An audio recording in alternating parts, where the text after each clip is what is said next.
consecutively. Started Cardone University, we were in the negative.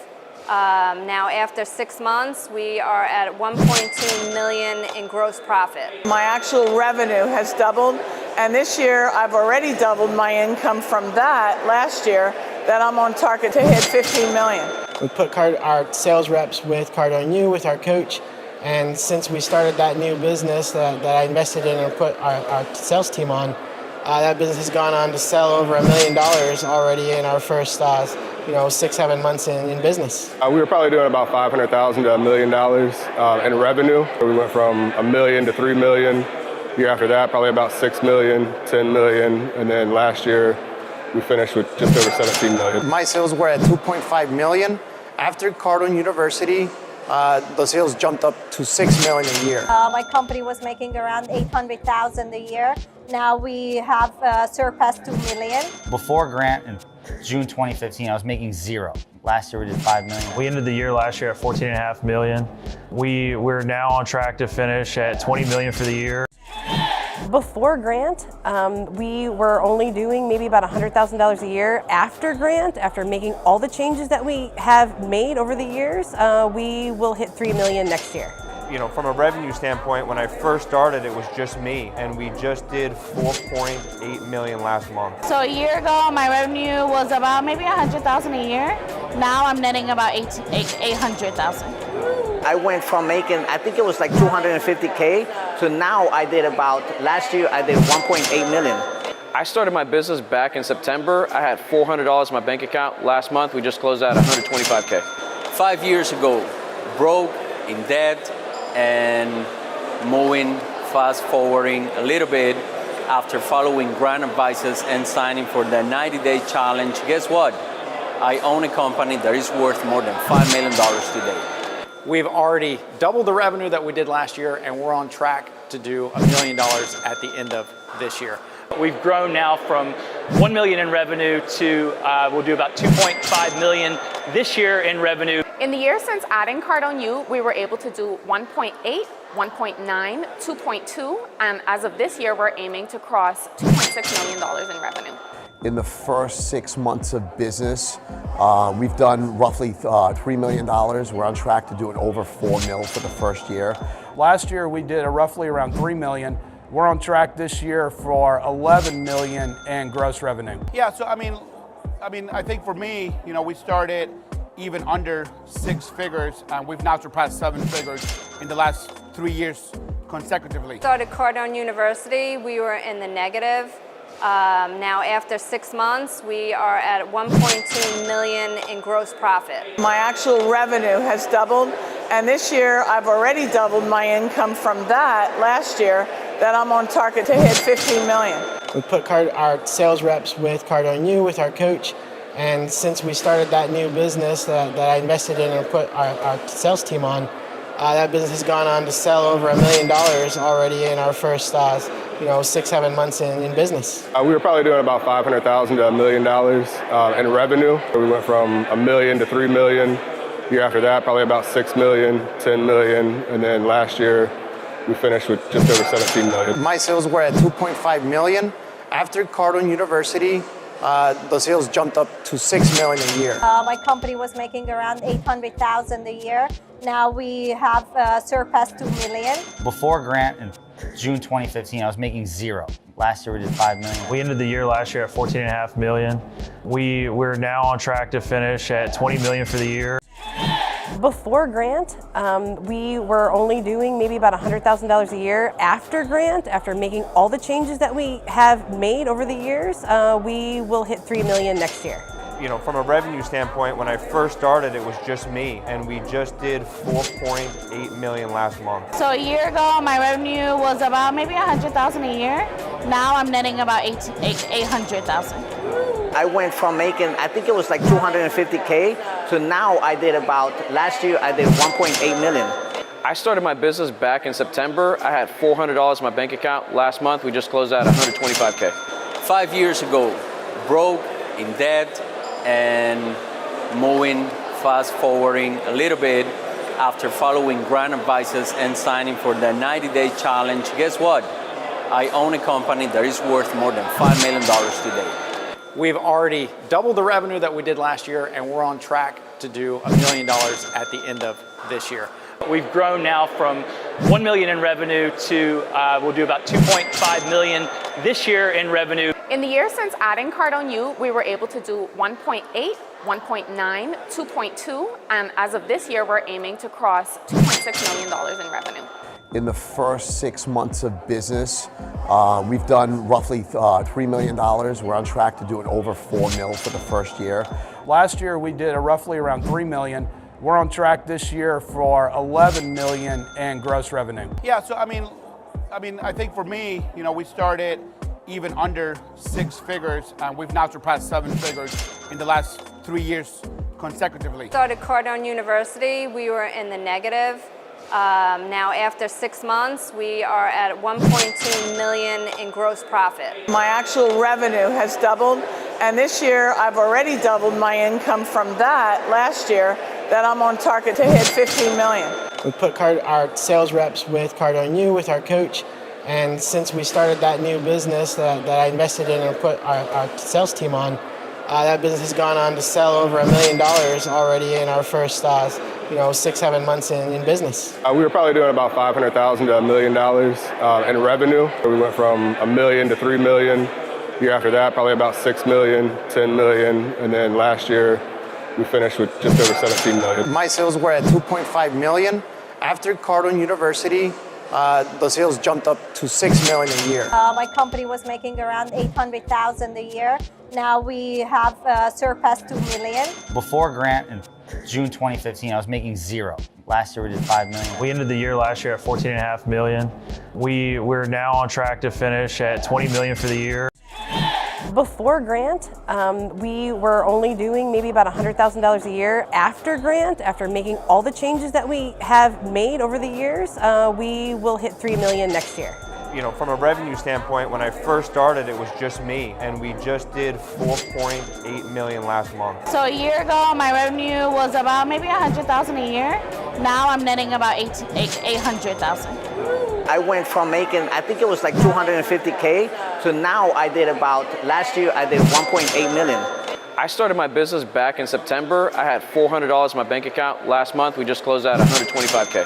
5 years ago, broke, in debt, and moving, fast forwarding a little bit after following Grant advices and signing for the 90-day challenge. Guess what?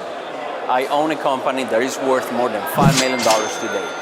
We've already doubled the revenue that we did last year, and we're on track to do $1 million at the end of this year. We've grown now from 1 million in revenue to we'll do about 2.5 million this year in revenue. In the year since adding Cardone U, we were able to do 1.8, 1.9, 2.2, and as of this year, we're aiming to cross $2.6 million in revenue. In the first 6 months of business, we've done roughly $3 million. We're on track to doing over 4 mil for the first year. Last year we did roughly around 3 million. We're on track this year for 11 million in gross revenue. Yeah, so I think for me, we started even under 6 figures, and we've now surpassed 7 figures in the last 3 years consecutively. Started Cardone University, we were in the negative. Now after 6 months, we are at 1.2 million in gross profit. My actual revenue has doubled, and this year I've already doubled my income from that last year, that I'm on target to hit 15 million. We put our sales reps with Cardone U, with our coach, and since we started that new business that I invested in and put our sales team on, that business has gone on to sell over $1 million already in our first 6-7 months in business. We were probably doing about $500,000 to $1 million in revenue. We went from $1 million to $3 million. The year after that, probably about $6 million, $10 million, and then last year we finished with just over $17 million. My sales were at 2.5 million.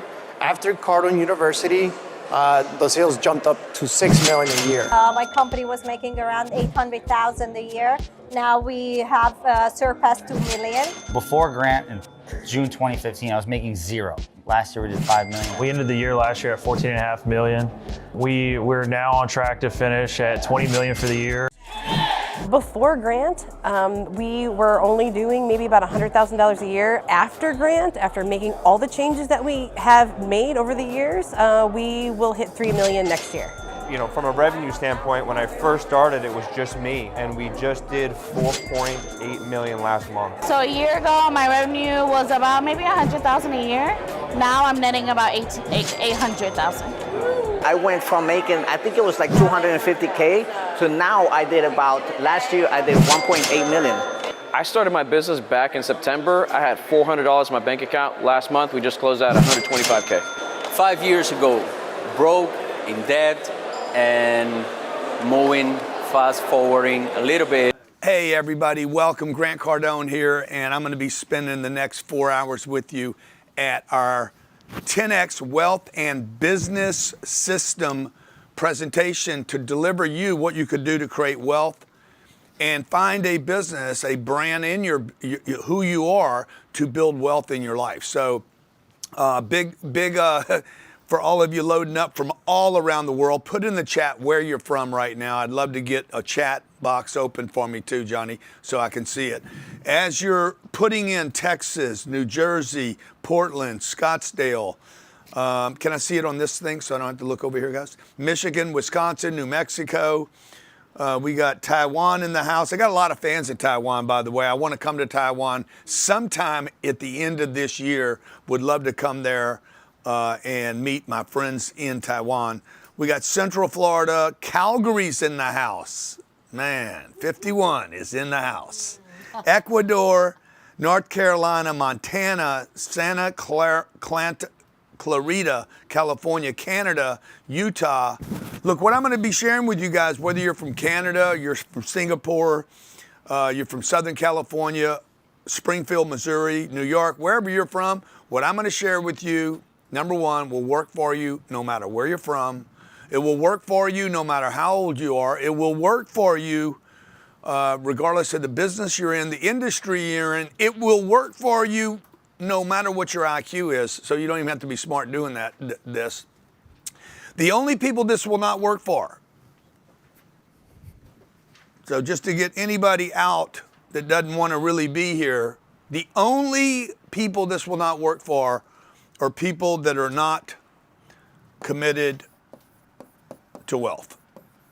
Okay, I'm talking about prosperity, abundance, affluence, plentiful, to have more than you need to have. If you're not committed to that, folks, it's a complete waste of time for you, okay? If you're happy where you're at, you're satisfied where you're at, I'm talking about as much wealth as you can imagine. If you're committed to creating that, this is the right place for you to be today. We'll be about, I think we're gonna be about maybe 2 hours. About 2 hours. Sometimes I go a little long. Sometimes I get, you know, super invested in your success and decide, man, I got to make sure everybody here has this. Okay. And by the way, everybody should have this. It's a shame that anyone on this planet would have less than they deserve. Okay. Yeah. Is that going to be good now? Okay, because I want you guys to hear everything I'm going to say today. Now, you should have had a book sent to you. They had that email to them. You can download the book to save your changes. So as I'm going through this, it's very, very important that you take notes. If you try to listen and just, you know, remember, it might be, I don't know, 0.5% have a photographic memory. What's the percentage of people that have photographic memory? Ask our friends at AI, at Grok, or wherever they are.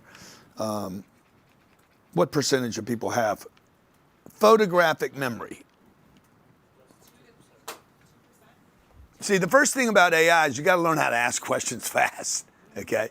Because you don't have to do the whole question. It would just be like photographic memory percentage. What is it? It's actually more common in children and rare in adults. Rare in adults. So if you're an adult, it's rare, but Scarlett actually has a chance at it. Scarlett, welcome to the room. I have my 13-year-old. Come say hi, Scarlett.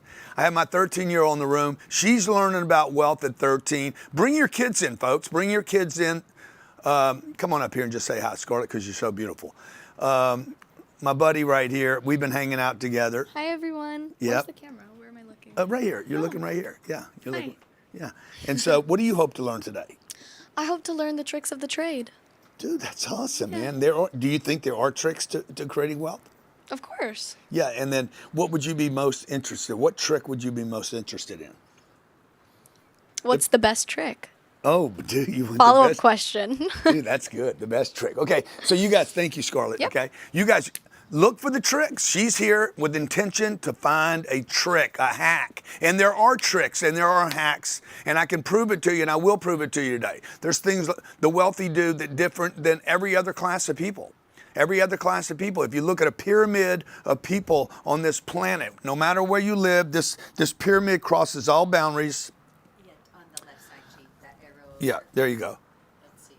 Okay, and this whole pyramid thing that we talk about, this is the wealth, okay? In this country, 3 people, in this country, in America, 3 people control 50%, have the net worth of 50% of all the people in America. 3 guys have the same net worth as 50% of the nation. Now you're like, that is terrible. Okay, maybe it is. Let me just tell you something. You got a better chance of getting in that group than you do changing that fact, because that fact has been around since man has been around.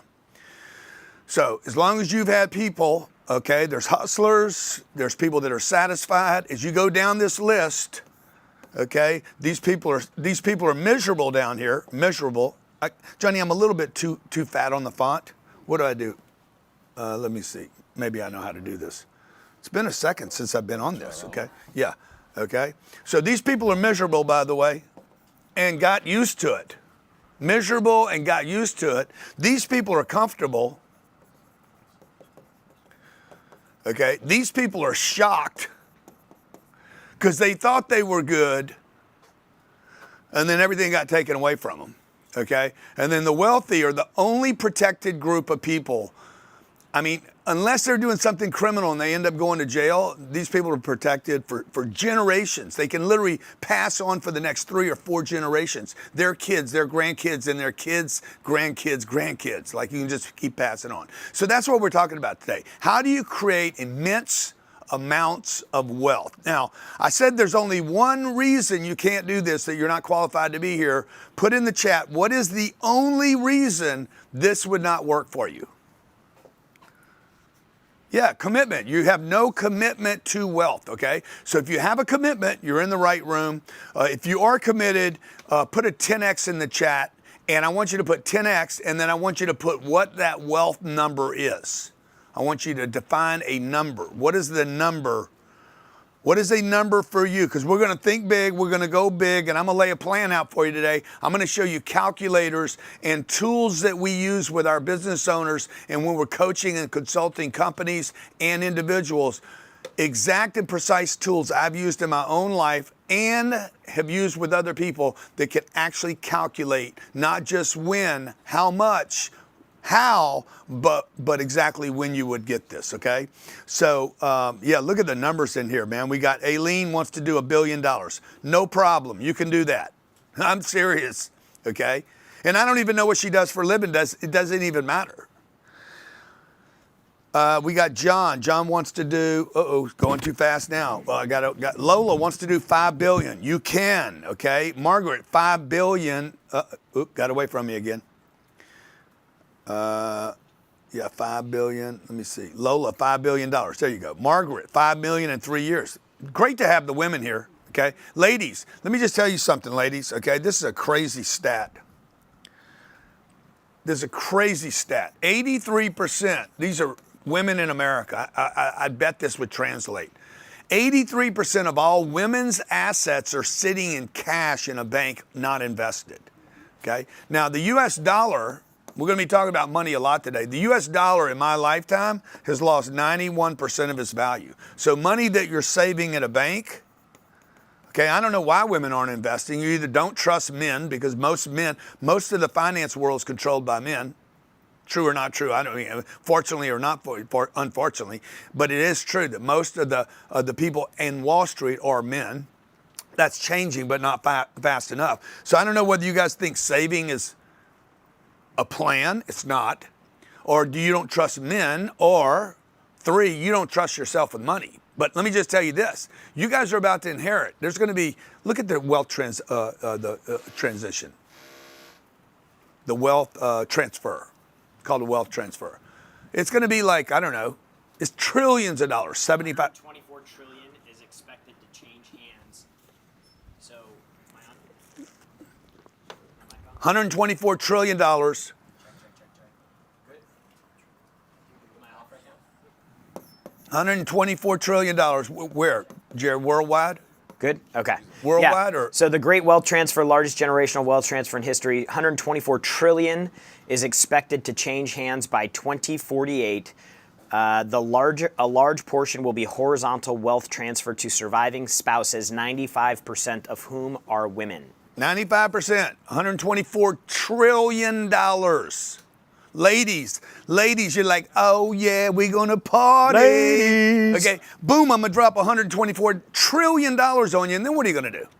You don't know what to do with it. If you don't know what to do with it, you're not gonna make a move. Well, I mean, if you got all that, you don't need to worry about anything. You're good forever, okay?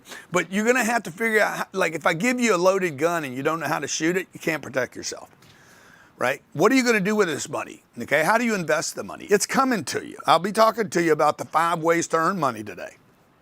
What to do with it when you get it. How to get it. Let's say you're 13 years old and you don't have a business yet. Okay, good. So where do you start? How do you start? Where do you go?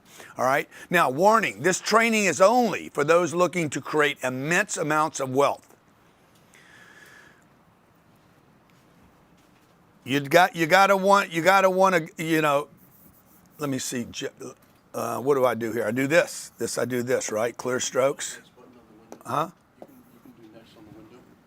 I don't want to keep doing that. I want to clear it. Huh? Oh, it is? Okay. Man, my marker, I got my game on now. Johnny's got me going, okay? Now, why would you not want to create wealth? Why would you I don't care about that. So first thing I want to do is handle this commitment issue, right? You're like, man, I don't really need all that, okay? Okay, because maybe you're satisfied. You're like, I don't need all that. In fact, why don't you guys just write down, you're not in your book yet. We're not in your book. I'm just warming you guys up on the intro here. Why do you think some people would not want wealth? Fear? Hey, maybe. Fear of failure, maybe? Okay, I don't want to dream too big because I might not get it. Uncertain, good, that's a good one. Uncertain.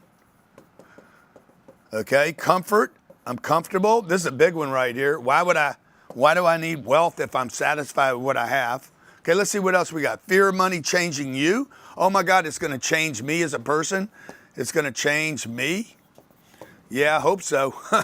Please change me, okay? Confidence, I don't have the confidence. I'm too old to spend it all. Hey, I'm 58 years old. Why worry about money, man? I don't even have time to enjoy it. Low self-esteem, that's a great one. Too much responsibility. If you give me money, then I got to be responsible for it. Scarlett, would you be willing to be responsible for a lot of money? Okay, what would you do with it? She's like, anything I want, okay? It might be too hard to work. Good. Judgment from others. Yes, excellent. Excuses are easier than the money. These are some great answers, by the way. We should use these in the future, guys. Jared, you with me? I'm tracking. Okay, so we should use all these that everybody's saying why people wouldn't. Attention from the tax man. Folks, the wealthy on this planet are the only ones not paying taxes.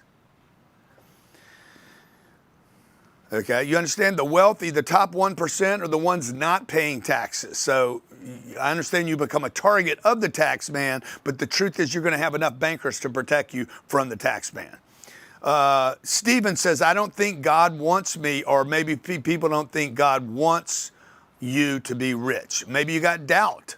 Okay, good. We're going to handle all that today, okay? But warning, this is not for those looking to just stay where they're at. This training is for those looking to create immense wealth, okay? We're gonna be showing you and introducing you to our 10X wealth and business system.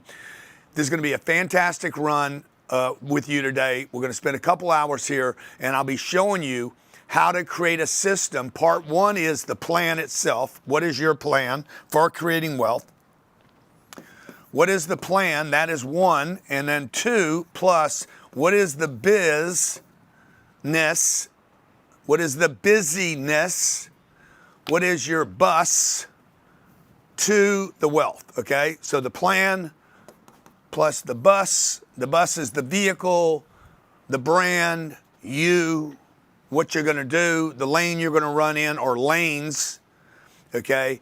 And make sure if you just came in, download your book. You can take notes there. Also, I would have a little legal pad off to the side for notes. And you'll hear me say a lot of things that are not in this book. This is the first time we've ever done this 10X wealth plan. We've been asked for years now, hey, Grant, how does Grant do money? How does Grant think about money? How does he save his money? How does he invest his money? We worked last year with 180,000 people, came through our education portal. How many people came through the consulting company? Probably 25,000 customers. 25,000 people that we work in their businesses. I have 20,000 people that invest with me in real estate. So we get a lot of feedback from people. And the one thing that we get consistently is, how does Grant Cardone do his money? How does he get it? How does he think about it? Where does he put it? How does he make a decision to do a business or not do a business? When does he partner with somebody? Those are the kind of things we're going to discuss today. Okay. 10X wealth and business system, and we're going to start with the 10X wealth plan. Go to page 5 in your workbook. Okay, now first thing I want to do here is handle where you might be broken, okay? If you're all right, if you're good, if you're fine, then why would you be here? But here's some signs that whatever you're doing, regardless of the amount of money you make or don't make, here's some signs that you could be broken. Number 1, on page 5, you're doing it yourself. In fact, you do everything yourself, okay? How many can relate to number 1? Everything you do yourself. Yeah. Okay. Mousse doesn't have a workbook. Download it. It's in your emails. All you got to do is go find it. If you can't find it there, go to your junk. And then I just want to, did we handle the download thing? Download. That's what I'm talking about right now. Make sure you download it to your computer. I just finished saying that. Cool. 30 seconds. I had to step out. No, you were here. Okay. You just got to stay with me. Don't let these people distract you with a bunch of BS. Okay. Number 1, you're trying to do everything yourself. This held me back for 20 years. I was doing everything myself. There was 3 people in the company. I believed that if it had to be done, could be done, I had to do it myself. Like everything I was involved in. Okay. Number 2, your business is stuck. You're stuck at a certain amount of money. Okay. All you got to do is go back the last 3 years. 24, what are we in? 22, 23, 24, 25, okay? What's the number that your business did, okay? I don't have a business. Yeah, that's the business. The business is what you're doing. Whatever your income is the bus, okay? The business you're in is the bus. I've been in business since I was a kid. So you are in business, you are the brand, you are the vehicle, you are the thing. You are in business whether you know it or not. So what was your income? What was your income right here, here, and here? What are you on track for in 2025? Now, what was our income in 22, you know? 146. And you would typically start graphing this like this. Okay, here's your income line. It's the XY axis. This is your income. And yeah, that's the income. And this is the year. Jared's going to give me this data in real time right now.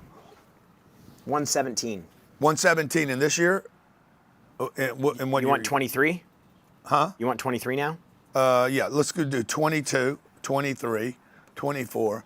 By the way, none of this was planned. We're just sharing with you on the fly. Okay, and I'm gonna say 145 this is and 23. 50. This is 100. This is 150. This is 200. Okay, give it to me again. 23 was 145. 22. 22 was 117. Okay, 117.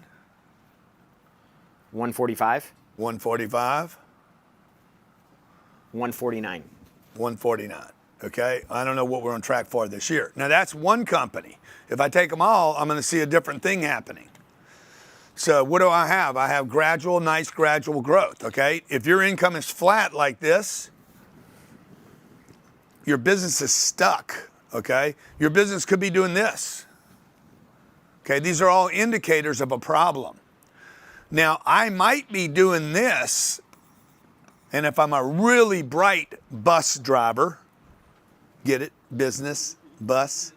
If I'm really smart bus driver, I'm looking forward. I've been on a route I've been driving this route. My uncle was a bus driver. He was a casino. He did illegal gambling most of the day, and he was a bus driver in the morning working. Did he run the illegal casino, or did he? No, he didn't work at a casino. They did back home games. Yeah. Huh? This happened in the bus?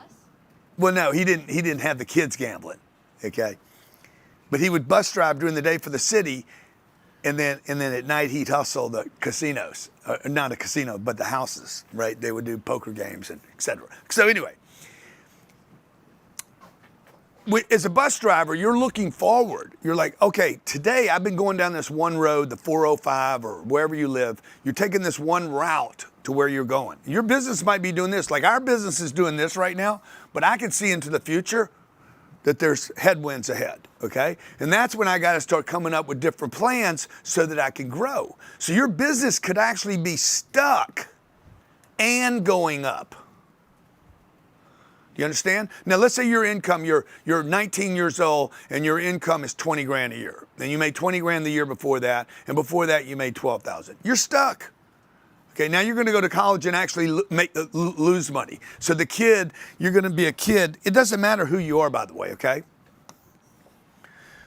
You're a kid and you're making 20 grand a year, and then you're hoping to make 30 grand one year and 50 grand one year, and this is what you're doing.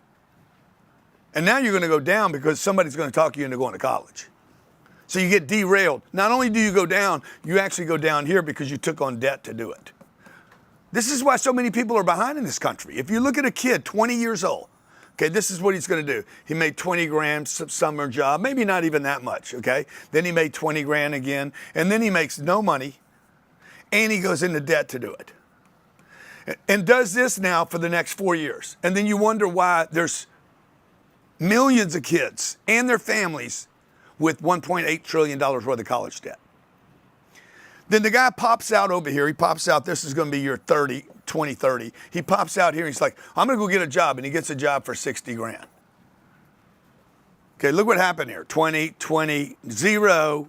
He goes straight down. This is what the graph would do. He goes flat right here, becomes a drug addict probably, or an alcoholic, and then finally gets a job for 60 grand. You know how much catching up he's going to have to do? AI is going to change all that, folks, okay? Everything is about to change, okay? You guys, social media has changed that. There's kids out there. Find me the youngest kid on YouTube making $1 million a year.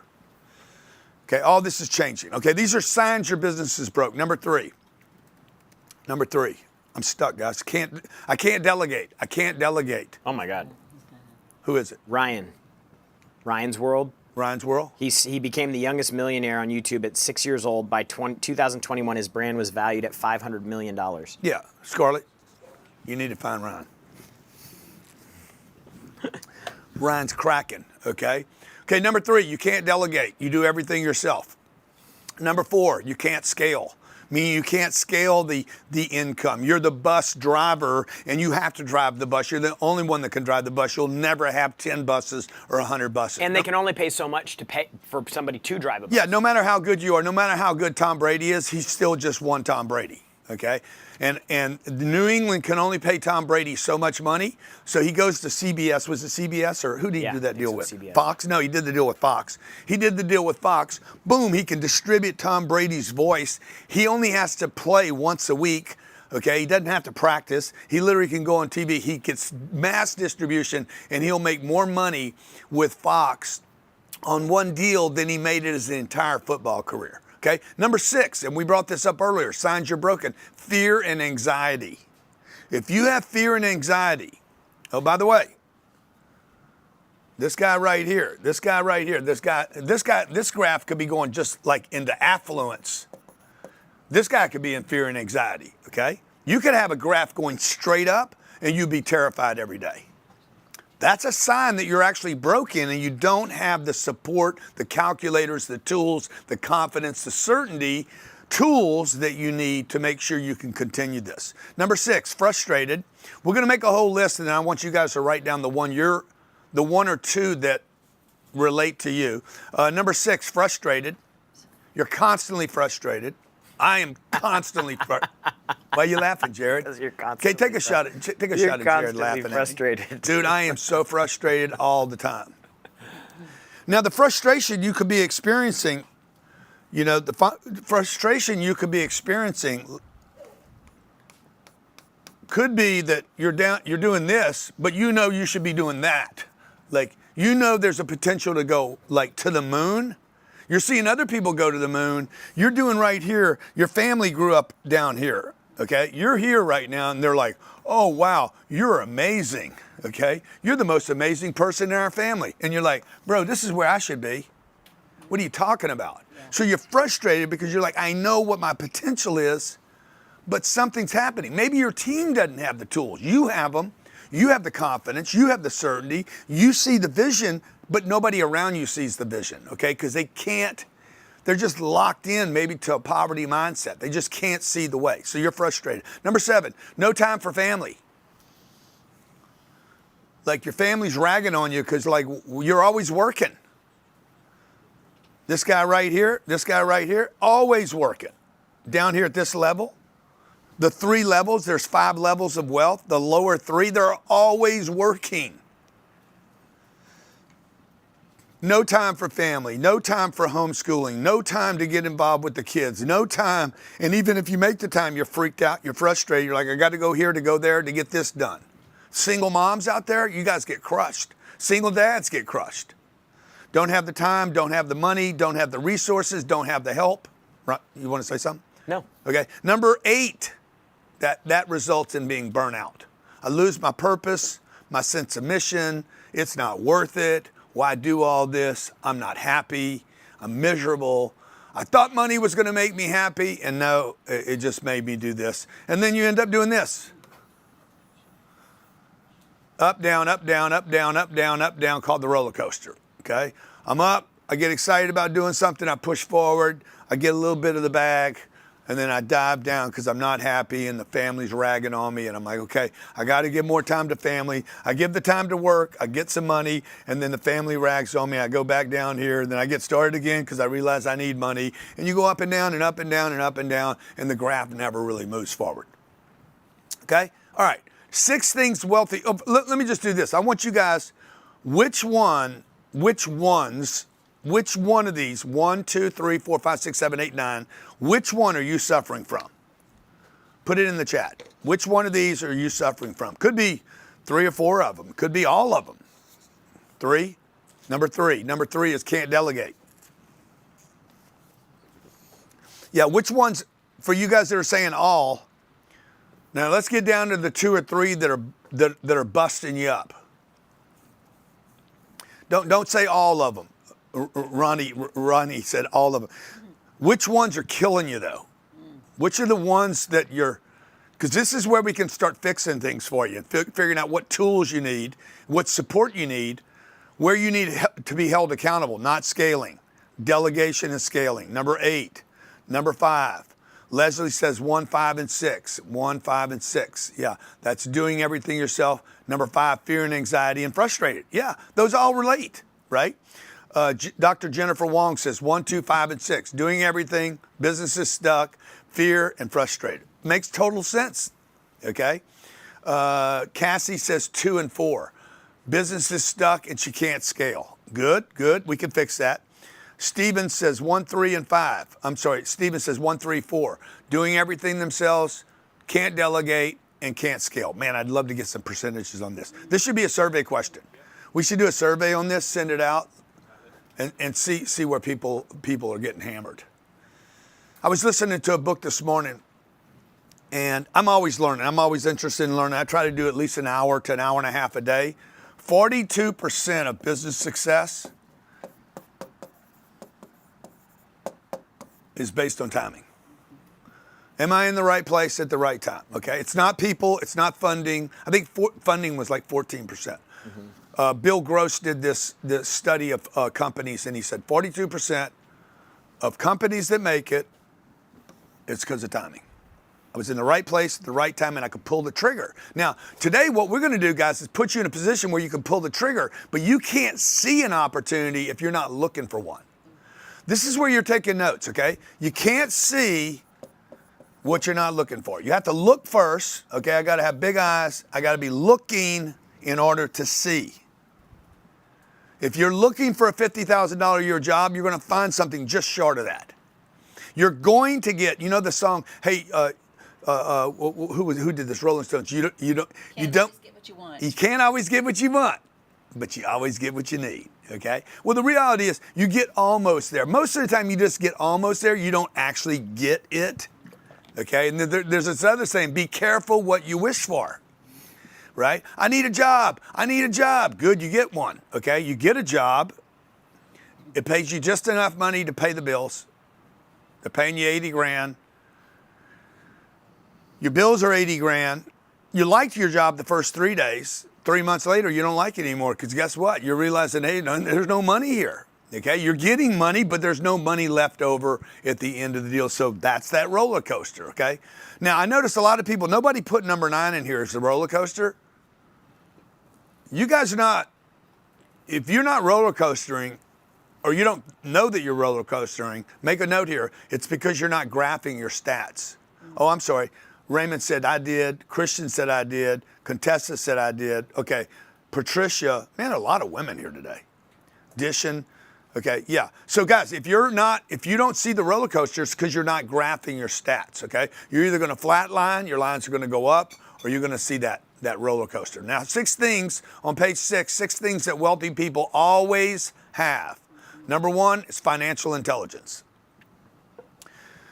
Now, anyone can have financial intelligence. You do not need to go to school to get this. In fact, schools would be a place that would destroy financial IQ.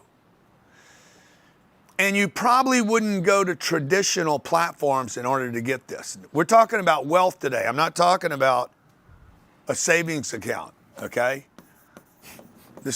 We're not talking about Dave Ramsey money here. I'm talking about immense amounts of wealth, okay? I'm not talking about having all your bills paid for. I'm talking about never worrying about your bills again, never worried about debt. You have so much wealth. Can you guys imagine this? You have so much wealth. You don't worry about any of this, what things cost. You don't worry about inflation. Tell him, G. Tell him. You don't worry about anything. Preach. Okay? I know that exists for people. I know friends of mine that have zero concern.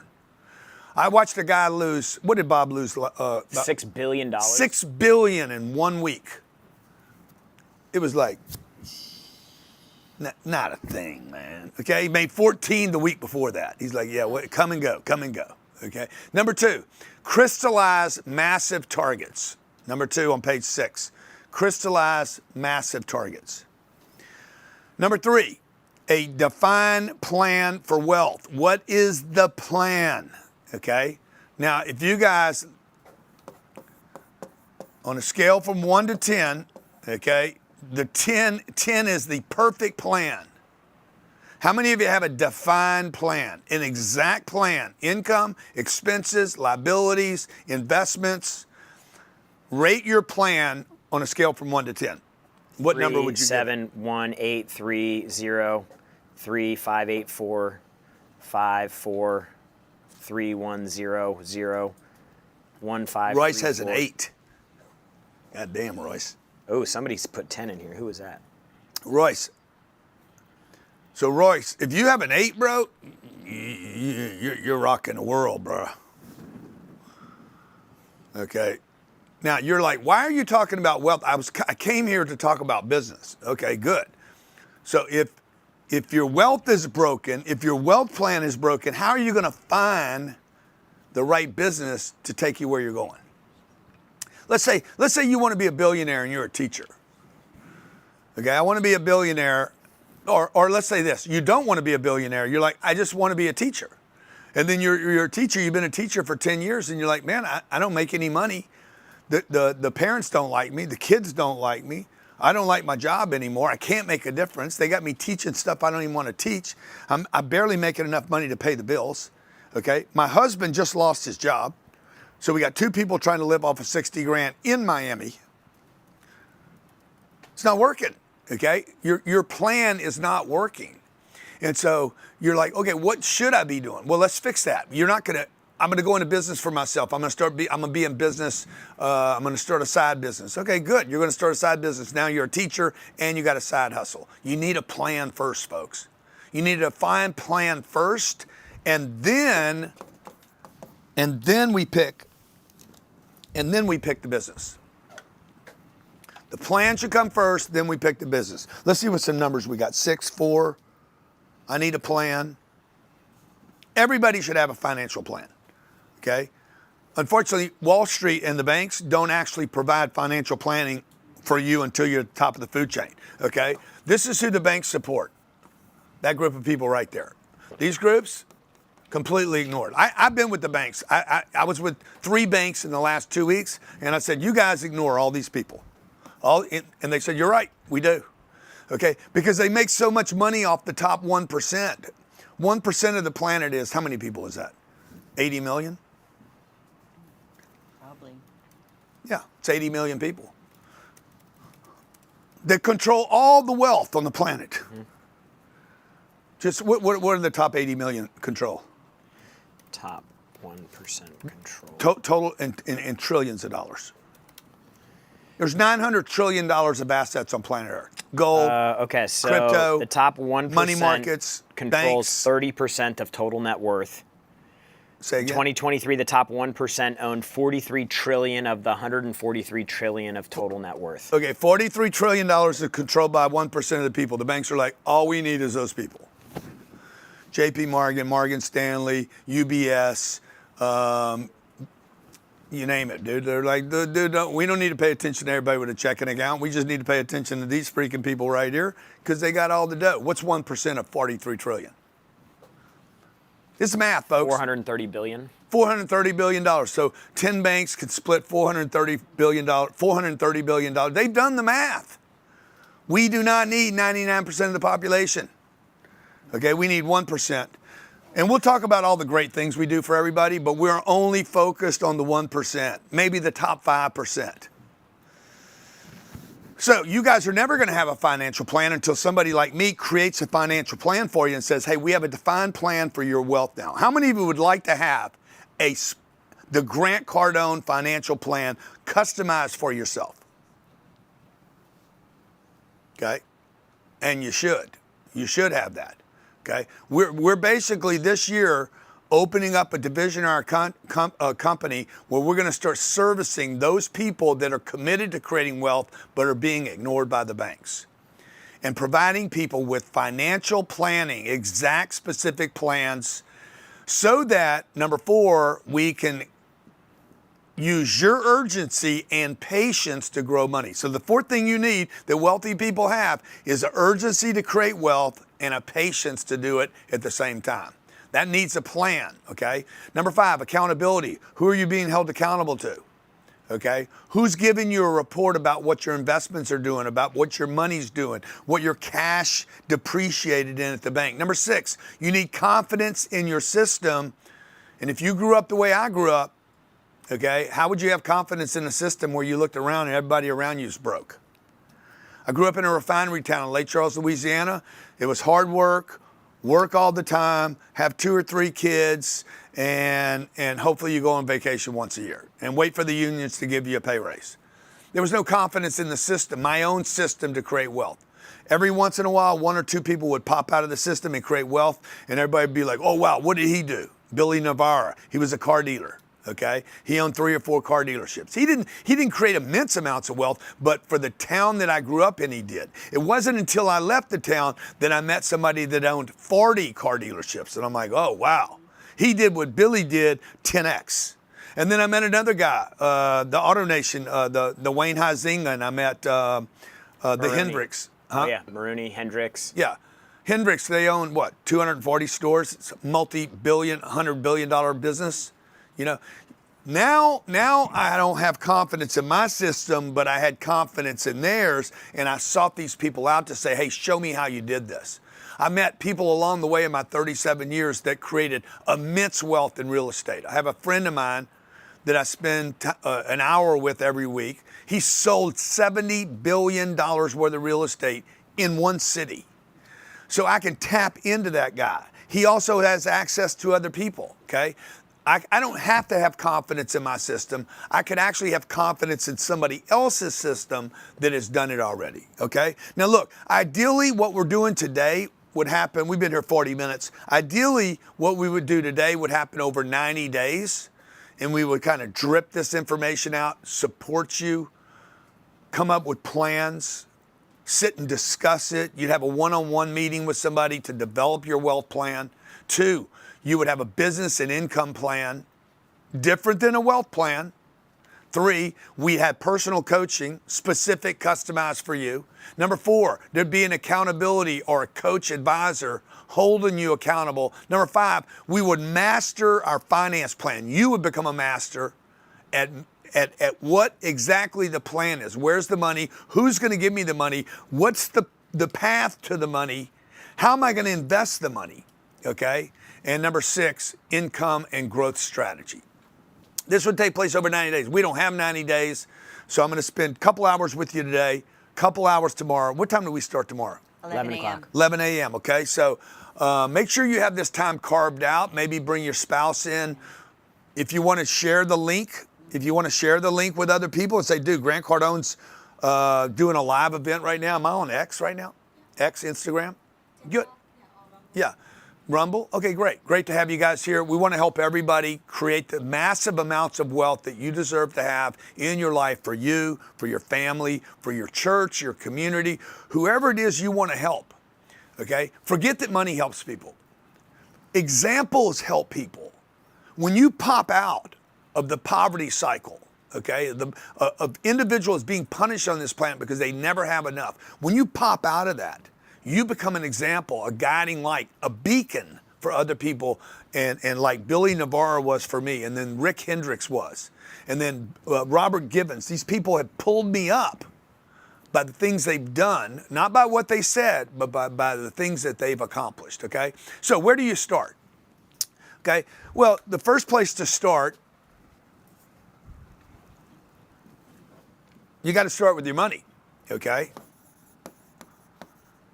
So you can go try to do this by yourself, but I've been doing this since I was a kid. Hey man, what's my income? What's my expenses? And what's left over? Okay, you make 20 grand a year.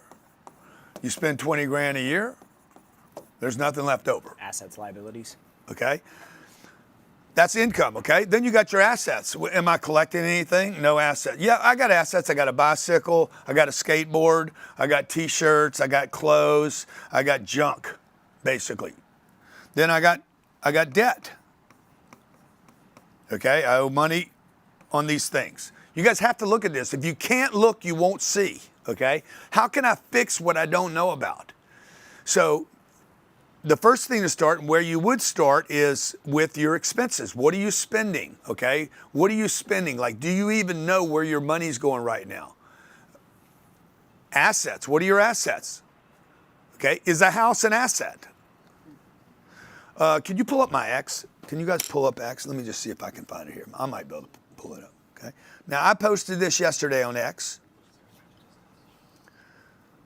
If y'all can see that right there. And it says, maybe I make it a little bigger. Oh, Johnny made it bigger. Somebody made it. A house is not an asset. And then I posted in here why it's not an asset. Reach up to 100,000 more users now. Dude, I'm tempted to do that. Don't do it. Don't? Don't. Why don't y'all do it? It did good, right? I got to get rid of this so I can see this. Can y'all get rid of that little? Yeah. No. What happened here, guys? You went to a different tab. Go back to the back. There you go. Left, left, left, left, left. Okay. There you go. Let's make it small, a little smaller. Can y'all get rid of the gold thing? Because I can't see through I can't see what it says. It's on your computer. It's on my computer? Oh, yeah, right. How's that? No. Yeah, no, it says this. You don't own your own home if you're forced to pay property taxes, you're renting for 30 years, and you call it ownership, but a house is a liability, it's not an asset. Now, most people don't know this. Most people think their house is an asset. But the reality is your mortgage interest is 7% a year for 30 years. Just do the math on this, okay? Now, again, you're here today to create wealth for yourself. To do that, you got to start thinking about what you know that's not true. 7 times 30 is 210% you have to earn on your home just to pay the interest. So you'd have to make 210% above what you paid for your house just to pay the interest. The next thing is what? You guys took it down. Let me see here. Oh, taxes, property taxes. In the state of Florida, they're 2% a year, but it's for 30 years. So now you got to earn 60% on the property taxes. 1% for maintenance times 30, that's 30% a year. Okay, so now at this point I have to earn 300%. If I paid $400,000 for the house, I need to sell the house for $1.2 million to break even. I don't know how many investments you guys have that are doing 300%, but most of them don't. Okay? And most houses do not accelerate. Now, most of you have been told that a house is an investment. It does not belong as an asset on your financial statement. Number 2, liabilities. What are your liabilities? Okay? Credit cards, MasterCard. How much credit card debt in this country? Okay? Pull up the credit card debt. I'd love to have all these, by the way, on the next one, guys. So, credit card debt, mortgage debt. What other kind of debt we have? 1.1 trillion in credit card debt. Okay. There's a problem, okay? We got credit card debt, 1.1 trillion. We got college debt, 12.8 trillion of mortgage debt. Say how much? 12.8 trillion of mortgage debt. 12.8 trillion of mortgage debt. That's in America. That is not worldwide, okay? The U.S. government, $36 trillion of government debt, not corporate debt. You stack all the debt we have up, it's about $300 trillion of debt. Okay, it's a problem. Okay, and it's going to continue to be a problem. And as they print debt, it drives the value of this thing that you guys try to save to nothing. Okay, so assets, liabilities. This is your financial plan. We can do this for you and with you, by the way. 3, what are your expenses? Assets and liabilities, and then what is your expense of running your household? Number 4, what are your profits after that? Households, make a note of number 4, households have profits. Most households do not consider that they have a profit, but a household is a business. And for many of you, it's a losing proposition because you don't treat it like a business. Number 5, investments. Your kids, by the way, can be a profit to your household business. Number 5, investments. What investments are you making outside of, with the profits of your business? Whether you own your own business, whether you work for a business, you have a household. What are you bringing home, and then how do you invest that money, okay? Typically, you would have a to-do list, or not a to-do list. You would have a financial planner help you walk through what your plan is, okay? Now, ever since I was 25 years old, this is infinite, right? You guys said? Yes, sir. Okay. I have always had financial targets. And all of them, as you're taking notes outside the book, you're not on a page right now. I have always had financial targets ever since I was a little kid. I remember 25 years old, I'm like, I'm gonna be a millionaire one day. Okay, that's where it starts. You simply make up an idea. I'm going to be a millionaire one day. Okay, good. Then there's an exact path that can get you that number. That's what we're going to show you today. Now, if you don't have that, you need a financial planner. If you can't, by the way, if you have it, you still need a financial planner. All the wealthy people do. What was the number? 83% or something? 83% of all millionaires. Wealth plans, yeah. 83% of all millionaires in America have a financial planner. Mapping out what they're doing. Where's the money going? How many assets? How many liabilities? What's the mix? What's the diversification of the assets? How much should be invested? How much should not be? How much should I be saving? Risk tolerance. What's my risk tolerance, okay? All right, also, your wealth plan, they see this? Mm-hmm. Okay, your wealth plan would be a very defined plan. Step by step. Step by step where money goes, where it's coming from, ways that you could increase those things, and how do you start getting invested, okay? Can I show them this calculator right now? Is it too much? You it can. come later? I have it later, yeah. Okay, good. All right, 10 blocks to creating wealth. Number 1 on page 9. And then we're going to open this up to questions in just a little bit, okay? 10 blocks to wealth creation. Number 1, a clear target. What's the target? Okay, that's a target. It'd be cool if it had a specific time on it. Number 2, to do that, I got to increase income. Now, if you guys have already decided you cannot increase your income, you've already given up on your wealth target. And this is typically what people do. I'm gonna be a millionaire. I make $60,000 a year. My expenses are $40,000 a year. I have $20,000 left over. I'm never going to get there. Yeah, you are. That's 50 years. 50 years, you got $1 million. Okay, the problem with that plan is this. You're taking so long to get there, you give up on it. Nobody is going to be on a diet for, how long did you fast the other day, Scarlett? 1 whole day you fast. My God, that's great. Your first fast, your first 24-hour fast? I've never done that. If I'd have told Scarlett, hey, you need to fast for 3 years, she'd be like, I can't fast for 3 years. That's stupid. You got to work out every day for 3 hours, every day for the next 30 years. No, man, you need a short-term plan. This is going to take so long, you're going to quit. And this is what happens. You need to compress this. And the way to compress this is number 2, increase your income. So I'd have to get this number to be $160,000 a year. Keep my expenses at 40 grand, and now I have $120,000 to invest.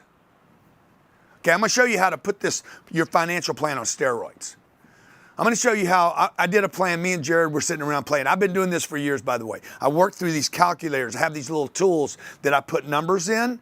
How much money do I need to make each year, each month, each week, each day, each minute in order to get through this stupid goal?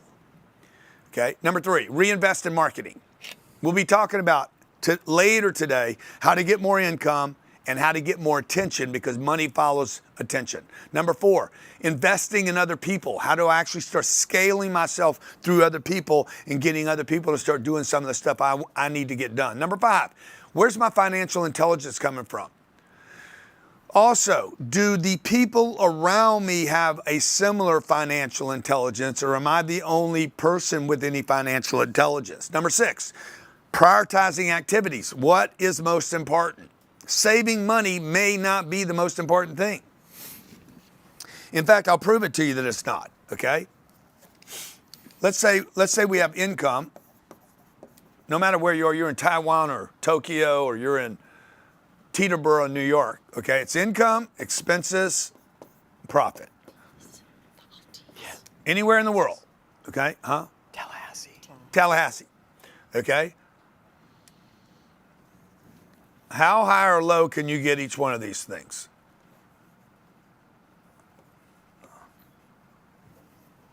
Okay, how high can you get this? This is infinite. How low can you get it? To 0. How high can you get this? Expenses? I mean, you can only get it as high as your income. So it's limited to your income. How low can you get it? Only to 0. Okay, you cannot get your expenses below 0. Now, let me tell you, if you try to do this, if you try to get income to 0, you're not going to live until later. If you were super wealthy, you wouldn't need income. So you can only get the expenses so low. You have no control. There's nothing on here that can be infinite except the income and the profits. The positive parts of your financial statement are the only ones that you can pump to the moon. But what happens is most people spend 95% of their time on their expenses, which can only go to 0. Okay, you can only get it to 0 to increase your profit, right? So if you make $1 million a year and you spend $1 million a year, that's 0. So you're like, I'm gonna drive down my expenses. Okay, you could, or you could just make this to $10 million. Drive the income, keep the expenses where they are, and you make $10 million like that. So which one do you want to be in charge of? You want to spend 95% of your time on income. not on the expenses, which is what most of us were brought up to do. Save your money, save your money, save your money, reduce your expenses. Dave Ramsey, don't go to Starbucks. How many people say this, by the way? Don't go to Starbucks. Starbucks is going to break you. If you spend $9 a day times 365, that's $3,285 a day. A year. $3,285 a year times 30 years. That is $98,000. Okay, $98,000. If you're going to be a millionaire, 98 grand is not going to get in the way. All right. So prioritizing activities. What's most important? Income is more important than expenses. Number 7, measuring the results and the targets. If you can't measure, you can't manage, and if you don't manage, you can't control. Okay. Number 8, follow up and follow through. This is execution, getting things done.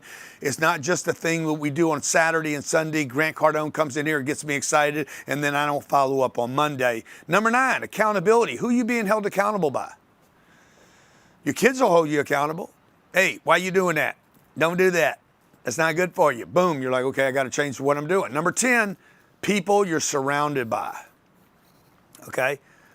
So real quick on these, you see this page? I want you to circle the ones you're deficient in. Which one of these are you deficient in? Clear targets, the ability to increase income, reinvesting in marketing, investing in great people, financial intelligence. A lot of people are saying the circle you're surrounded by. Yeah. Okay. You're around a bunch of deadbeats. Look, you could do all this. You could do clear targets, increase income, reinvest in marketing, invest in great people. You're surrounded by a bunch of deficiencies. Those are liabilities. All those people around you are liabilities. How are you going to get great people when you're surrounded by bad people, or marginal people? Or people that aren't like-minded. They're not looking to do what you want to do, okay? Now look, this is 10 money traps. I wrote about these from my book, The Wealth Creation Formula. I know somebody's going to find me one of these. I'm sure they are, okay? Okay, this book right here, The Wealth Creation Formula, talked about the 10 money traps. Now this is important, and the reason it's important is you're either in the trap or the people around you are in the trap. Okay, who's the people around me? Okay, who today I'm around my team. Okay, their traps become my traps if I let them influence me. I go home tonight to my wife and my kids. Their traps become my traps become their traps. I go to Thanksgiving or to a birthday with my mom and my sister and my brother. Their traps become my traps. So you guys got to be aware of these traps. You go spend time with your cousin, and your cousin, I hate my job, man. I hate my job, man. I hate my job. The next thing you're going to know, like, shit, I don't like my job either. Okay? Now, if you were around a bunch of people who said, I love my job, I love my job, I love my job, I love my job, I love my job, I love my job, I like working, right? All of a sudden you'd be like, yeah, it would start literally influencing you. Okay? The positive is a virus, and the negative is a virus. Number 1, the job hate trap. Okay? This is very popular in France. In Europe, this is spread like a damn wildfire. 4-day work weeks, 30 hours. The idea that work's no good. Tim Ferriss, the 4-hour work week, suggested that you guys should work 4 hours and get rich. You ain't getting rich if you work 4 hours, folks. This is ridiculous, okay? The most successful people I've ever met in my life they don't work 40 hours. They work 100 hours a week, okay? They work 100 hours. By the way, there's an easy 100 hours every week. If the payday was there, you guys would all do it. The problem is the paydays are not there. 100, what do we have, 160, how many hours in a week? 7 times 24 is 8, 148. I got 148 hours. I probably need a good 7 hours, 8 hours of sleep. 48 hours. Is that right? Yeah, 48 hours. I have 100 hours that I could work. 168. That's an extra 20. Good. So I sleep 48 hours, 8 times 6. 48. How many days are there? 7. Okay, good. 42. Cut it back to 42. 7 times 6. 42 hours. I got 100, what I got left? 126 hours, 126. Divided by 6, I got 20, huh?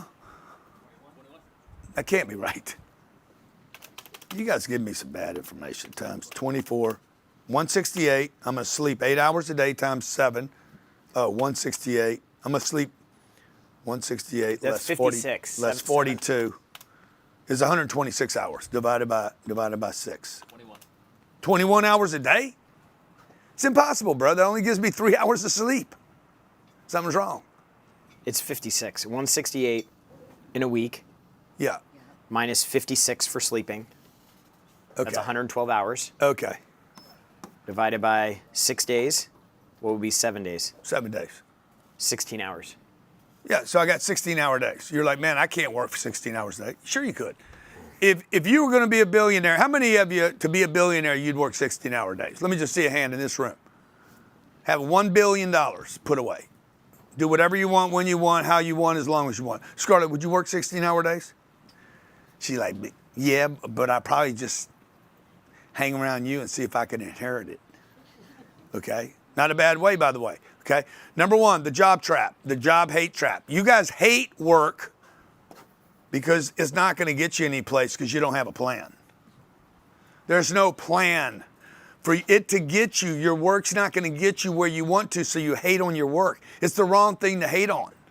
You have the wrong target. You picked the wrong blame point. Okay? Number one, the job hate trap. 2, the piggy bank trap. I'm gonna save my money. I'm gonna save my money. I'm gonna save my money, man. You're getting scammed by the banks. We had a guy in a workshop we did yesterday who's had $100,000 in a safe for about 5 years. Oh, wow. And he thought he was doing good. And Grant told him, he said, you know that $100,000, because it was sitting in a safe, is now worth about 60 because of what happened over the last 5 years with inflation. 1958, I was born. $100,000, if it's got 1958 written on it, is worth $9,100 today. Now, it's going to still say, let's say it was in a safe like Jared talked about. In 1958, my grandfather put it in a safe. And we find the safe 67 years later. It's still going to say $100,000. It's going to be $1,100 bills. It will only buy $9,100 worth of goods and services. It would have bought $100,000 of goods and services in 1958. Now it only buys $9,000. This is inflation. This is what Warren Buffett referred to as the invisible tax. Okay, it's the way governments actually rip off the people. They don't tax you; they print money. And as they print more money, it becomes more and more available. The cost of goods and services go down. So what does that mean? You saving money is a trap. You're earning 0.02% on your money in the average account in America. Not 2%, 0.02% on a checking or savings account. In fact, some of you might be negative earning because of the fees attached to the ATM, the checking account, And you can't even access your money. By the way, you leave your money at Wells Fargo, Bank of America, Goldman Sachs, Morgan Stanley, any of these companies, they're lending the money to guys like me. You guys understand that. They don't keep the money there. Go ahead, Jared, you were going to say something. No, I was just going to say, if you look at that value, the time value of money thing here backwards. Yeah. That same $100,000 in 1958 would be like having $1.1 million today. If what?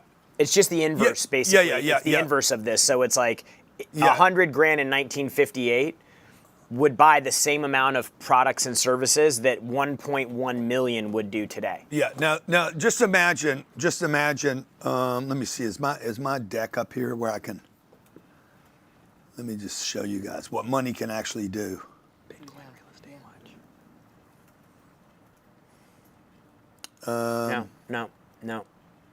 No. See, the problem is they all look the same, right, guys? So, investment calculator. Oh, is that what you want to go to? Yeah. Here. I just want to show them. Yeah. To the right tab. I'm writing it out. There you go. Okay, watch. $100,000.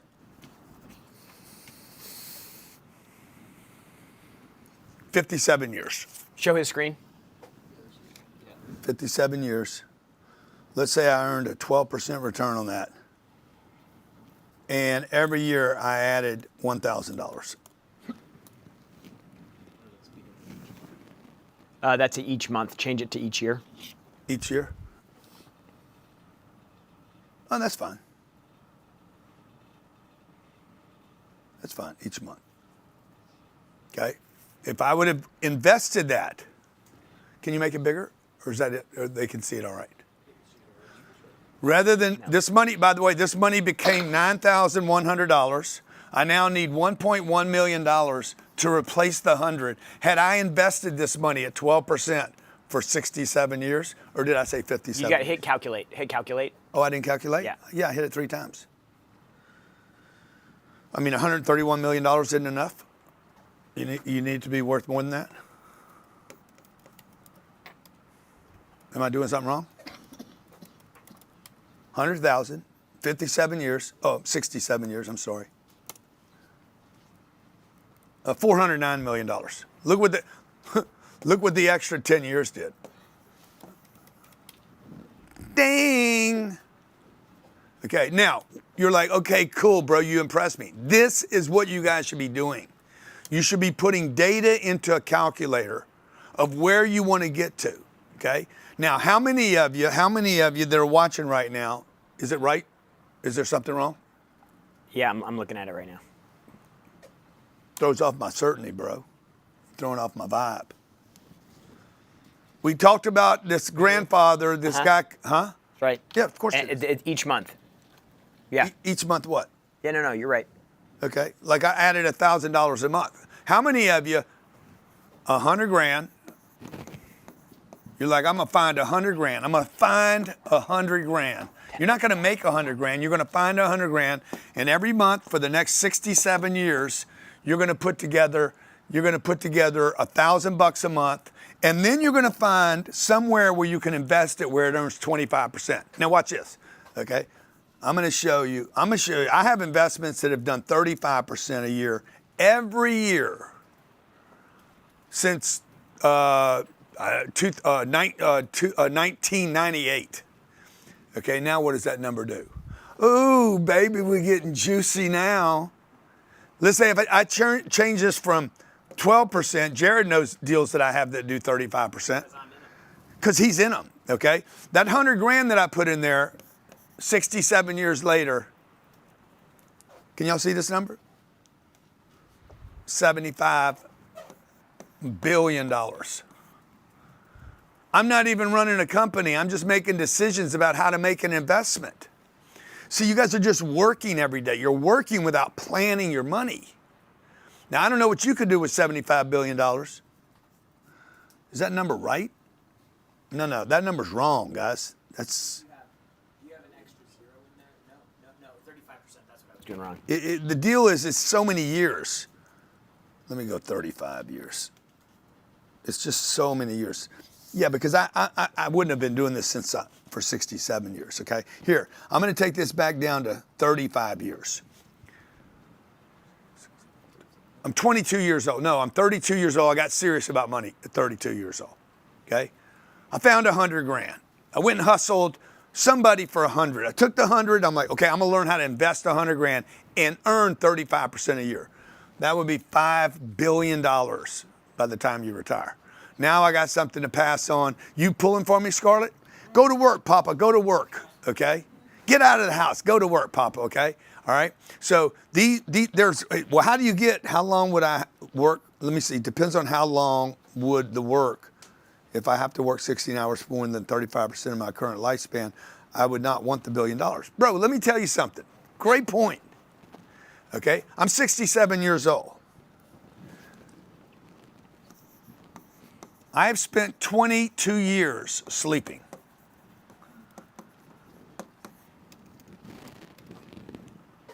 "22 of my 67 years. You want to talk about, I ain't going to spend my whole life working. Bro, you're spending your whole damn life sleeping. I don't even know what happened in my sleep. Okay? Had nightmares half the time. Okay, number 3, the plastic trap. You guys are getting trapped by credit cards. MasterCard. Warning, if they say that a MasterCard, that will be stay away from them. Visa card, American Express, okay? Number 4, higher education trap. $1.7 trillion of higher education trap that has done nothing for most people. Number 5, the millionaire next door trap. I want to be the guy next door. Folks, you do not want to be that guy, okay? He's got a lot of problems. He lives in fear, frustration, anxiety. He's on medication. You do not want to be the millionaire next door. It's a popular book. It was a disaster lifestyle. Number 6, the misinformation trap. You're involved in misinformation. The home's a great investment. Saving, I should save my money. I should use 401ks and IRAs. These are misinformation traps. The white picket fence trap. I want to own a home. I want to own a car. I want to go on vacations. I'm going to just be happy. Everything's going to be fine. It's like this comment. I would not want to spend my life. I want to live my life. Christian, you can't live your life without freedom, financial freedom. You can't make choices for your kids without real financial wealth and freedom. Number 8, the over-diversification trap. Okay, when you put money in with Merrill Lynch, you understand they take $100,000 at Merrill Lynch. They all do this, by the way. This isn't a bad thing.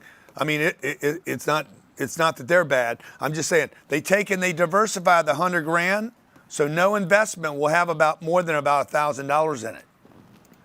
So they're going to take your $100,000 for a retirement account. They're going to spread it over 100 different assets. They do not want you to lose money.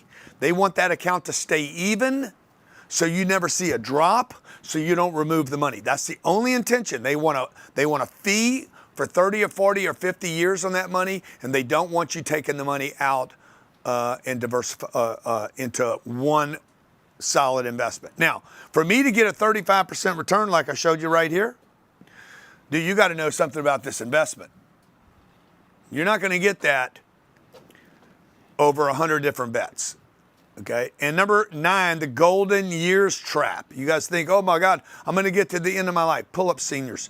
How much money does do this? Just the baby boomers have in a retirement account. The golden year traps. Okay, by the way, the golden year trap. Oh, I'm going to have a couple $100,000 in a savings account.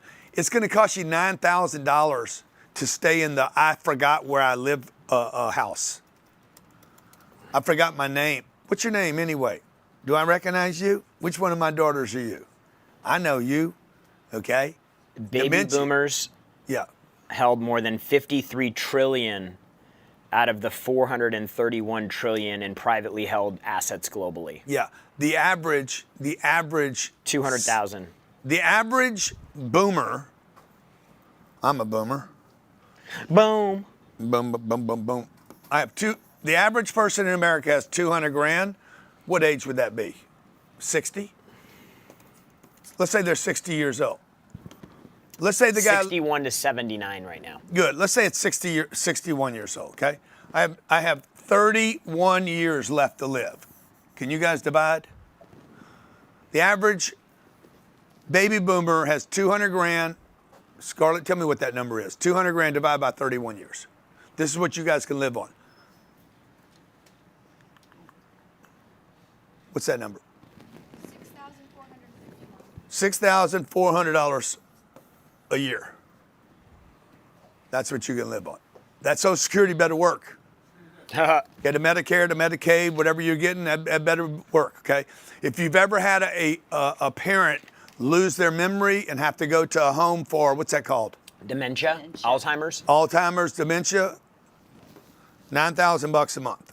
So I don't know who's paying for this, but you guys aren't doing any favors to anybody, particularly the people, your kids. You're not doing them a favor by not planning for this, because this plan ain't working. Okay, it's $9,000 a month. At the minimum, could be $15,000 a month. So the golden years trap did not work out for most of America. Number 10, wealth is only for a few. This comes out of my book called The Wealth Creation Formula.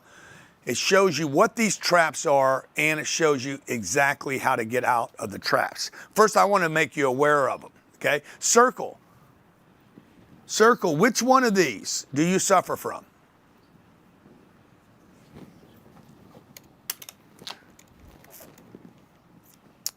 Where's the exercise? Coming up. Okay, I know it's coming up, but where? Right around the corner. Hey, that's great because I got to pee. Just to keep it real, okay? I'm abundant on water this morning, okay? I took a lot of inflow in, okay? All right, now here's the wealth cycle. Let me see if these guys circle it. Okay, 2, 3, and 6, 2 and 6, 2, 4, 8, 3, 4, 7, 2, 6. Number 6, Lord says number 6, we're talking about which one you're suffering from. If you don't know, you don't know. 3, 4, and 5, plastic, higher education, millionaire next door trap. Good. This is awareness. You guys got to get aware first, okay? My job this morning is to ruin you. Just so you guys know. 3, 6, 9, and 10. 3, 6, 9, and 10. If you guys feel bad about where you're at right now, I'm doing my job. If you want to get better, the first thing you got to know is, hey, I'm broken. If you want to get better, you got to admit, hey, there's a brokenness. There's something wrong. You're not going to get recovery admitting everything's fine, I'm in denial. Okay, you got to break first. This is the adventure, the hero's adventure. Okay, the hero's adventure is this. Man, I want an adventure in life. I don't like where I'm at right now. He leaves home.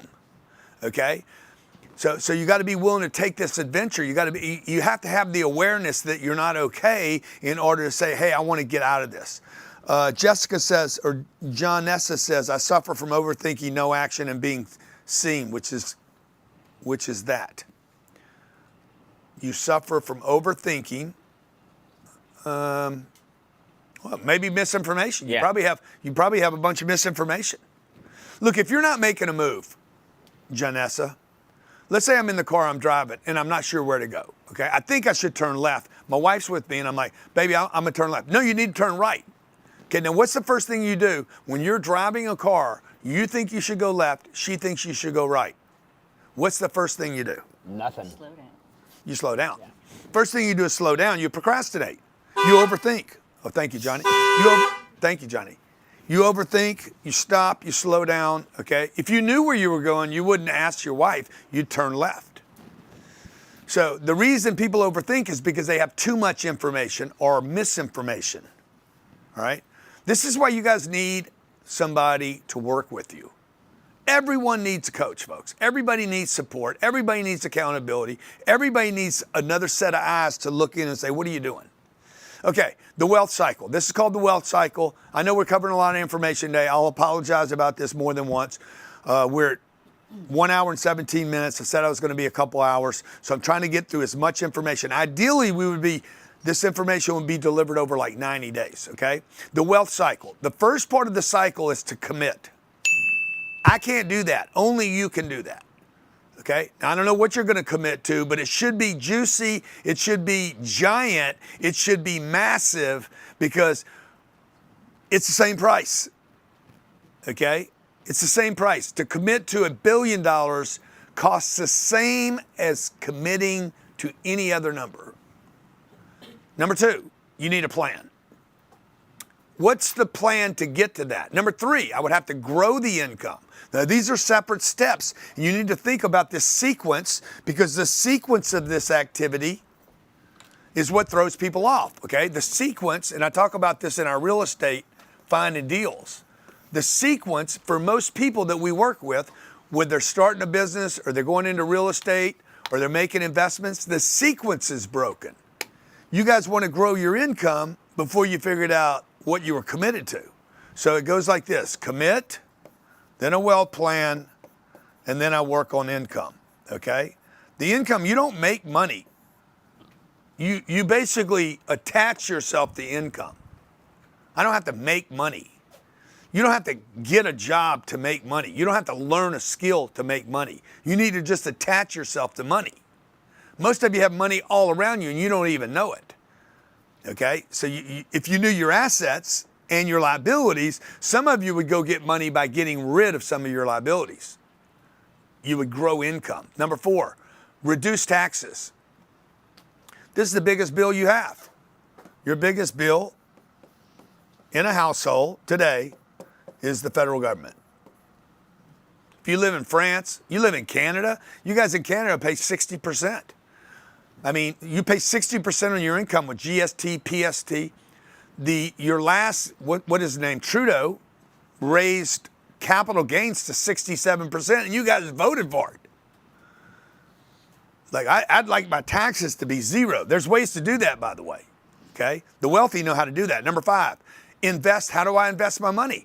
Some of you are trying to invest your money. You're trying to invest your money here, right here, and you hadn't even made a commitment. You don't have a plan. This is a plan. You don't have any income. I have people every day. What would you do with $5,000? A guy hit me yesterday. What would you do with $5,000? I said, $5,000. I wouldn't do anything, bro. I'd invest it in myself. He's like, no, I'm looking for an investment other than myself. I got $5,000. I'm like, $5,000, you're broke. Okay, just take it and learn something about how to make commitments, because there's no reason. No offense to anybody in the room. Average American has $500, does not have. 52% of Americans have $500 for an emergency. They have no commitment to a wealth plan. You got to get a commitment to say, I'm not going to be in this situation anymore. You don't need to invest your money right now. Number 6, how do I protect my assets? Once I do this, how do I protect what I already have? Okay? Okay, assessment. Is that it? Yep. Okay, good. Jared, help me with this assessment. Okay, we're going to do a little assessment, find out where everybody's at right now. All right. So if you open up your book, there's an assessment in there. We just have some questions for you. Number 1 is, do you have a clear financial plan? These questions are all pretty simple. You should be able to rock them out while I'm talking through them. So do you have a clear financial plan? Number 2, is a house an investment or a liability? Okay, controversial topic here. Number 3, what is the average rate of inflation? Number 4, what are you earning in your savings accounts today? Number 5, is diversification good when you're building wealth?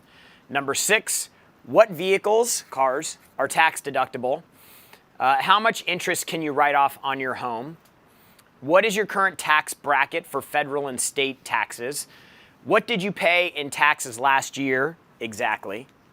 How much money would need to be invested to be worth $10 million at retirement, earning 8% a year? How about if you earn 15% a year? If you earn 25% a year? What's your current net worth? What is the tax rate on passive income?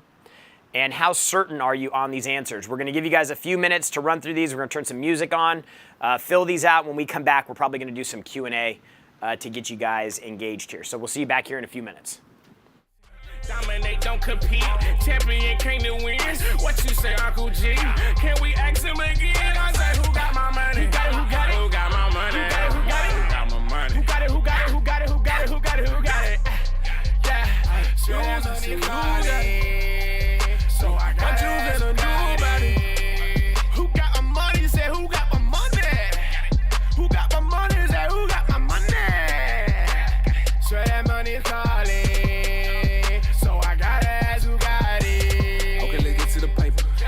Millions on the phone. Okay, let's get some new haters. Ain't no feelings in the zone. Okay, you talking Premier. VIP all about business. I never hope for the money. Me, I go out and I get it. See, me, I go out on a Tuesday. You know, every day Tuesday. And you know, Sheriff stay groovy. It's a 10X movie. You know, we stay on the move. Gotta get money, they do it. Getting the wins, never losing. We never talk, we just prove it. Who got it? Who got it? Who got it? Who got it? Who got it? Who got it? Who got it? Who got it? Who got it? Who got it? Yeah, sure that money's calling. Who's got my money? So I gotta ask who got it. Who got my money? Got my money. You got my money. No. I got one question. Who's got my money? And keep asking until you have answers. And once you have answers, then you go to who's got that money and you do whatever it takes. Once you commit to this concept fully, the money will follow like magic.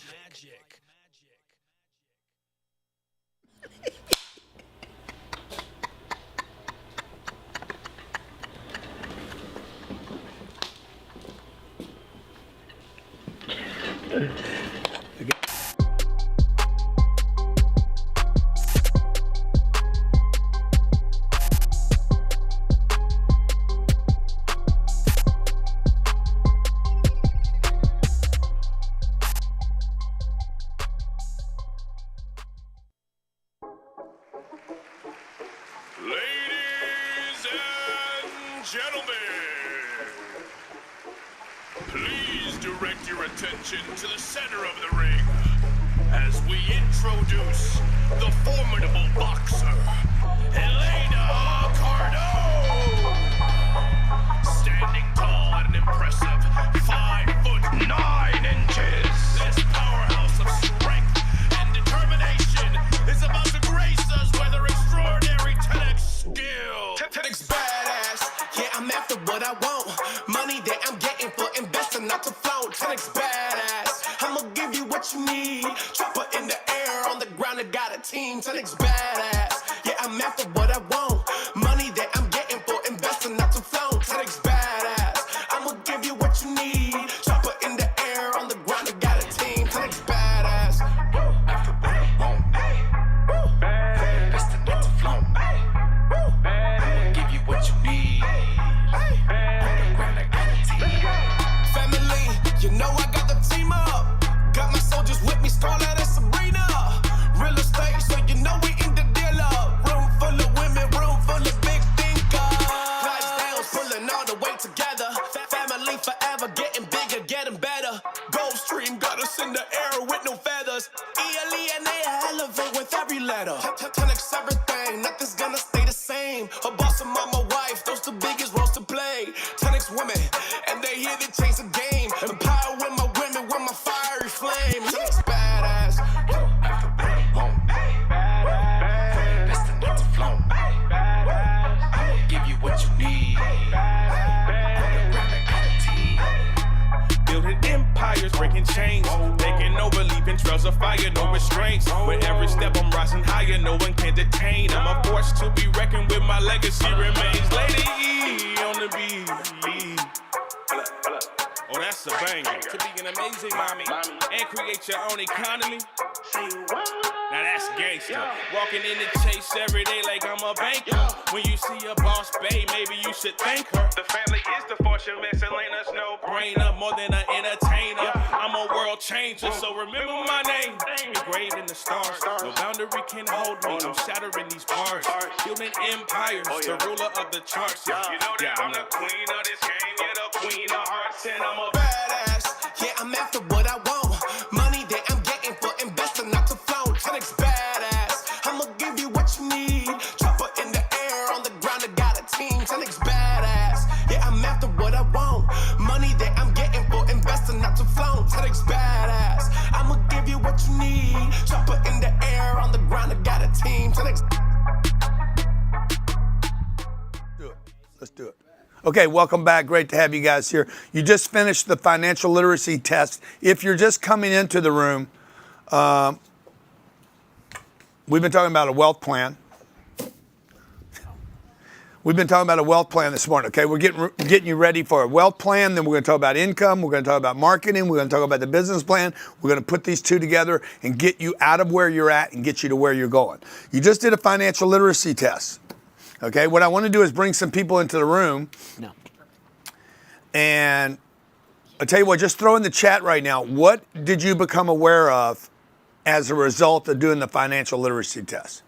Do you have a clear financial plan? Is a house an investment or a liability? What's the average rate of inflation? You either know this or you don't know it, by the way. What are your earnings on your savings accounts today? Is diversification good when building wealth? What vehicles are tax deductible?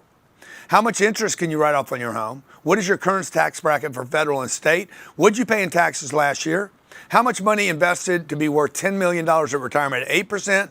If at 15 or at 20, what's your current net worth? What's your tax rate on passive income? And how certain are you on these answers? Okay. I want you guys, what's your takeaway from doing this financial literacy test? Throw it in the chat. And then let me see some of these. I need a plan. Huh? They're saying I need help. I need a plan. I'm broke. Scott, by the way, Scott, you can have money and be broke. You guys could. I know people make $450,000 a year and they're broke. I know people that make $1 million a year and they're broke. I know people that have made hundreds of millions of dollars and ended up broke. And so do you. Okay. Let's see. Samantha says, I need to know these things as well as my husband. Yeah. You got to get everybody on the same page. My wife just finished doing our financial plan for her own personal finances. She uploaded all of her expenses, all of her assets, all of her savings, put in her targets so she knows exactly what she needs to do separately from what I'm doing. I need more money and a plan. Leslie says, I feel incredibly stupid. Excellent. This is phenomenal. Okay. Now, what you don't want to do is you don't want stupid to turn into, okay, there's no hope. Okay. But you need to be aware, like, what am I doing, guys? Okay. You're living if you're in America,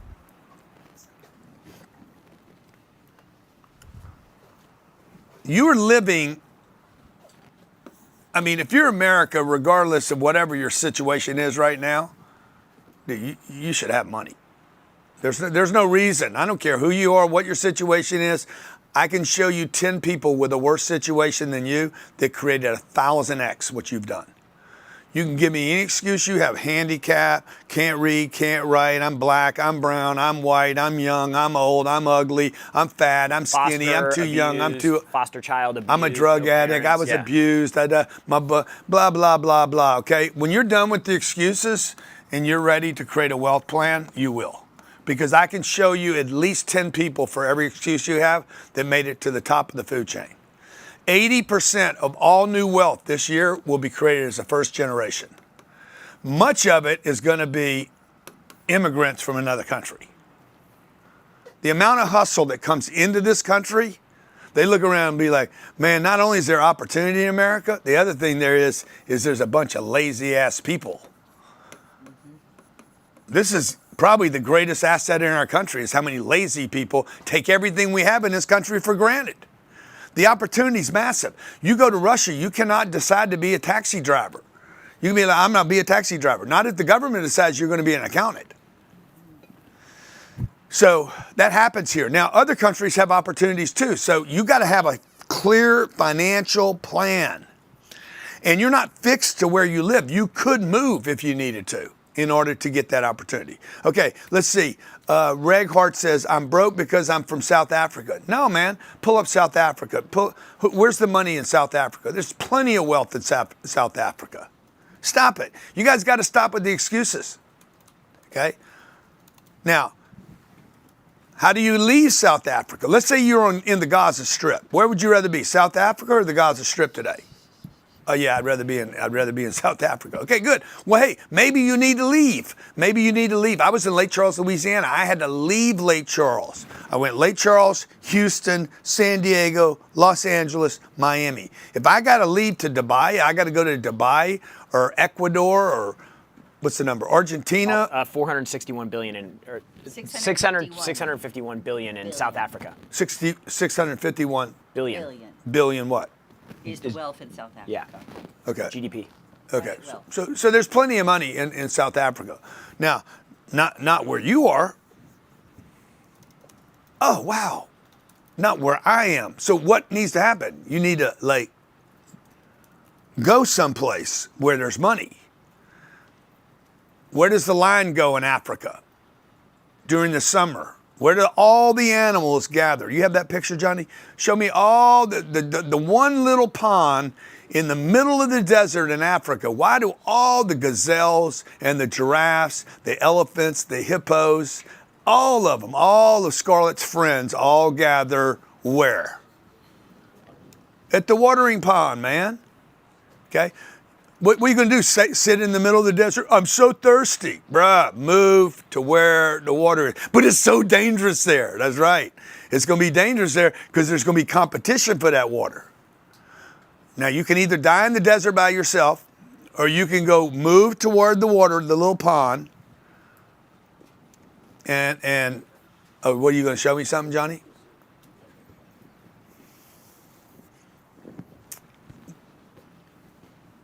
I'm going to show you a little thing we created over at Cardone Capital. Yeah, you see that? You guys got to go move to the watering pond. Huh? No, I don't need to be. I went to Jared. Okay? You got to move to that watering pond, folks. So it may be moving. Yeah, but I got to take care of my mama. Excuse. Bring your mama with you. Okay?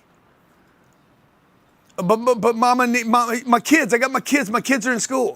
Move the kids, man. What are you committed to? The kids getting another dumbass education? Are you committed to getting wealth and showing your kids how to create it and breaking the generational curse your family has on you? Okay, let's bring somebody up. Did you open that? Yeah. Did you see how you plug it in? Plug the numbers in? Mm-hmm. We need that for all our stuff. That was AI generated. Got to turn it sideways to see it good. It's not mobile optimized, so Huh? it's not mobile optimized. Oh, you see it? They emailed it to you? No, I just pulled it up on the. We pulling somebody up, guys? I'm asking for somebody to be pulled up. Hello, Grant. Hello, how you doing? I'm doing great. I'm happy to talk to you. Thank you for all this incredible information. It's really amazing. Where are you today? Where are you Can you today? hear me? I'm in Colorado. Okay, Montrose, where? Where in Colorado? And by the Grand Junction area up northwest. Okay, I know where Grand Junction is. My older brother died in Grand Junction, Colorado. He had a job there. He was a petroleum engineer, and the well blew up. He was 25 years old. And so that's terrible. I'm every sorry time I to hear hear that. about well, it's many years ago, but so let me ask you this: what did you get from taking the financial literacy test? I kind of filled it all out because I'm pretty into finances. I've been doing taxes for 43 years. And I have about 40 million, I guesstimate about 40 million in real estate, and I only owe like 3.5 million in all my debt. But I'm always broke at the end of the year. So it doesn't matter that I'm making 700,000. I've come up to $1 million a year, and I'm still broke because I keep on investing back in more real estate. And I guess it's the real estate that I'm choosing, which I've learned a lot from you lately on that specific. It's the real estate that I'm choosing that is making me. I like to buy things that are kind of screwed up, and I go back in there and fix it all up because I have contractors, and now they're 3 times more expensive than they used to be. Yeah. So now it's a little bit different. The game has changed. So I don't. And now everybody's telling me to retire, to just relax and kick it, but I want to keep growing forward. And if I sell anything right now, I'm at that 1031 exchange. If I do a 1031 exchange, let's say one of my properties is worth about $10 million. I only owe $2 million on it. I have $8 million out of there. But now I have to rock 6 months of trying to find more real estate to invest in when I'm already maxed out and I'm tired because I'm working 20-hour days, 7 days a week. Well, you're tired. You're tired because of this, okay? You're tired because that ends up being a flat line, okay? The roller coaster really is a flat line with some drama in it, okay? Yeah. It's like, okay, why am I going on this ride? That movie we watched the other night, we'd go up, we'd go down. We're just stuck in it. But really, a roller coaster is a flat line. A flat line is a declining line, okay? So you have $40 million worth of assets. You have less than $4 million on the assets. And what's the cash flow from them? My cash flow is bringing in about 80,000 a month, but it's not. It comes and goes because depending on the damage on people that don't pay their rent. So I'm having really bad renters, people that destroy houses. I mean, just ridiculous. Yeah. It's just not good. So that's $9 million. What is that? $9.6 million a year? 80,000 a month. Yeah. No, that's 960,000. Times Yeah, 12? 960. Yeah, 960. Oh, sorry. I wish. Yeah. Well, it can be. Is that what you wish for? I mean, No. honestly, Just give me back to I wish. Give me back to I wish. I wish. Yeah. You wish what?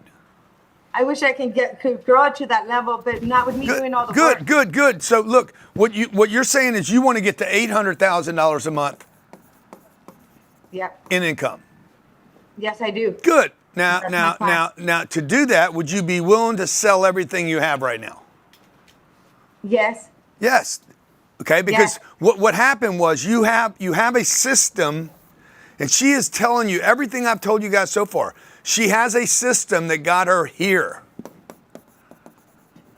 She got here. Be careful what you wish for. She got it.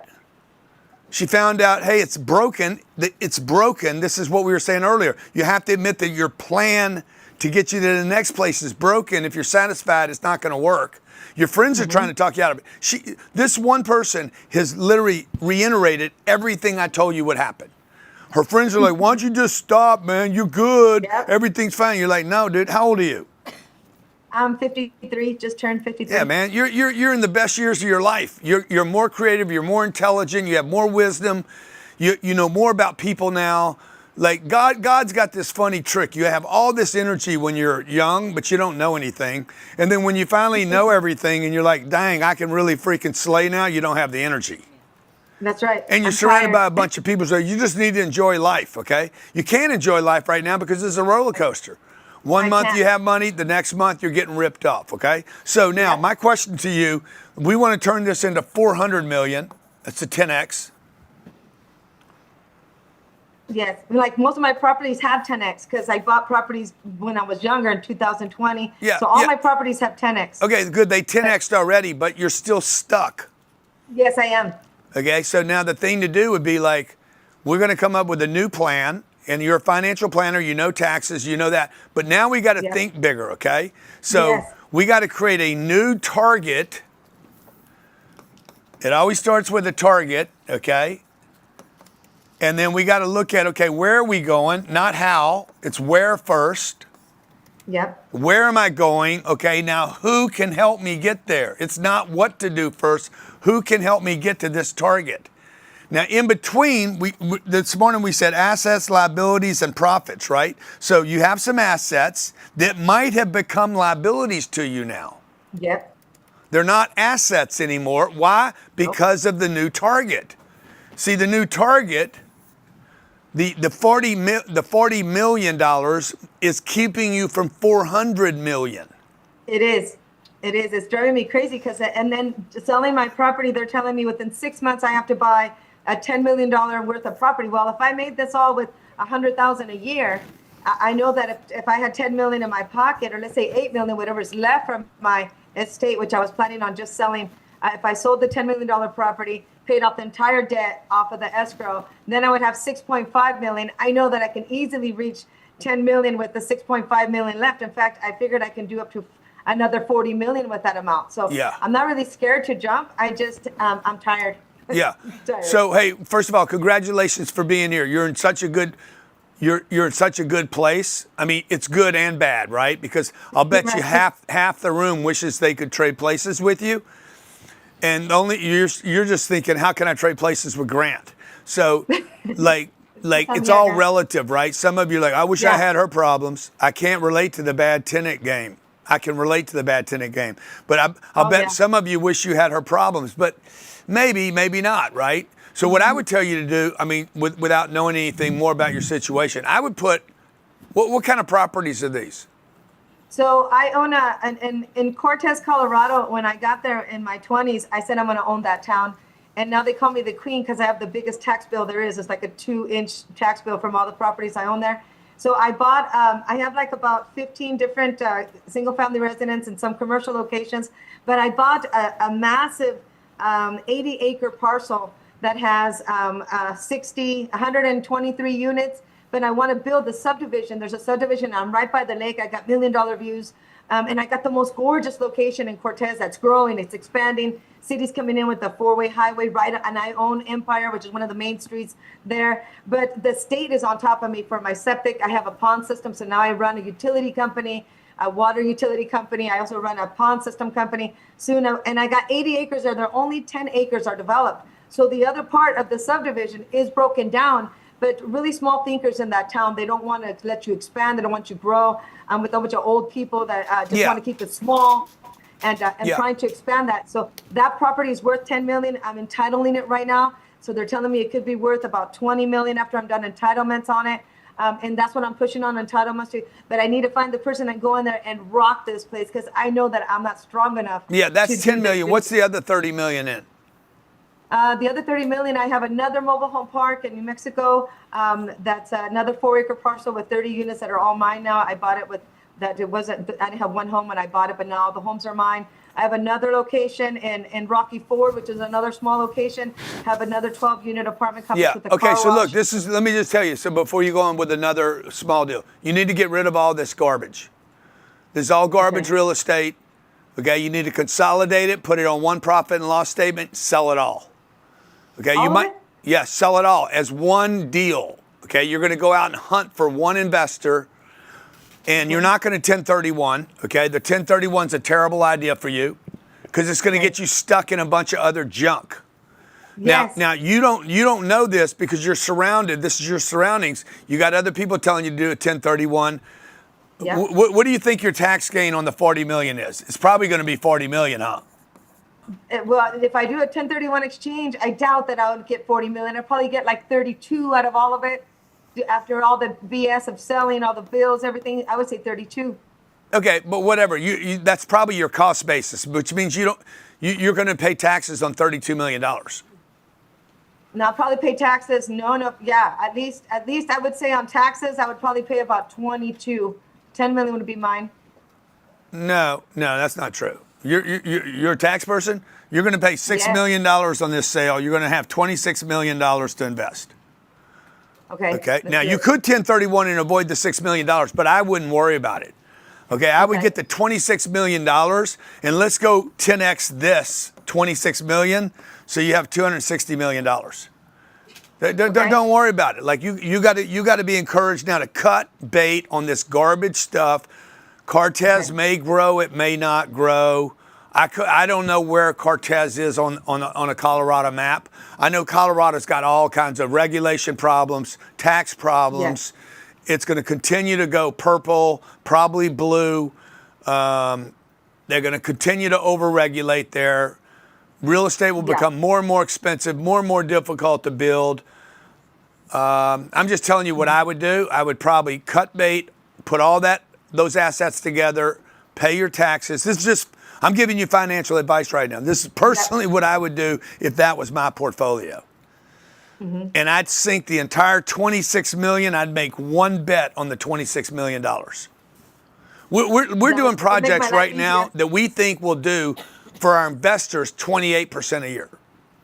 But see, I've been looking at real estate here to see what else I can jump to higher. And in all honesty, it's just giving me more units. It's more garbage. It's more garbage because you don't have enough money. You need to go ride with somebody else that's got more gunpowder than you have. Yep.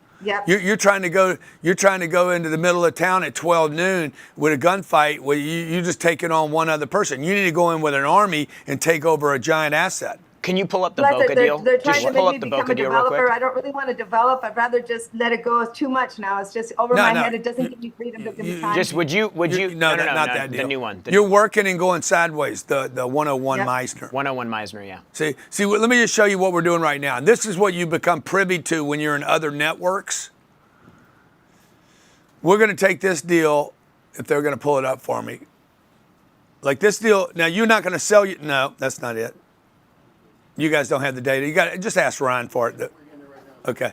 So guys, look. Here's the deal. I don't even need to show you the deal right now. I need to show you. Yeah. Would you rather own the stuff that you own right now, or would you rather want to own this? You know, I would prefer to own something like that. I'm just really concerned with what is it, partners? Because most of the partners I've had in my life, you have partners now. You've been bitching about all your partners. You've been bitching about your partners for the last 10 minutes. I got the government. I got Colorado. The town won't let me build. The builders are going to screw me. The tenants don't pay me. You've been complaining about partners. You just got tiny partners. Yep. Okay, they're chewing at your ankles. They are. I don't even want to see your feet. Okay. They're beautiful. You're an attractive. They're beautiful feet. Did you say that? Always. Okay. I take care of my feet. Okay. All right. Well, you need to get all the scavengers off of them because they're going to. She owes you for. Okay. Let's go to the next. Yeah, exactly. We got to go to. Thank you. Let's go to the next. Thank you, Natalia. See, isn't that cool? You guys got introduced to a woman here that has $40 million of assets. That's cool. Okay. Yes, ma'am. Natalia. Oh, hi. Natalia, how you doing? I'm doing well. I'm very impressed with this wonderful opportunity to learn so much. Contrary to the prior speaker, I would say that I'm in a different situation. So I'm a W-2 employee trying to get out of W-2 when the time is right. I have a system in mind that I'm contemplating. So I'm going to do my IRA from prior employer to roll it into solo 401k that I have a little business on the side that I'm establishing. And eventually I'm going to convert it into Roth while the asset is small. And my plan is to do a checkbook LLC type of a business, B2B, to lend money to people that need it for construction. Yeah, let or me ask you a question. What did you become aware of when you did the financial literacy test? I need shake the whole thing up and pretty much there is a lot of things to work on. Because what I'm hearing you say right now is you got a bunch of these traditional plans. I don't know if you guys noticed, but most of the people you guys know are doing these traditional plans, and it's not helping them. Most of the planet is stuck in the same garbage. And this is the misinformation trap. I got to have a Roth. I got to have an IRA. I got to have a 401k. I got to plan. How old are you? I am 46. You're 46 and you have money trapped in a retirement account that you can't access for 30 years. This is insanity. I know. I plan on growing it tax-free eventually, and I have a vehicle in mind, and I have a couple partners that I think of that I can lend them to, and pretty much do loan after loan. And my question is, what criteria I look for in those customers, and how do I secure my investment so I don't lose? Well, see the first thing is the wealth plan is before you make decisions, you need to have a commitment to the target. Like, where are you going? Because right now I hear you deciding what to do before we decided where we're going. And what you're doing right now is what almost everyone does. They decide what to do before they decide where to go. So I haven't heard what your target is. What's your target? My target, I'm still exploring. What I do concurrently, in addition to that, all you got to do is tell me your target, though. Where are you going to sleep tonight? $10 million in 5 years. How much? $10 million in 5 years. Good. That's what we need to focus on, not the Roth and the IRA and the 401k and two partners. I am thinking about it to do on the background as a second parachute. My main parachute would be to partner with people that I can leverage my good FICO score. And what if you could get one person to give you $10 million? I have to have a good deal for them to be willing to invest. What if one person would give you $10 million? What if I gave you $10 million right now? Would you be all right with that? Sure. Okay, well, stop it. Knock off all this other stuff you're talking about. You're doing this like you have to walk. You got to be Alice in Wonderland. You got to, or the wolf story, and you got to walk through the, you ain't Jesus. I don't need this. You don't need to go suffer on a cross. Like, why don't you just figure out an easier way to go get the $10 million if that's your target? Do you have any suggestions how I do that? Yeah, you got to unwind from this idea. You're out sequence. The sequence is commitment. Okay? The commitment, you need to spend your time in the commitment. What am I committed to? What is the target? Okay? Then who can help me get there? You're doing the what's first, okay? Certainly we're going to need income. We're going to need to reduce our taxes. We're going to need to make investments. But in the beginning, what you want to do is simply start, in your case, and this is for everybody, okay? I'm bringing people up. The network, by the way, you guys connecting to one another and hearing other people's questions, okay? You know how many different ways there are to make $10 million? One person could give me $10 million. 10 people could give me $1 million. I'm like, okay, I'm going to build a product for 10 people to give me $1 million. 100 people could give me 100,000. Yeah, I mean, there's just so many ways to cut this pie up. You don't need to decide how to get there until you understand the choice of vehicles. right? Hey, I want to fly to Albuquerque, New Mexico. Good. I make the decision to fly to New Mexico. Now, what are my choices? American, Delta, Southwest, private, charter, bus, Greyhound. Like, then I pick the vehicle. So we just need to work with you. You need to spend more time than Natalia on the target. By the way, it might even be too small. And less time on the what. Then I'm going to list my assets. What assets do I have right now? What liabilities do I need to get rid of? What assets do you have that might be holding you back? Like your Roth and your 401k could be holding you back. I actually think while they're small, I can do a tax shelter, and I'm currently learning commercial real estate and networking with people.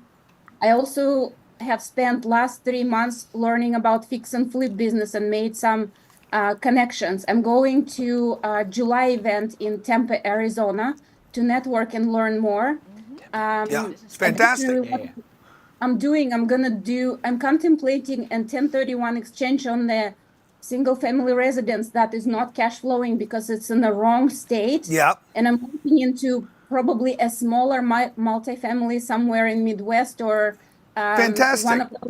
This is amazing. This is amazing. Okay, all I'm saying to you is you have all these plans. First of all, I admire you so much that 1, you're here. That 2, you actually know where you want to go. 3, you actually know what you have. 4, you're working on different plans. I just want to suggest to you, don't get committed to the vehicle yet until we're clear on the target. I made this mistake. I'm just telling you, it cost me hundreds of billions of dollars, not millions, billions, because I got in a vehicle that I thought was going to get me to a place, and it did. But the target that I picked was wrong. Okay? So thank you for being here. I appreciate you being here. One more. Going right into You're going to go into the wealth perfect. sequence. This would really help right now. Okay. Good setup. Okay, great. So this is the wealth plan sequence. Okay? This is basically, and this is what I was speaking to her about, is, I'm there though. So the first thing is where, right? Where am I going? What is the destination? It's the target, it's the number. Okay? Like I could literally do this with a calculator. Hey, I want to go to $1 million. I wouldn't worry about the what first, folks. I wouldn't worry about the what, the how, the how. I would be thinking about who. Okay? Watch. Let's say I'm in desperate need. I got 10 minutes and I need $1,000.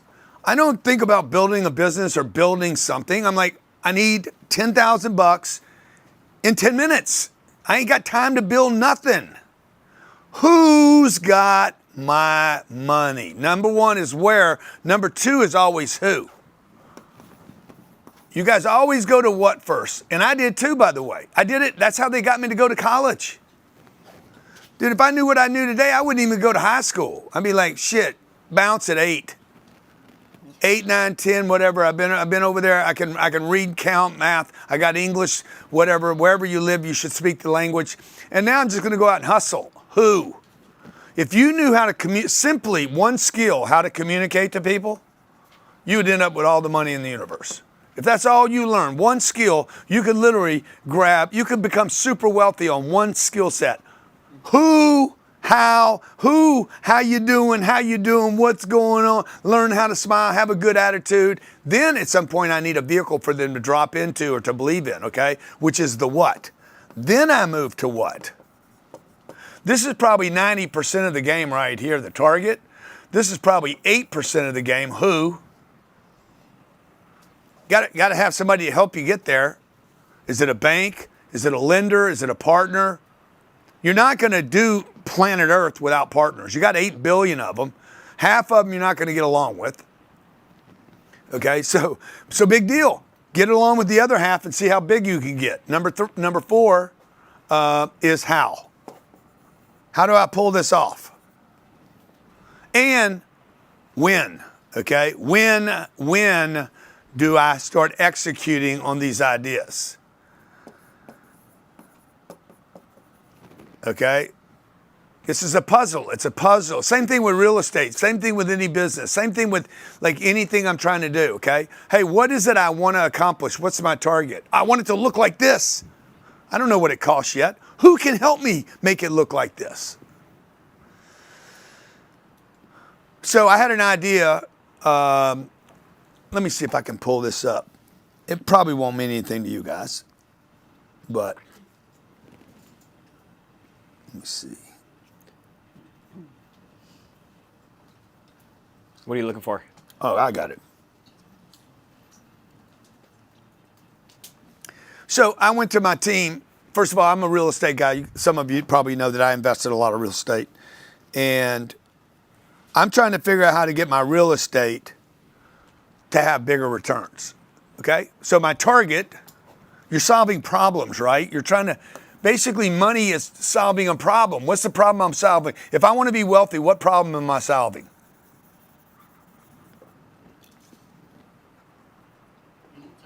I want to be wealthy. What problem am I solving? No, not being wealthy. I'm not wealthy. I want to be wealthy. That's the problem I'm solving. I want to be healthy. What problem am I solving? I'm not happy about my health, so I want to solve that. I'm single. I want to be married. Okay, I want to have kids. What problem am I solving? I'm single. I'm trying to. Who, man? It's not. You want a companion. You don't say, what do I need to do? You know, who do I want to be my companion? You guys are out of sequence. Oh, I need to fix my hair. No, you don't, bro. You need to know who you want to be with, because who you want to be with might not want you to have your hair all fluffed up like a Texas girl. Okay? So where am I going first? Okay? So I decide, this is creators. This is how you create something. Okay? I say, look, I'm buying real estate, and I want my real estate to go from 12% or 15% a year to 35%. How do I do that? Where do I want to go? This is my target. Okay, well, I can't just keep it as real estate. There's no real estate that performs at 35%. Okay, so I started looking. Who can help me solve this riddle?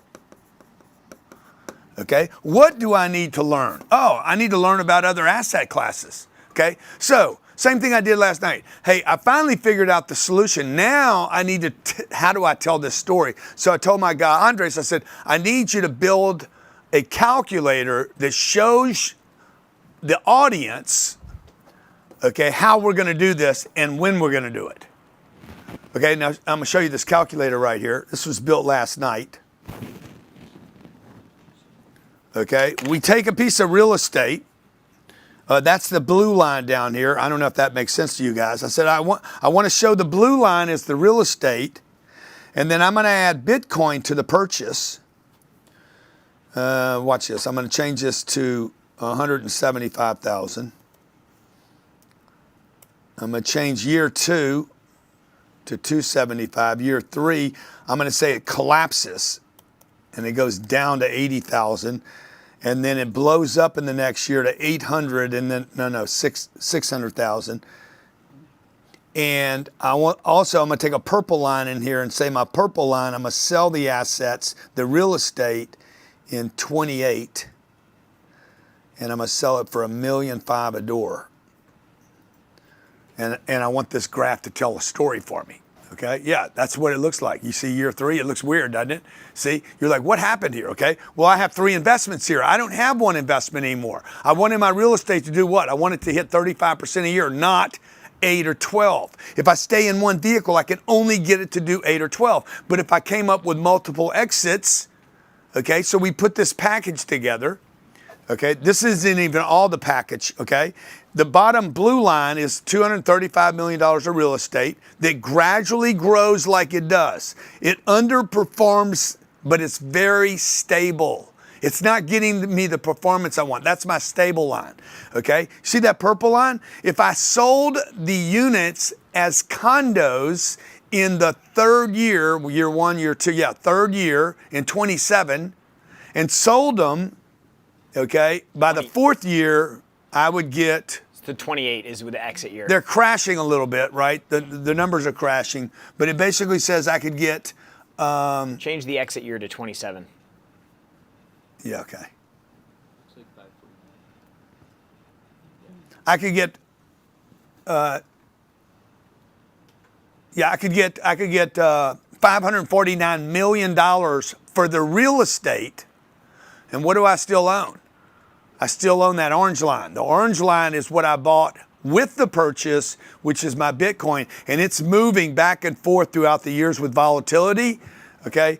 And if I held that for 5 years, the Bitcoin could be worth $1 billion. Now, what return is that? Okay, well, if I invested 235 million to start, 335 to start, and we sell out at 1.4 billion, 1.4 billion divided by what I put in, 335? 235. 335. It's 41%. It's 400% in 4 years. That's 100% return annualized. I was going for 35%, okay? That's how you start creating. How did I come up with this solution? By the way, this is gonna disrupt all of real estate across the country and maybe the world. This thing that we put, a new vehicle. How did I find the vehicle? Because I'm out there hitchhiking. Wealth is a hitchhiking thing. I'm like looking for a car to pick me up, man. I want a truck to pick me up. I want a car to pick me up. Now, if it's late at night, you're not always selective. You'll just get in anything. But when you're creating wealth, it's like hitchhiking, okay? And you're like, okay, I'm looking for a vehicle to pick me up and take me someplace, right? Maybe a creepy dude comes up. I'm like, no, I don't want to get in that car. That's weird. That's a creepy dude, okay? I want to find a vehicle that can pick me up and bring me to where I'm trying to get. So the sequence that you guys use is vital. And most of you, I'm just telling you, make a note here on page 13. Most of you, if not all of you, have the sequence upside down. When am I going to get my $1 billion? Number 5. When am I going to get rich? You ain't going to get rich worried about when.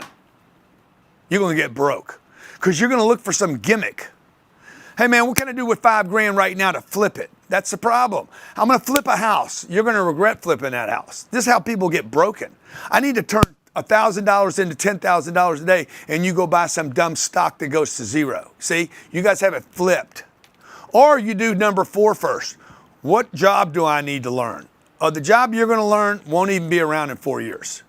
I'm going to be a lawyer.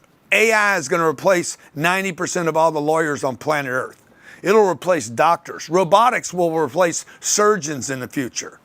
So you guys are all, you remember when everybody was a doctor? They'd be a doctor because that was the way to make $300,000 a year.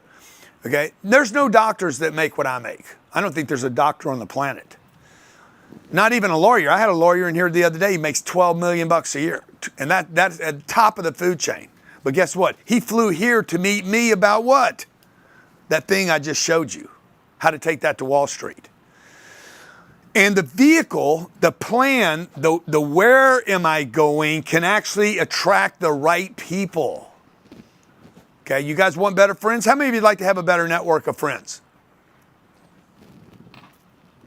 Yes. Guess what? You need a better where, a target, okay? Now, 5 ways to create wealth. These are the only 5 ways. So when you're looking for the vehicles, you could inherit it. Not a bad way to do it. It doesn't build competence or confidence because when somebody drops a big bag on you, that doesn't come with any skill set that you're sure about. And it's very hard to repeat it. Number 2, you could marry it. Okay? Brilliant. Absolutely highly recommended. Okay? And nothing wrong with it. How'd you get rich? I married it. Okay? Number 3, luck. Very, very hard to duplicate. Only luck I ever have feels like it's bad luck. Okay? How many of you out there can relate to like, yeah, I got luck, it's always bad? How many bad luck people out there? You got no lucky charm.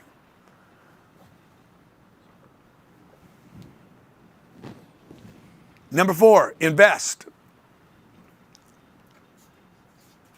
And number 5, work. Okay? Only one of those really works. Only one of these, number 4, is really the only way to create true wealth. Okay? It's probably number 4 is 1, number 2 is work, and then then it would be marry it, inherit, and then luck would be the last one. Okay? All right. Now, you can't control wealth unless you control your income. So what we're going to move into now is the income plan. Once you get your where fixed,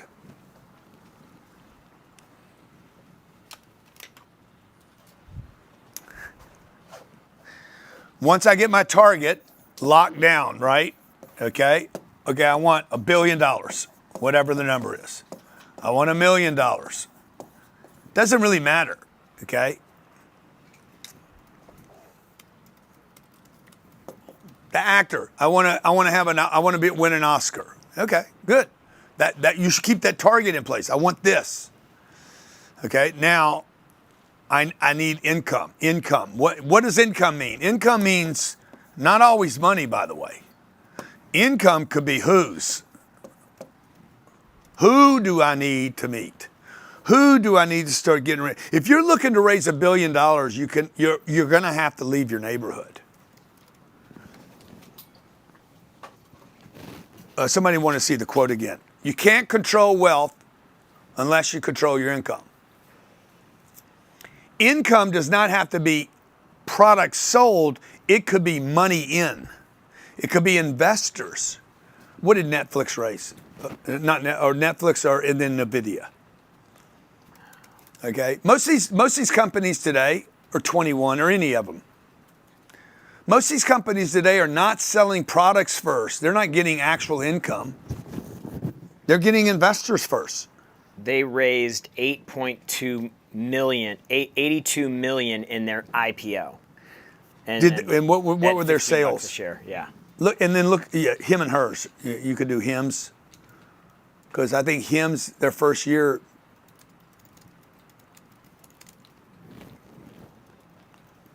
They raised $1 billion convertible senior notes. $1 billion. $1 billion, yeah. And did they have any income? That's what I need. No. No. So they raised $1 billion with no income. On what? A target, an idea, a concept. Okay. Now, the thing that you need to manage your business system, they had a business system, they had a system. Hey guys, we're going to go raise money based on this story. The system you must manage to increase your income. Income could be people, it could be investors, or it could be products sold, okay? So first you got our target. Hey, our target is we want $1 million of real revenue this year, okay? I want $1 million worth of investment dollars. I want $1 billion, whatever. It doesn't matter. You pick a number and then you break it down like this. 2, I get attention for the very thing I want. Hey, I want to raise $1 million this month. How do I do that? I want to start a GoFundMe account. What's the biggest GoFundMe raise? Number 3, I need leads that are going to come in and hit a page. Anytime we build that, any new program here, this is what we go through. What's our target? 45 million. 45 million for what? America's Food Fund. Okay. Pull up the GoFundMe account for the guy that wore the beer t-shirt. There was a guy that shows up at a baseball game. He's got a t-shirt. GoFundMe, I need to buy a beer. I need to drink a beer. Okay, it was brilliant. It's so simple.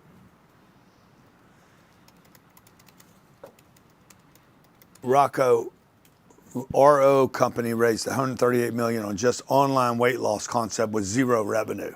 See, that's what I mean. Like, you guys need to think different. You're told to go to work. You're told to actually get an education first. Learn something first, then go to work.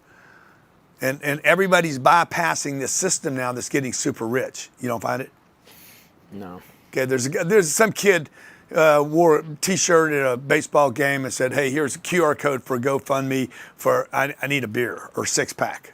And he raised, I don't know, hundreds of thousands of dollars. He got leads generated, hit his page, and entered the GoFundMe account. Number 4, you got to manage those leads. Leads are people. Now I'm managing the who.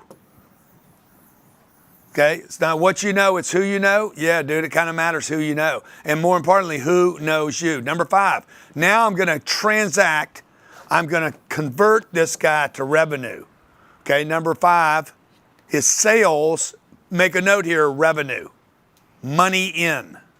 Investors. Could be revenue, investors, money in. Partners. Okay, number 6, now I got to manage a team of people to manage this activity. Who's going to manage the money that came in, the leads that came in? How do I manage these people so that we pick stuff up that we missed? Okay, when somebody comes in, a customer comes in, we're really talking about customer acquisition now. When a customer or a lead, they're all customers, by the way. Some pay you nothing, some pay you 1, some pay you 10, some pay you 100, some pay you a lot. They're all customers. This is a number. 0 is a number. Jared that gives me no money, I actually showed him my asset, my product. I showed him my service. He decided not to do it. He is a customer that didn't pay me. Okay. Another guy pays me $1. Another guy pays me $10. How many products does Amazon have on its site right now? The largest Costco or Walmart's can hold about 160,000 products. Okay, Amazon's like, and they're all limited, by the way, to their shelf space. 600 million products on their global marketplace. Okay, the largest Costco, Walmart's in the world can have maybe 160,000 different items in any store at any time. How many does Walmart have? Walmart has $600 million on an infinity of inventory. Okay, who's going to win? You got to drive to Walmart, you get to see 130,000 products, or you get to go to Amazon, look on their website, and see 600 million. I could get a 0, I could get a 1, a 10, 100, 1,000, a 10,000. Save myself going to Walmart's. Who wins? Amazon wins. Okay, why? They got more customer leads. Okay, now how do I get these leads? Find out how many people pay Prime, just Amazon Prime. This was brilliant. See what Jeff Bezos did? He followed the traffic, the who's. 220 million. 220 million people pay. What's Prime cost? It was $100 a year, I think. $14.99 a month. $15 a month. 220 million people. Do the math on that. Guy was brilliant, man. Million. I saw another one that was $1 million. It was a different guy. Times $15. Beer raising on GoFundMe. That's 3, 6, 9. It's $3 billion a month. And you hadn't bought anything yet. Listen, what I'm trying to tell you guys, nothing has been sent to your house. And he makes $3 billion a month. There's no product coming off the 600 million shelves or whatever. There's no product. You understand? And then, by the way, if you bring a great product to Amazon and it starts selling, guess what Amazon does? They knock the product off, drop the price on it, undercut you, and they use you as a testing platform. Brilliant. Can't hate on that. Okay? So number 6, manage a sales team. Number 7, scale to 10x levels. This is a system that you have to manage. Everything works in circles. Most of life is not like this. Most of life is actually like this. It goes round and round, okay? It should have a flow in it. There should be a flow of activity, okay? And each of these activity points you got to get so good at that you know which one you're on, but the system doesn't really know what's flowing. It's a flow. It's a current. Money comes from the word current. That's how you got the word currency. And this thing is a flow. It's a flow. It doesn't stop. It's not, I'm going to do one thing right here, and then I'm going to stop and do something else later. I have a target. I go look for a who, okay? All right. Asset assessment. Rate your confidence in your systems for each of the following business systems that I just shared with you, okay? 1 is low confidence, and 10 is perfect confidence. By the way, let's just replace perfect confidence with Grant Cardone confidence, okay? Crystal clear targets. Rate yourself. Don't think about it. Just rate. What's the number? 1 is low, 10 is high. Revenue sales, increasing sales, profit planning, marketing, follow-up, unsold customers, following up sold customers, and then go over your key performance indicators, if you even have any. Do you know where your KPIs are? Recruiting people, onboarding, training, sales scripts, emails, and managing. Perfect scores 140. Fill in the blanks.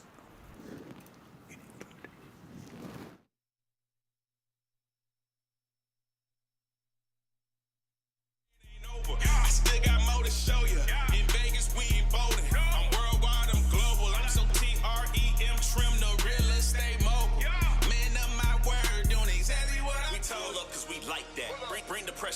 hijack. Rule 1, we showing up. Setting goals, got my sight back.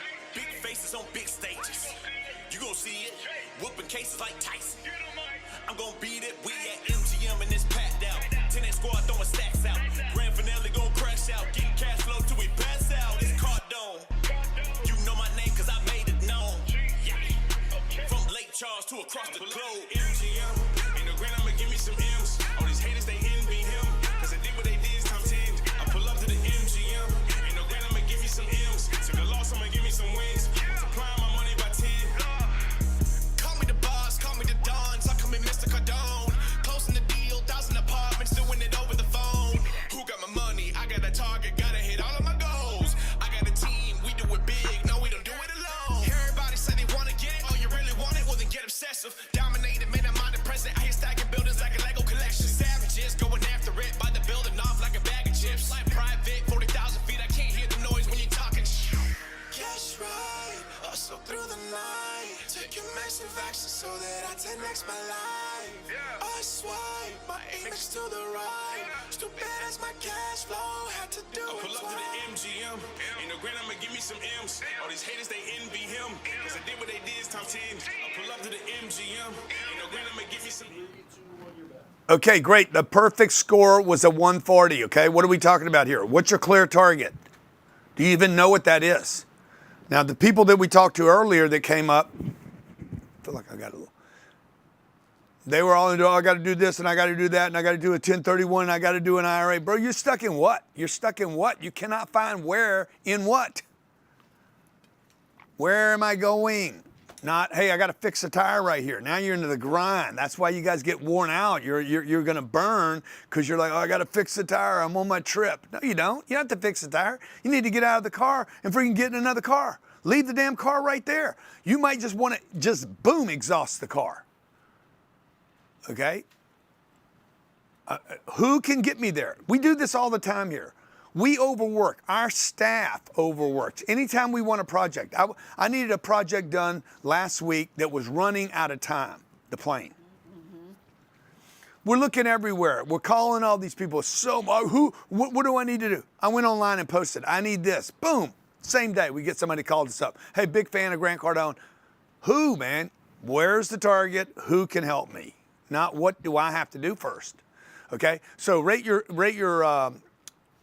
total rating here should have been a 140. Now, I want you to compare my score. I did this morning. This was mine.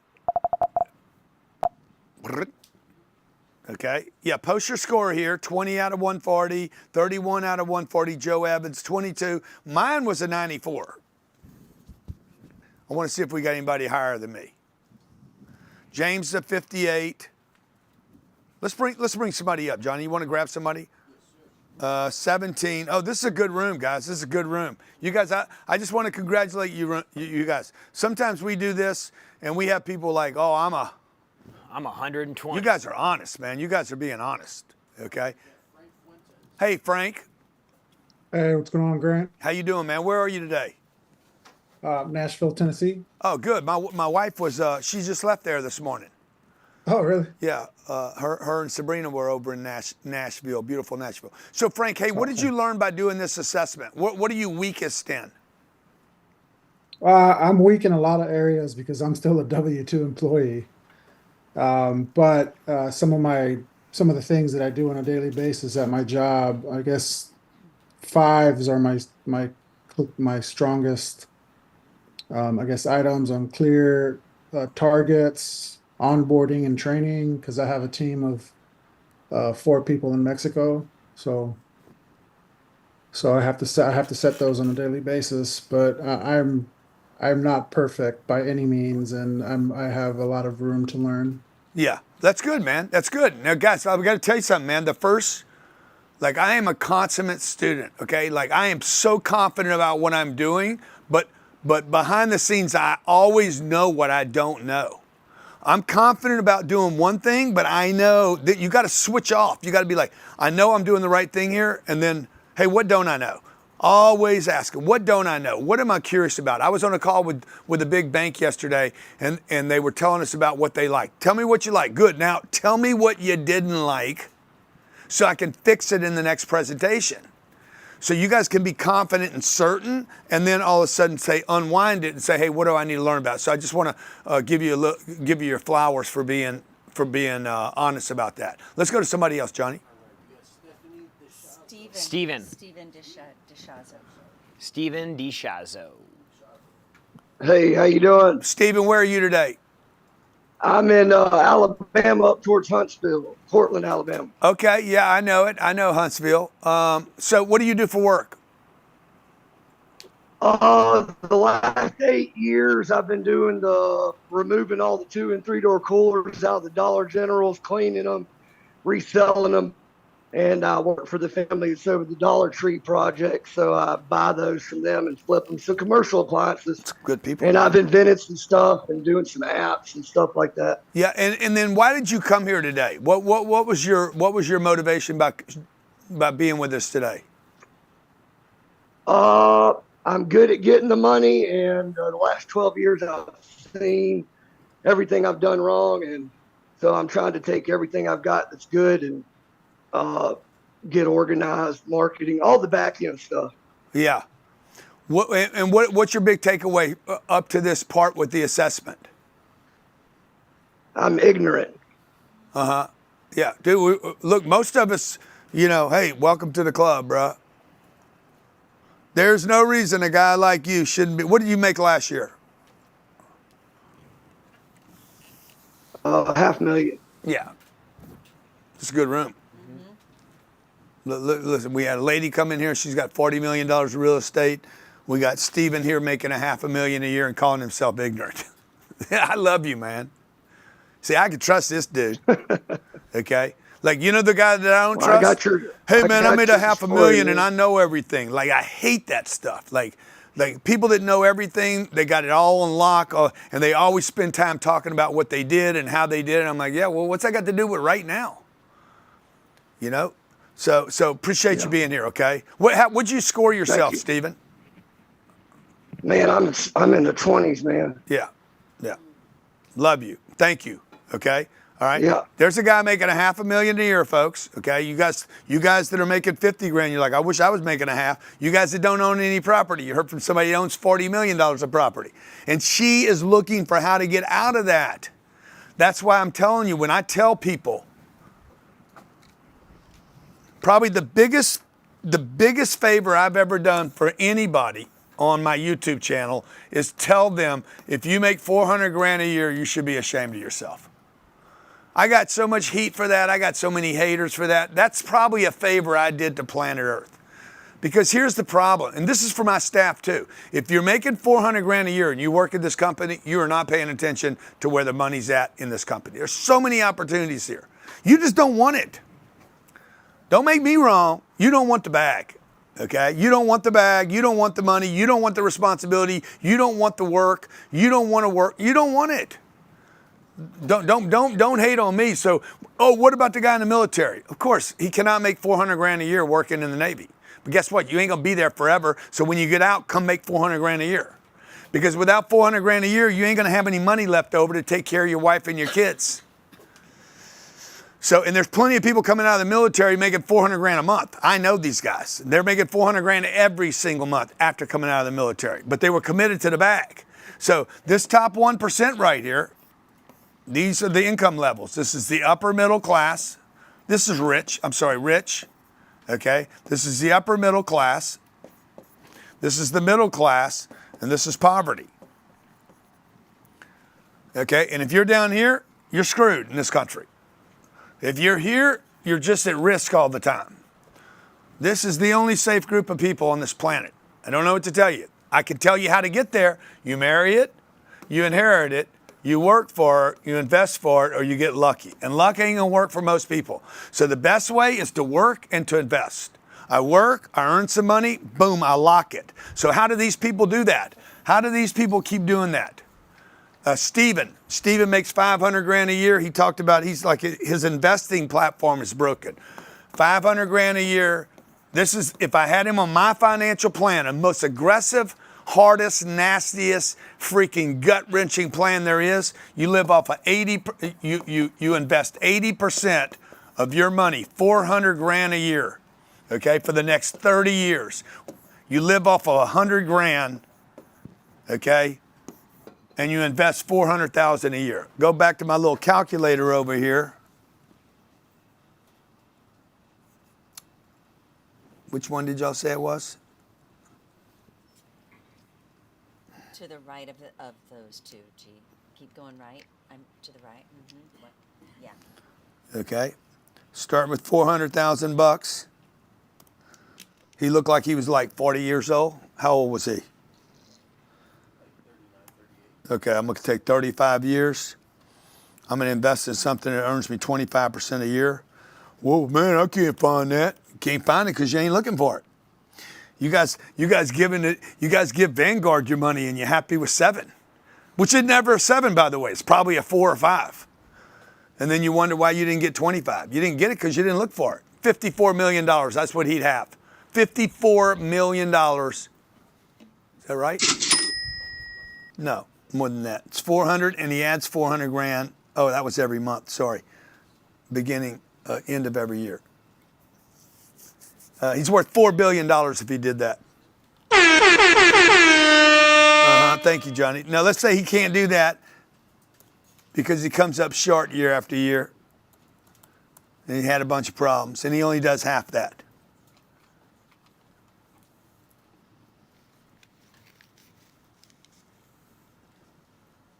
And let's say he can only do 12% returns because his returns screwed him. It's $96 million, okay? Steven's got a different set of problems now. What did I do? I flipped the model, okay? I flipped the model to the target. I don't even know what he's doing for a living. Is he doing for the dollar store? Dollar stores won't even be around in 5 years or 10 years. They're going to be gone, dude. Okay, you know how many businesses are going to be gone in the next 10 years? Like entertainment. Do you really think people are going to be fly to Singapore, Dubai? What was that little place we went to, Scarlett, in the ocean? It had all those little spots in the ocean. It's on the other side of the world. Maldives. The Maldives, okay? You think people are going to go to the Maldives in the future? Yeah, Grant, they're always going to go to the Maldives. No, you're not. You're going to put a headset on. Headset's going to cost you $1,000. You're going to go wherever you want to on planet Earth. Disney, you ain't ever going to be on a Disney ride again, okay? The Disney park will be closed down the street. We'll have deflation on planet Earth. Everything will be almost free. It's already happening right now. It's in your pocket.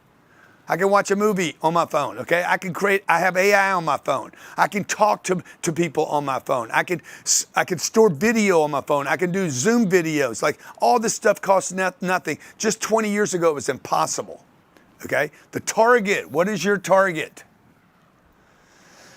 This is what matters, okay? Hey, this is the Walt Disney, Howard Schultz, Apple Computer, the dreamers, okay?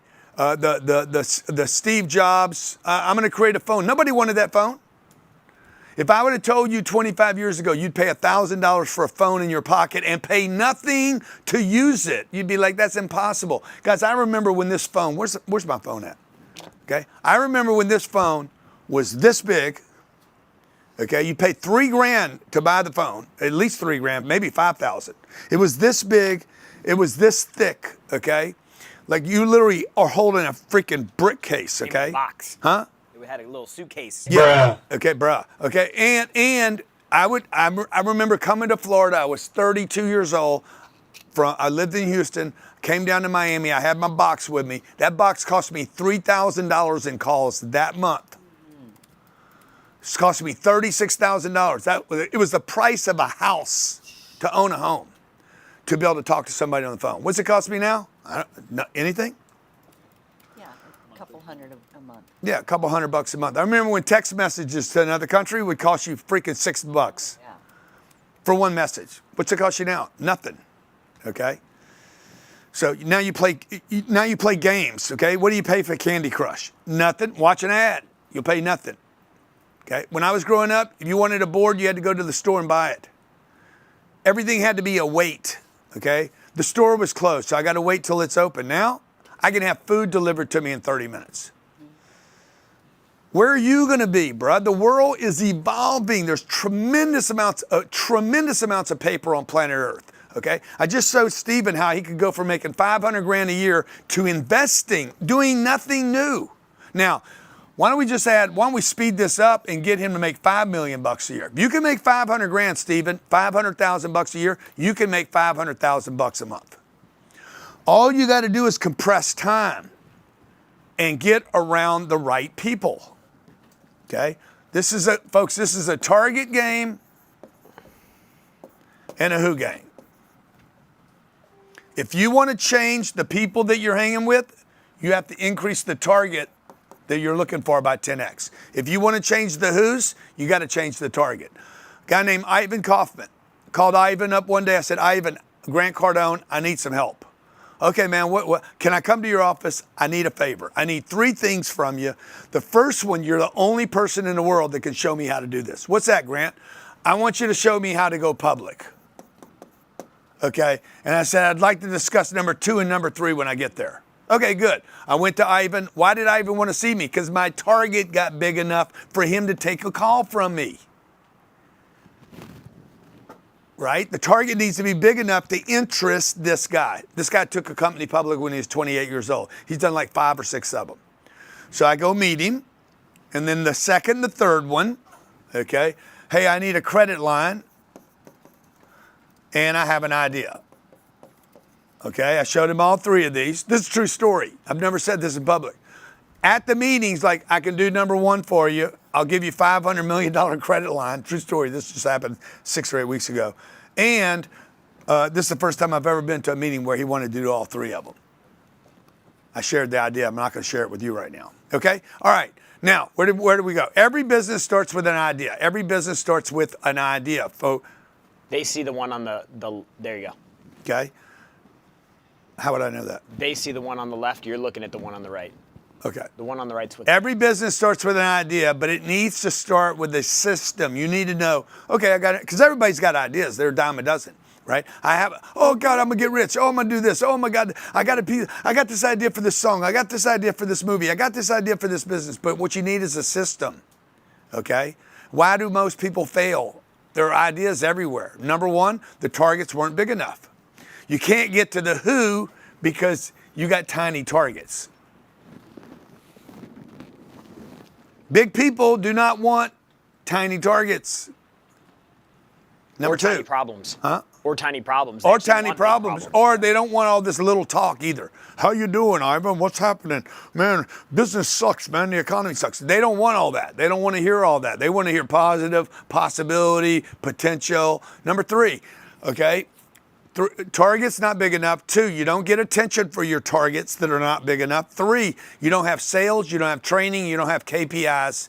KPIs are key performance indicators. Number 4, no accountability. Why are you laughing? Number 5, takes too long to get there. Yeah, you laughed, Jared. You know what I'm thinking right now, huh? Yeah. Oh yeah. Number 5, it takes too long. Number 6, you don't have the tools. And number 7, you don't have a plan. Which one are you failing? Which one is killing you? Which one is taking you down? Which one is the reason you're failing? Circle 2 of them. So on page 21, when you're clarifying your big idea, it needs to start with a financial target. The financial target, and I know we're going fast, folks. I said to you, this should be done over 90 days. We're going to do a little Q&A here in a second and an assessment and an exercise, right, Jerry? Exercise, yeah. Yeah. Okay. The target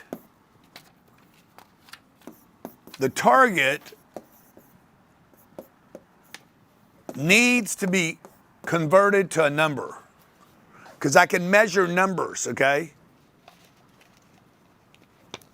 The financial target needs to be converted to an actual number. Number 2, what changes, I need you guys, when you're clarifying the big idea, the big giant idea, okay, make a note on this page. If the idea doesn't change everything, you will not do what it takes. If it doesn't change everything, you won't do anything. Yeah, if you don't change, if this idea doesn't change everything in your life, you won't do it. You won't do what? Anything. You won't do anything. Yeah, you won't do anything. And you'll get talked out of it. Your spouse will be the first one who talks you out of it because she's going to be like, Or he's going to be like, well, dude, what are we going to do? We're going to do all this and I move across the street? I mean, I'm still married to you. Okay? Number 3, it must be big enough to benefit you and others. This really it just needs to change everything. Number 4, you got to do the math to find the path. Okay, I'll show you what that means here in a second. Like, what is the math to the $10 billion? You don't do the who's first, you do the math first. Number 5, you monetize AFAF. As fast as, and number 5. Okay, now how do you break down the $1 million? You break it down. You take every great idea and you break it down. It's like this everything in my career I've broken down. I was a salesman. I'm selling product. I'm a sales guy. I'm making $3,000 a month. My target was I want to add $1,000. I want to make $4,000. Okay, good. How many units do I need to sell extra? I need $250. I need 4 units. Bang, that gets me $1,000. So I need to do what I'm doing now. This is my existing. Plus, I need another 4 units. To get the 4 units, I need to talk to 40 people to get 4 of them to buy from me. I knew my math. If you know your math, you'll find the path. Okay, so how do you break down $1 million? I broke that down. How do I break down $1 million? I could do one time, one person gives me 1 million. I did that with a lady earlier today. I want to make this much money, blah, blah, blah. I'm like, why don't you just find one person to give you $1 million? Well, that's ridiculous. How many people on planet Earth have $1 million?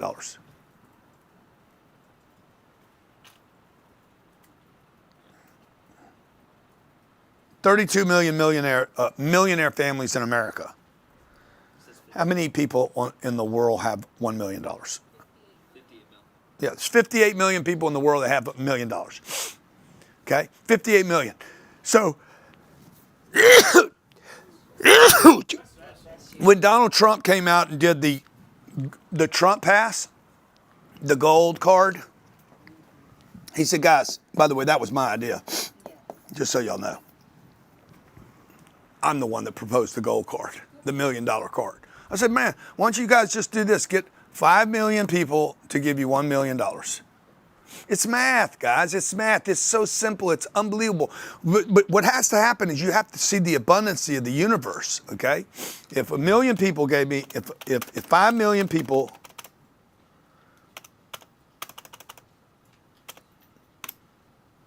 well, that's $5 trillion. Or is it 50 trillion? I think it's 5 trillion.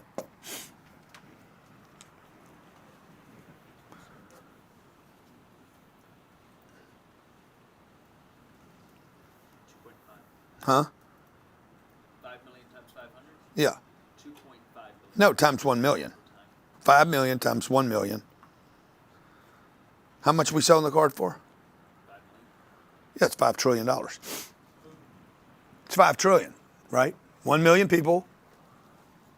5 million people give me $1 million. Okay? That's $5 trillion. Is that right? Trillion, $5 trillion. And they're like, well, there's only 58 million people on the planet that have $1 million. Yeah, but you guys, some of these families have 10 people they'd buy cards for. Instant citizenship to America. You deposit the $1 million per name and you never get it back, by the way. Commit one crime, we keep your money and throw you the hell out of the country. How many did they sell already? 50,000 or something? Now, I don't know if they get to their number or not, but the point was there was no product. It was a card. You didn't have to build, manufacture. You had to sell a concept, okay? One person, 1 million. 10 people, 100 grand. There's so many ways. You just skin the cat. You break it down. How do you eat the whole pie? You don't. You take one bite at a time and then it's gone. 100 people give me 10 grand. 1,000 people give me 1,000. Ooh, that's easy, okay? 10,000 people give me 100. Harder to do, by the way, much harder to get 10,000 people to give you 100, then 100 people give you 10,000. And the last one is 100,000 people at $10. Much more difficult, okay? Now there's another way to do this. Recurring. I get one person to give me $83,000 a month. I get 10 people to give me $8,300 a month. I'm just getting you guys to think not about the product, but about the math to find the path in the product and the packaging. Okay? 1,000 people give you $83 a month. I'm sure there's 1,000 people on planet Earth that have $83. The pet ad, all these ads that you see on TV, the crippled people, the poor people, with your donation today, you could save Roger. One lucky tiger, one lucky kitty cat will have a home. Scarlett, you would give money for all this, wouldn't you? Scarlett loves all those ads. Yeah. Oh, Papa, give him some money. You give him some money. 100,000 people give me 83 cents. Impossible to do that. But if you could do all of these, okay, let's see, 3, 6, how much money would that be if you did them all? $12 million. You don't have to do one of them. You could do them all. Okay, now, some of you guys are like, man, I ain't gonna do all this. That's you. That's you. That defines you perfectly. Not committed. Back to the first thing I said. The only reason you guys won't do what I'm telling you today is you're not committed. It won't be because you're dumb. It won't be because you're a female. It won't be because you're bad at math. It'll be because you are not committed to doing whatever it takes to get to break the generational wealth curse, which most of us have on us. Okay, ideas become targets. Targets become activities, and activities you can hold accountable. So number one, you want to make a note on page 23. Ideas must be quantifiable and measurable. Number two, you focus on the target, not the mechanics. What's the target for today? I don't even know. What's the target today? Okay? You don't have a target, you won't hit a target. It is impossible. Number three, can't see it. Number three, okay? Goals break down to daily, weekly, monthly, hourly. Make a note here. The more important the goal, the more you would have it held accountable. So those dailies that you give me right now, they mean nothing. The whole organization, they mean nothing to. Because they're watered down now. They don't mean anything. They come every day. There's no real importance about them. It's just a bunch of numbers. That's what happens to an organization. Things quit being important over time. And so you got to put some new snap in it, reduce it, make it more exciting, hold it more accountable, get reporting. The more important the target is, the more you'd collect a data point about it more frequently, okay? When the organization, your family unit no longer cares, nobody knows what's going on. You don't know what you're making, you don't know what you spend, you don't know what the targets are. That's when the organization no longer cares. And by the way, every organization no longer cares most of the time. Every family no longer cares most of the time. People just get on with living. They're just living, going with the flow, doing the thing. I'm doing my job, we're doing good. Yeah, but bro, nobody's really paying attention. The grind isn't there, the threat's not there, the urgency's not there. It's not alive. It's just a mannequin. It's like my boy over here. Has he moved? No, he ain't gonna move. Only but he's there. Only when nobody's in the room. He's there. Everybody made sure he was over there. Can't even look at me. It's alive. See him, Scarlett? What's his name? Scarlett, give him a name. Todd, exactly. Fucking Todd. Goddamn Todd. It's a white version of Todd. Okay. Todd. Why'd you call him Todd? It's just the first thing that came to mind. Okay. Number 5, identify supporters and detractors. We got a target. We're going to do X. We're going to do Y. We're going to get 20,000 units. Mm-hmm. Jared, 20,000. And we got who's our supporter? Almost don't have any. Like, negligible. So what do we have as detractors? Adam. Number 6, must have accountability. There's got to be accountability. Okay? Like who's doing the accountability meeting? If you have a coach, you're going to run faster. You're going to do more reps. You're going to build more muscle. You're going to eat better. Like you have a doctor say, hey, bro, you got to stop eating right now. Urgency on the line. You're going to die of a heart attack. If you don't fix this shit right now, bang. Okay. Then the wife gets, oh, take all the shit out of the refrigerator. Okay. All of a sudden everybody gets urgent because somebody's about to die. Nobody gets urgent when you guys make a decision to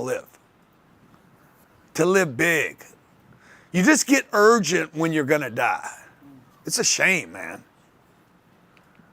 Okay, need to know about what you need to know about targets. Number one, the team will always forget the target. Management will forget the target. You will forget the target. You'll find yourself just driving around. How many have done this before? You go to the grocery store with a target, got in there and forgot what you were looking for. Oh, yeah. Fucking looking around, you're like, and the basket's got stuff in it. You got $400 worth of stuff and still didn't get the brisket. Oh, yeah. Number two, you forgot your target. Number two, sales and lead math required to hit the target. Okay, remember what I did right here, back here? I was a salesman. Hey man, I'm gonna go from $3,000 to $4,000. First time in my life I took responsibility for my income. Most important money I ever made in my entire life was when I went from $3,000 to $4,000. I've made billions of dollars in my lifetime. This was the single most important money that I've ever made in my entire career. It was the money I made a decision to make on top of what I was making. I went from $3,000 to $4,000. I increased my income 25%. And I said, oh, okay, I need $1,000. I need $250 per product times 4. I forgot the taxes, but intention was good. I need 4 people to buy from me. I need 40 people to talk to. I have to talk to 40 people in a week to get 4 people to buy from me. I knew that was my math. And my math never let me down, okay? Math never lets you down, folks. 8 times 7, how much is 8 times 7, Scarlett? 8 times 7, you're on the spot. That's right, it's 56. What's 7 times 8? Scarlett, quit screwballing. What's 7 times 8? 56. That's right. It will always be 56, okay? The math will never let you down. Number 3, activity math required to hit the targets. That's my activity math. What do I need to do to get X? Okay. Number 4, people math required to hit the targets. How many people? What if I could get 10 people to do this activity? Then I would make another, okay? So then I can start multiplying. What's my plan for breakage? What's my breakage here? 4 people out of 40 and 1 person dies. Or you're hiring people and, you hire 10 people and then 4 of them quit. Or you sell 1,000 products over the internet and 12% want returns. All that's breakage, okay? Okay, exercise. Jared's going to take you to an exercise. Give him a summary. Butterfingers. Okay. So what Grant's talking about in this section here is the importance of taking, so we've gotten from the wealth target, and now we're moving into the income piece because you can't create wealth unless you can control your income. The first part of our business system is you have to establish targets. And so when we're talking about targets in this section, it's like, okay, I've got my monetary target now. How do I break that up into how many units do I need to sell? How many customers do I need to sell? Based on those numbers, how many presentations do I need to make? How many phone calls or appointments? How many emails do I need to send out? How many leads do I need to get? When you start taking this big target of, let's say, 10 million in 5 years, and you break it down into what do I need to do today? It starts taking this thing that seems pretty out of sight, and it starts making it more real today. People always underestimate what they can get done over 3 or 5 or 10 years, and they overestimate what they can get done in the next 30 days.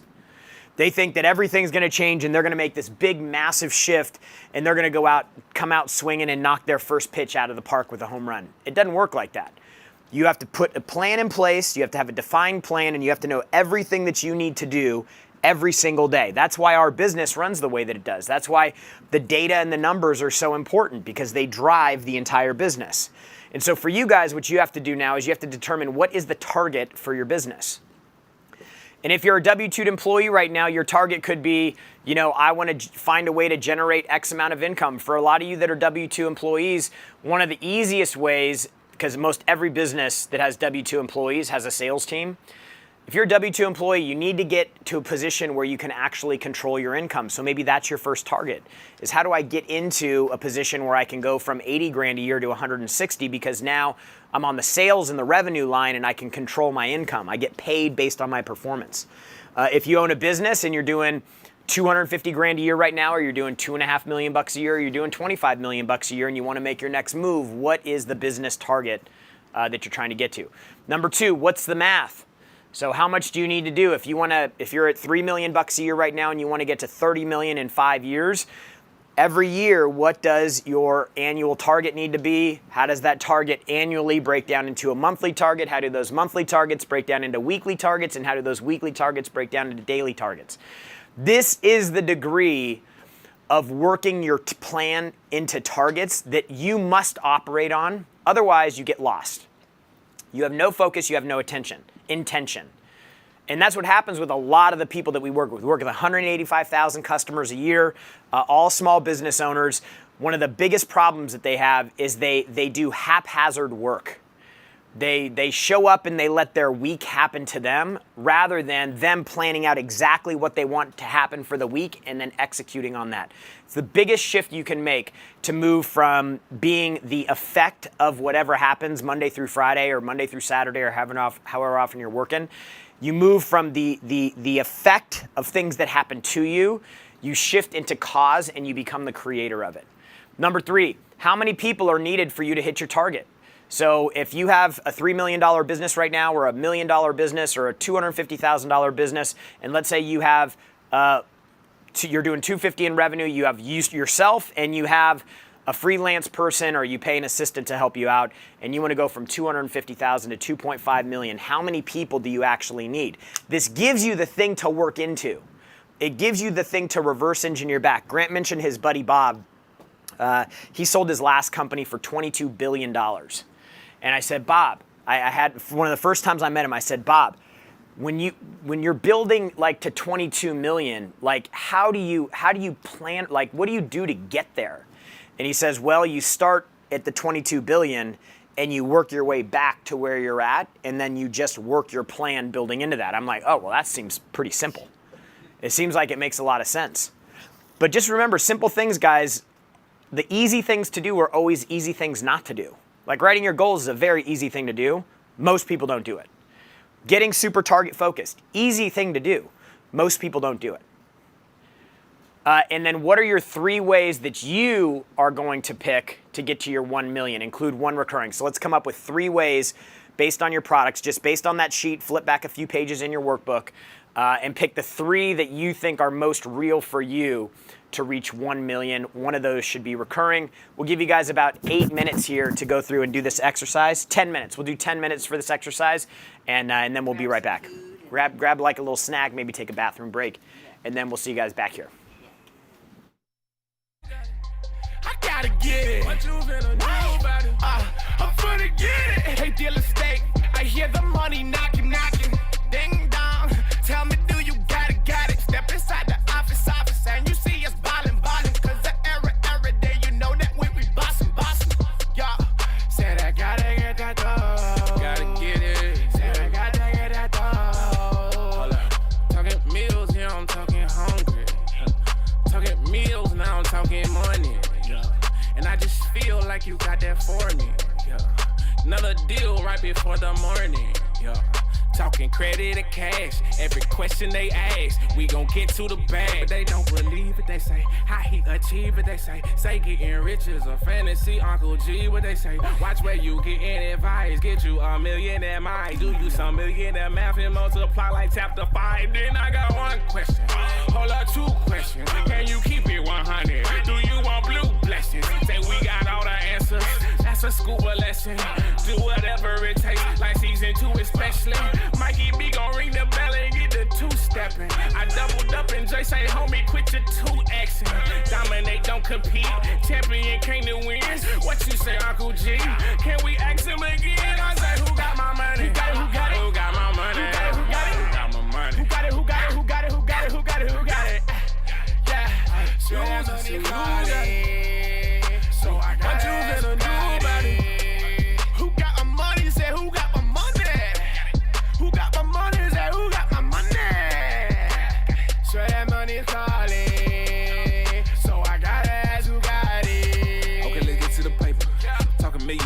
phone.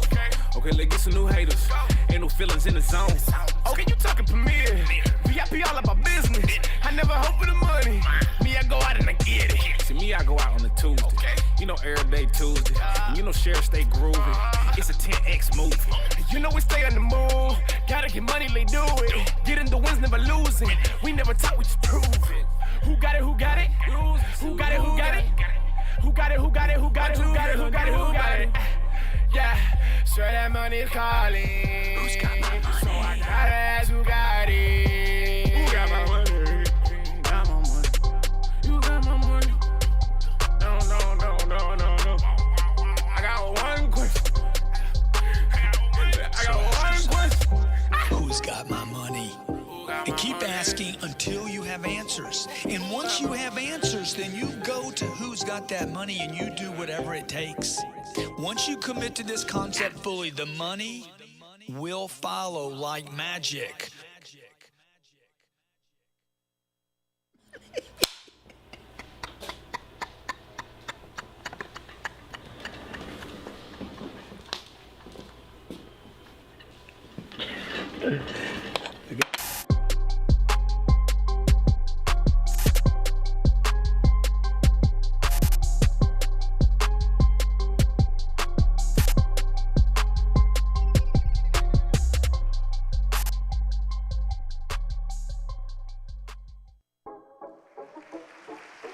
Ladies and gentlemen,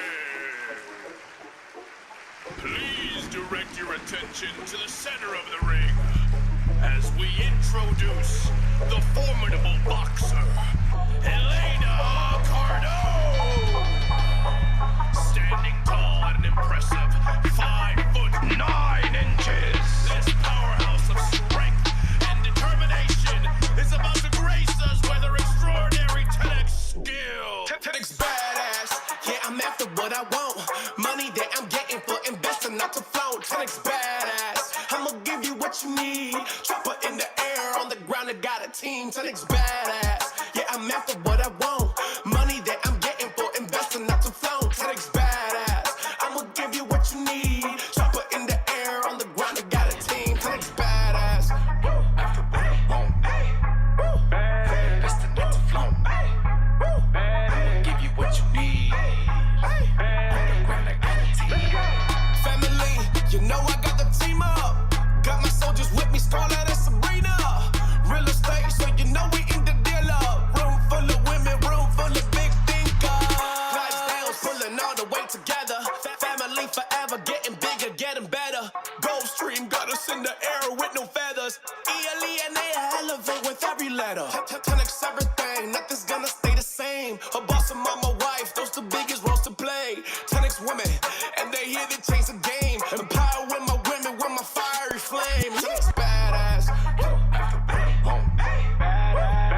Investing not to flaunt. I'ma give you what you need. On the ground, I got a team.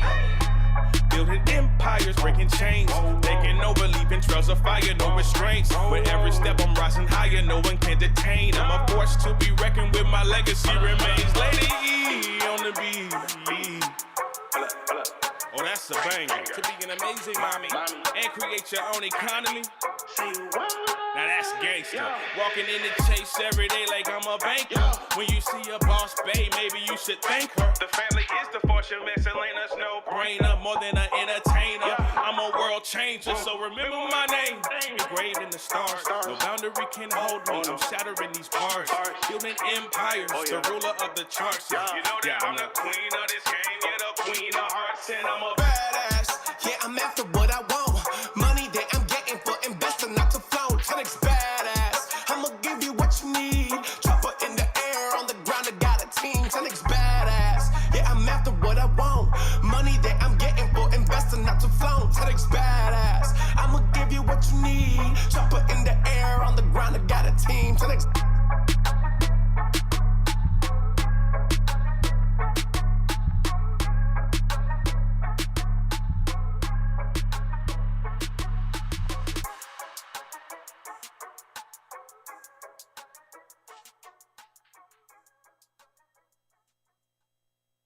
10X ladies, just say it if you a boss. Swiping visas, it's easy for Amex card. Turn the heat up, I need you to make it hot.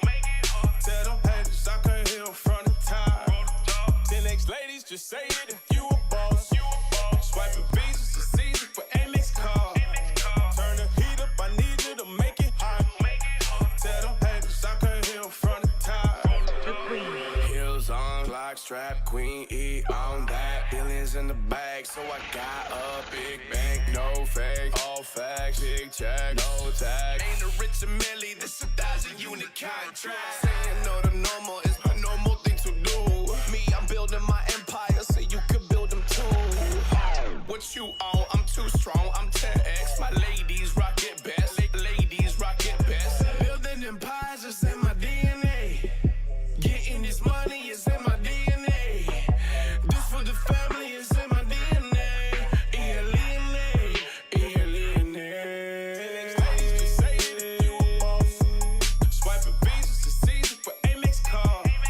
Turn the heat up, I need you to make it hot. Tell them haters I can't hear from the top. Yeah, building empires is in my DNA. Getting this money is in my DNA. This for the family is in my DNA. E-L-E-N-A, E-L-E-N-A. Look who came through bustin' new choppers. Talking about the hammer and the helicopter. Tell me what's my manners, I was never proper. Be a gold digger, baby, want the best offer. She know how to hold on the fort. Babe, you gotta know your role. You know I be shooting for sport. Try not to get out of control. If you talking me and G, we going toe to toe. But if you get me in the ring, we going blow for blow. And trust me, you don't wanna box with me. Here to steal the show, it's called our robbery. Success is my duty, this is who I gotta be. Just know you can't spell Cardone without the E. Ladies, just say it if you a boss. Swiping visas, it's easy for Amex card. Turn the heat up, I need you to make it hot.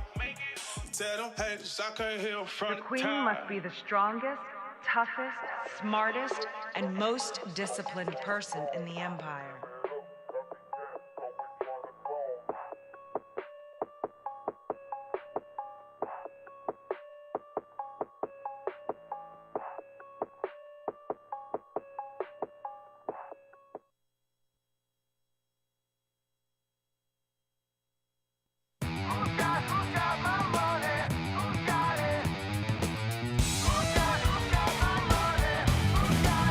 Who's got my money? Who's got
just how I voted.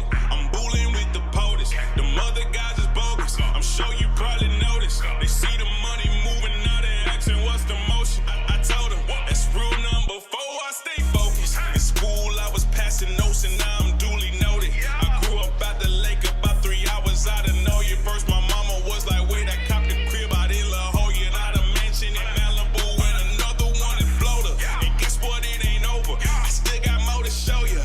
In Vegas we ain't voting. I'm worldwide, I'm global. I'm so TREM trim, the real estate mogul. Man of my word, doing exactly what we told up, cause we like that. Bring the pressure like Mike Jack. Rule 1, we showing up. Setting goals, got my sight back. Big faces on big stages. You gon' see it. Whooping cases like Tyson. I'm gon' beat it. We at MGM and it's packed out. 10X squad throwing stacks out. Grand finale gon' crash out. Getting cash flow till we pass out. It's Cardone. You know my name cause I made it known. Yeah. From Lake Charles to across the globe. MGM. In the grand I'ma give me some M's. All these haters they envy him. Cause they did what they did is time 10. I pull up to the MGM. In the grand I'ma give me some M's. Took a loss, I'ma give me some wins. Multiplying my money by 10. Call me the boss, call me the Dons. I come in Mr. Cardone. Closing the deal, 1,000 apartments, doing it over the phone. Who got my money? I got a target, gotta hit all of my goals. I got a team, we do it big, no we don't do it alone. Everybody say they wanna get it, oh you really want it? Well then get obsessive. Dominated, man, I'm omnipresent. I hit stacking buildings like a Lego collection. Savages going after it, by the building off like a bag of chips. Like private, 40,000 feet, I can't hear the noise when you're talking. Cash right, hustle through the night. Taking massive action so that I 10X my life. I swipe, my amex to the right. Stupid as my cash flow, had to do it. I pull up to the MGM. In the grand, I'ma give me some M's. All these haters, they envy him. Cause I did what they did, it's time 10. I pull up to the MGM. In the grand, I'ma give me some M's. Took a loss, I'ma give me some wins. Multiplying my money by 10.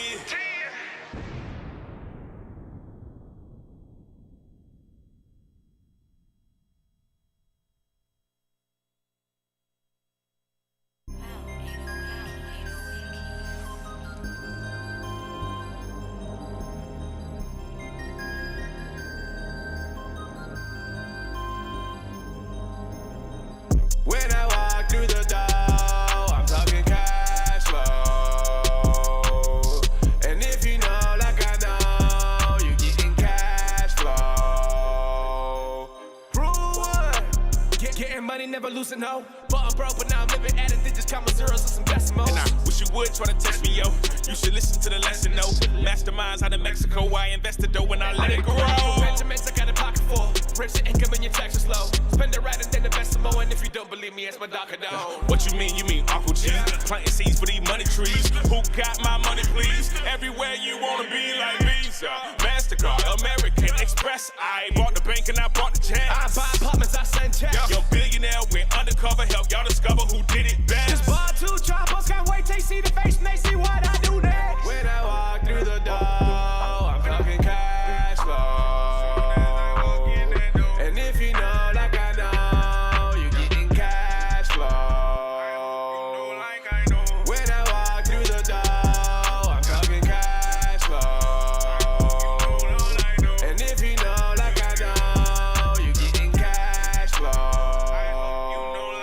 Yeah, and only then do I buy something stupid. How stupid can you go? You can go as stupid as your cash flow.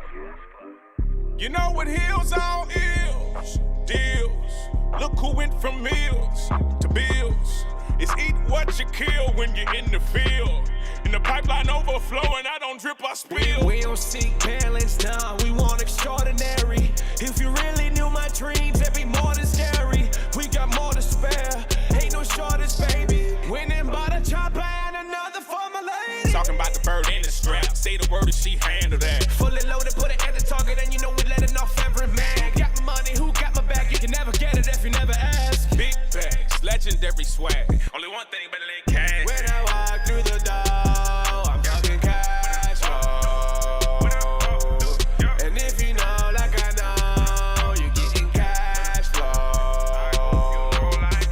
When I walk through the door, I'm talking cash flow. And if you know like I know. Okay, welcome back. Hopefully you had a few minutes to look at what your situation is. What is your target? What is the math to get to the target? How many people are needed for you to hit the target? And what are the 3 ways to your next $1 million, including the recurring was part of the exercise. So I want to bring some people up. If you have questions about this, I got a bunch of hands up right now. So I don't know if you have a question. Huh? Amanda. Let's go to Amanda. Yeah, I don't know. Yeah, Amanda. I don't know if they have their hands up for a question or. Yeah, they do. Okay, good. Or what I was going to say now. Yes, ma'am. How you doing? I'm doing well. How are you? Good. Good. So my question was a little bit in general, but also related to the exercise. I am looking into doing bookkeeping business.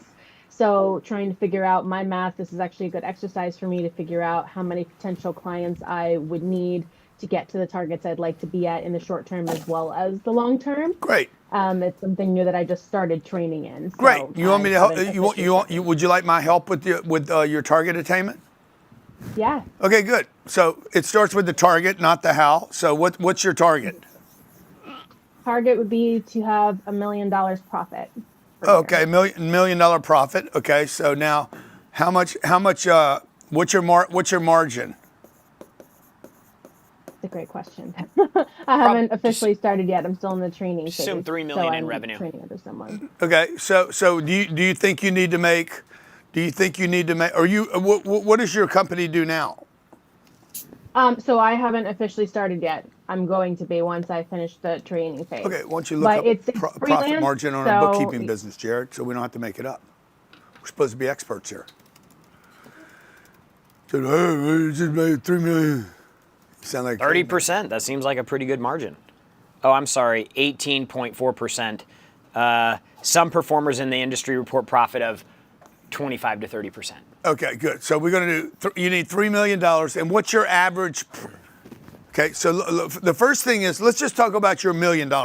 Why do you want $1 million in profit? It just seemed like a really good goal for me to start to get to other long-term goals that I also have. Okay, good. So this is a first stop. You're not locked in on $1 million being the end all. You're just like, let's go play this game, okay? So this is a 3 right here. $3 million of income to net $1 million of profit. Jared looked it up. A bookkeeping business could operate on about 30% margin, okay? Now what I need to know is how many different ways are there to $3 million, okay? I could get one client. See, it's simple, folks. I mean, I know this sounds like too simple, but it's not. I have done this. I still do it today.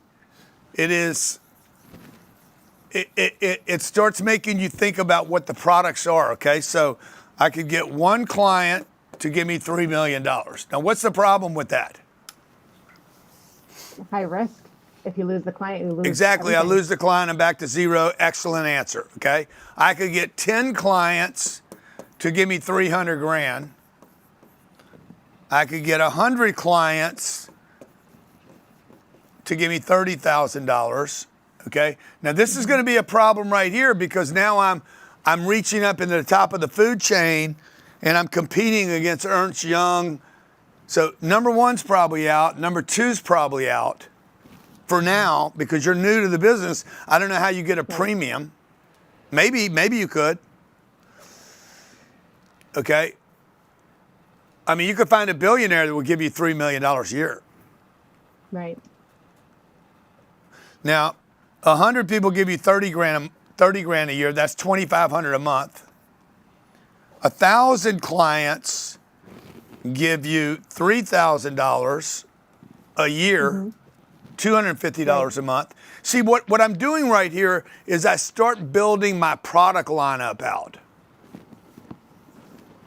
Right.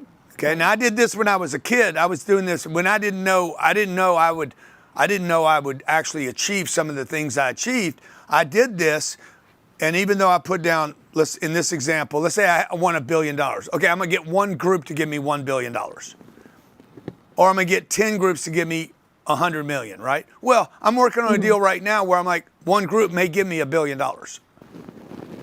Right. So you again, if you're not looking for red cars, you're not going to see red cars.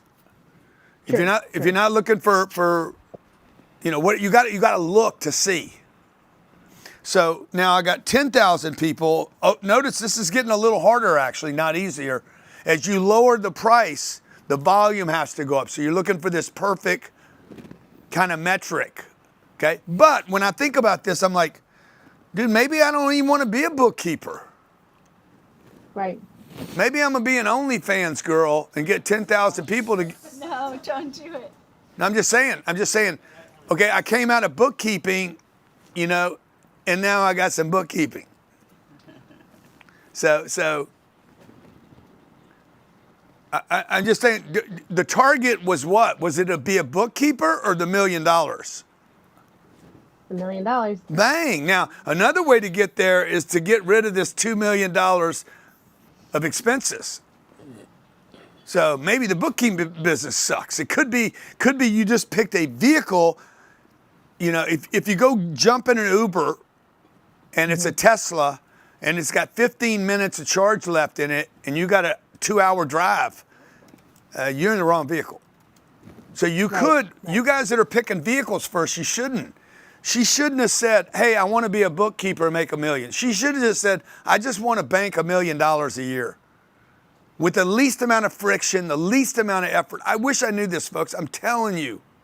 I wish I knew how many employees does the AI guy have? What's his Chat? name? Yeah, Chat. OpenAI employs 5,600 people across 6 continents. Yeah. Okay. How many does Michael Saylor have with MicroStrategy? I think he's got 12 people. $108 billion company.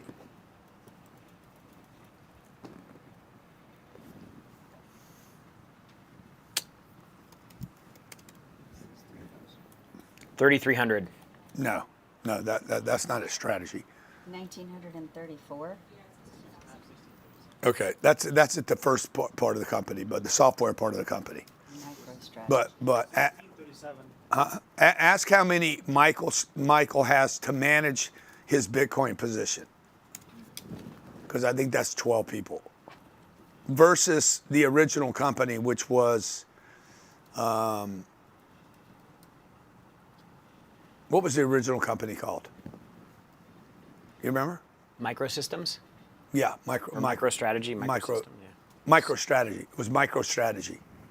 Okay, so now what I'm looking to do is reduce stuff. Okay, if you guys should listen to Elon's book. Who wrote that book? The Elon Musk book. But he talks about delete. That's what he did at Doge, by the way. He went into Doge and started deleting stuff. Who is it? Walter Isaacson. Okay.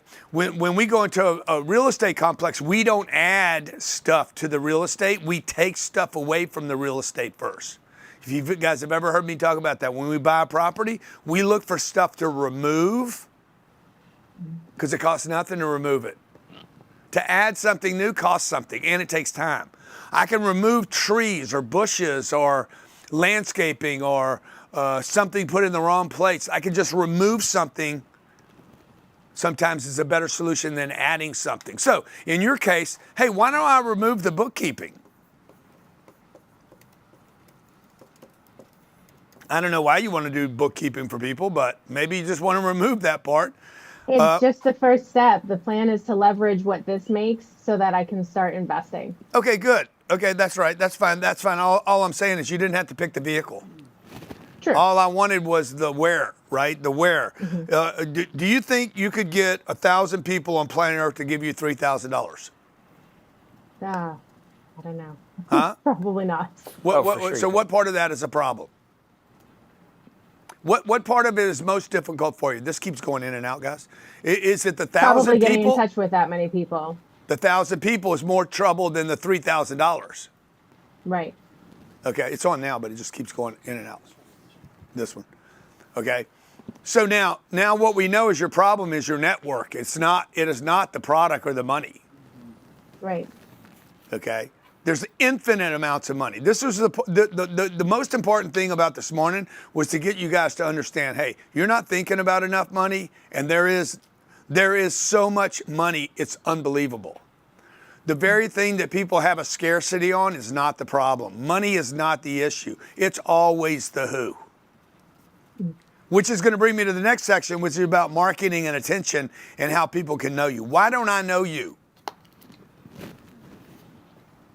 Good question. I guess because it's my first real big event with you guys. Okay, good. So now I know you. Now the question is, and everybody should write this down. This is about a word called obscurity. Obscurity means you're obscure to me. I don't know you. One definition is I didn't know you. Second definition is I know you and forgot you. Mm-hmm. Okay, what do we spend on bookkeeping a year?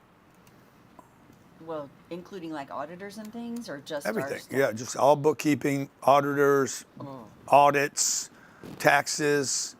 $1.5 million? $2 million? Yeah, a couple $1 million a year. Yeah. That's 2/3 of your target. Right. So I'm one company. There's how many small businesses in America?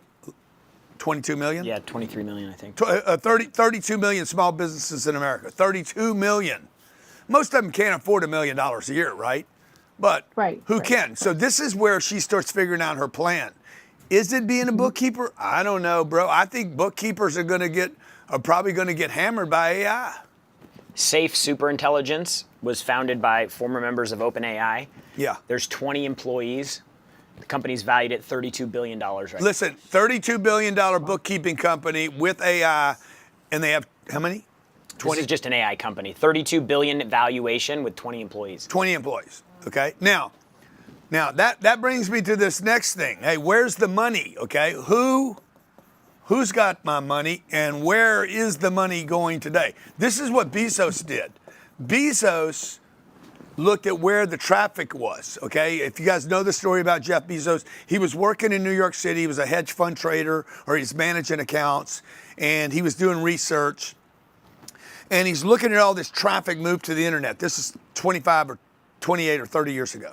He's watching all this traffic move to the internet, and he can't get away from these numbers. They're exploding. He's watching flows. He's watching who are all these people going to the internet, and the numbers growing and building. And he's like, wherever people go, money is, okay? And then he's like, okay, they're going to the internet. People are moving to the internet. Oh, I'm gonna put books on the internet. He's not a book. This guy's not about, I sell books, okay? And then by 2017, I sell everything.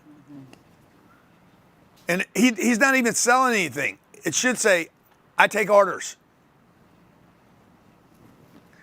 I get almost everything that I buy today. Like there is almost nothing that I don't see. I saw those floaters, the acoustic panels. I put the name of the acoustic panel and went straight to Amazon. Yeah. You know why? Because I know Amazon will deliver it to me and they will take it back, no questions asked. I don't even have to go through the main company.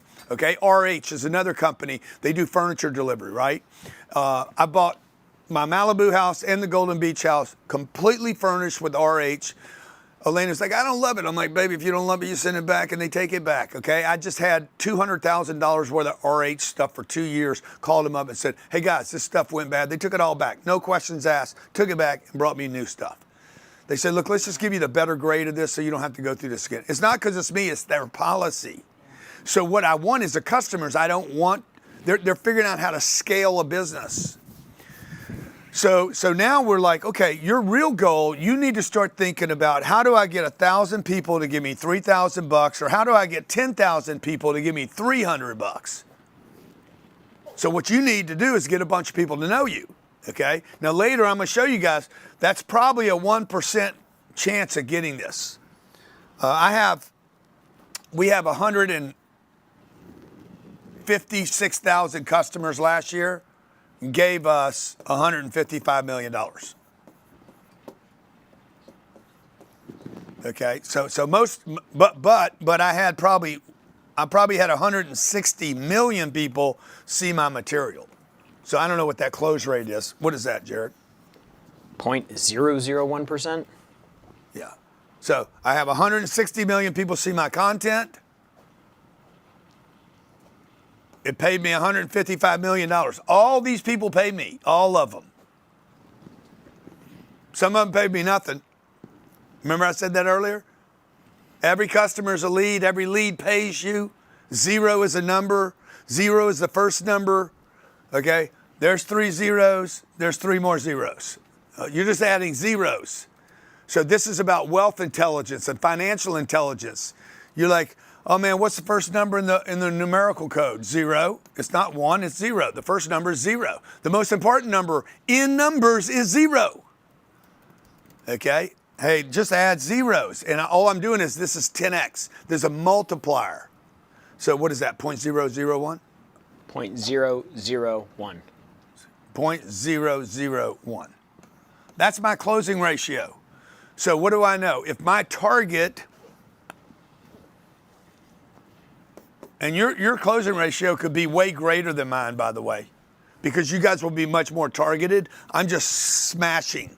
So I'm speaking broken English, redneck English, and it hits, it goes to Jamaica, or it goes to hits females, or it hits Latin America. Okay, it just, the number drops. It drops to nothing. It won't be 0.01. It'll be 0.0000001. So I'm not, all this is mixed up in one bag, but like if you wanted $1 million divided by 0.01, how many people do you need? If you need 1 million customers that transact dollars, 1 million people give you $1. $1. What is that, 10 million? No, 1 million at 1%? Is it 100 million? Yeah, that's gonna be hard to get that number. You're gonna have to be Justin Timberlake or, so you got to figure out what your numbers are, okay? Then we figure out what our offer is, okay? And then we figure out what our distribution is. How am I going to get attention for this? And then Jake Paul's like, hey, I'm just going to fight. I'm going to go do a fight and raise 50 million. I'm not even a fighter. I'm just going to dress like a fighter, act like a fighter, talk like a fighter, train like a fighter, and I'm going to bring another guy in that gets a bunch of attention. He doesn't know anything about fighting. Insane, man. Dana White says, hey man, the UFC thing worked. I need another thing. I'm going to create a slap thing. The slap thing, okay? And they slap each other, knock a guy out. He's like, Grant, it's going to work. Grant, I guarantee it's going to work. It's probably going to work better and faster. It's going to get more attention because the attention span of the American public is so short. They don't want a 5-minute round. They want a 5-second round. And it got attention. But if you told me, hey man, people are going to watch each other, knock each other out, slapping them, I'd be like, that's insane. But it got attention. It got eyeballs. Okay? So first the math. The math is going to help you realize, hey man, you need people looking at your products. I need attention for my products. So we're going to move into now, remember it goes income, okay? It goes target, attention, leads. Target, hey, I want to find a great girl. Okay, good, target. Great. Now, how do I get attention from great girl? Not go get a haircut, go get a toupee, okay? That's not your problem. The problem is even being in the vicinity, okay? That explains ugly dude with hot chick. Johnny, can you pull that up? Like these celebrity chicks that hang out with these ugly dudes, okay? Pete Davidson, yeah. Pete Davidson's been with every hot chick in Hollywood. Like, what does this guy got? He's got a target. Okay? And then he gets attention. Right? And by the way, his bad looks might actually be his superpower because it makes the woman feel confident. Okay? All right. Attention. Yeah, look at that. It's unexplainable. Oh my God. And that's a good picture of him too, by the way. Yeah. It's not even a great picture of her. And, you know, anyway. Bruh. Oh. It's crazy. Okay, next. How much money have they made? Off of one thing, attention. Not products first. The products came way later. The attention came first, okay? The Kardashians are attention game. It's 85% attention game. All the products came later. So I don't know what their idea was, but their idea had to be massive. Notice that family was around money their whole life. $3 billion, $3 billion, 3 girls or 2 girls or who knows, 3 billion and growing every day. Okay, there is no real product. It is completely like you cannot get Target. Somebody over there decided her dad was around money. They were in Beverly Hills. They're looking around. They're seeing wealth, fame, possibility, abundance, trees, OJ success. Like they're seeing signs. You have to see the signs of success in order to be like, dude, I want some of this. Now you're either going to be like, I want some of this, or nah, that isn't for me. Okay. Well, I'm gonna tell you, I see it. I'm like, yeah, I want some of that. Now, some of you are like, yeah, I want some of that, but oh, it's going to change me. Exactly, it's going to change you. But it's not going to change you for the worse. You don't have to be a Kardashian. So remember the game here, attention. We are number 2 now. We're moving to attention. I have an idea. I'm going to get $1 billion. Let's say my idea is $1 billion.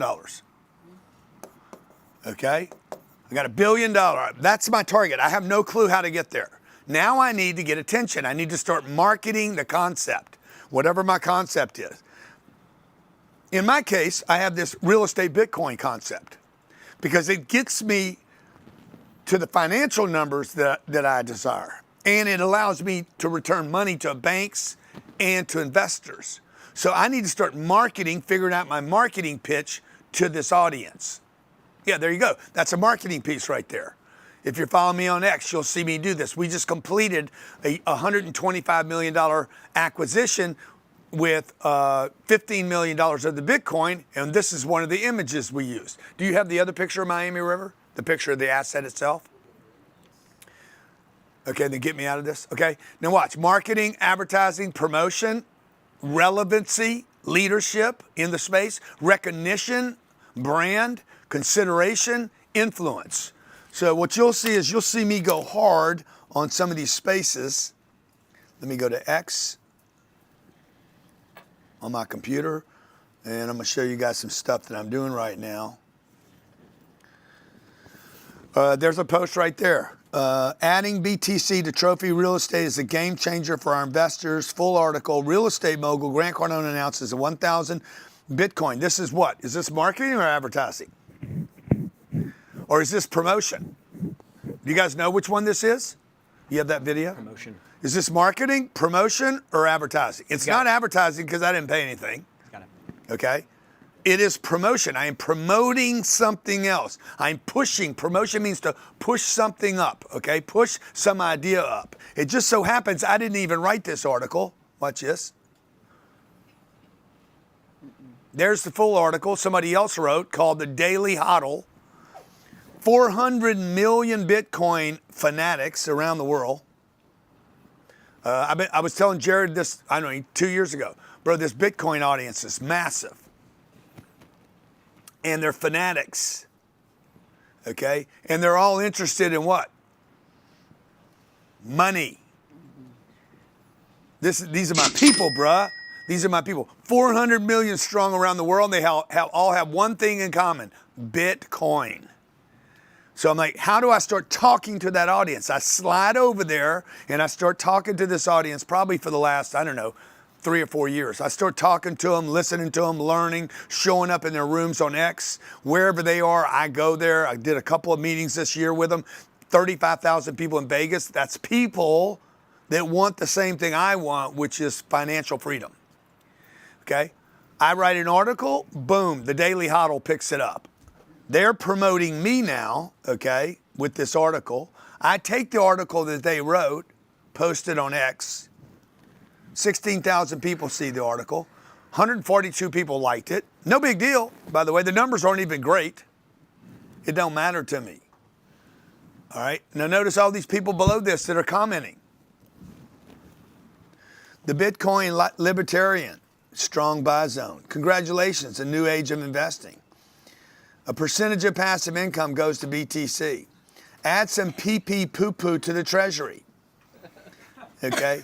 Grant, I'm buying. Is that good? Okay, I don't know. These are people, even the pee poo poo guy. Because guess what? He might be a turd, but his parents might not be, his kids might not be, the guy he works with might not be. Hey man, a connection.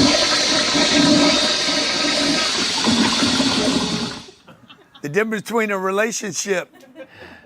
Wait, what is it? The difference between a contact and a contract? Yeah, a difference between a contact and a contract is the R. Relationship. Okay? All right? Okay. Okay, now watch this, okay? There's my wife had a birthday yesterday. I posted that. This is the chairman of the board of Fannie Mae and Freddie Mac. Adding Bitcoin to real estate will disrupt traditional real estate investing.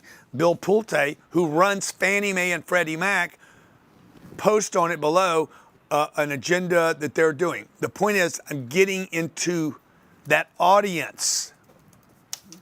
I need this audience, right? I need this audience for this idea. I want to hit $1 billion. I got to go where people talk and think like that. My audience. Where's that audience at? Let me see if I got. Look, here's another one. This isn't me posting. This is somebody else. Okay. Here's another one. 2,000 people liked it. 128,000 people saw it. Better. Here's another one. 266,000 people saw this. Fannie Mae and Freddie Mac. Here's something on Donald Trump. He is the president of the United States. Why are you getting political? Half the country love him. And the other half aren't sure. This is the bombing the other night, blah, blah, blah. Okay, here's another one. 329,000 people saw this. Now, this is one page, one place, one thing. That's it.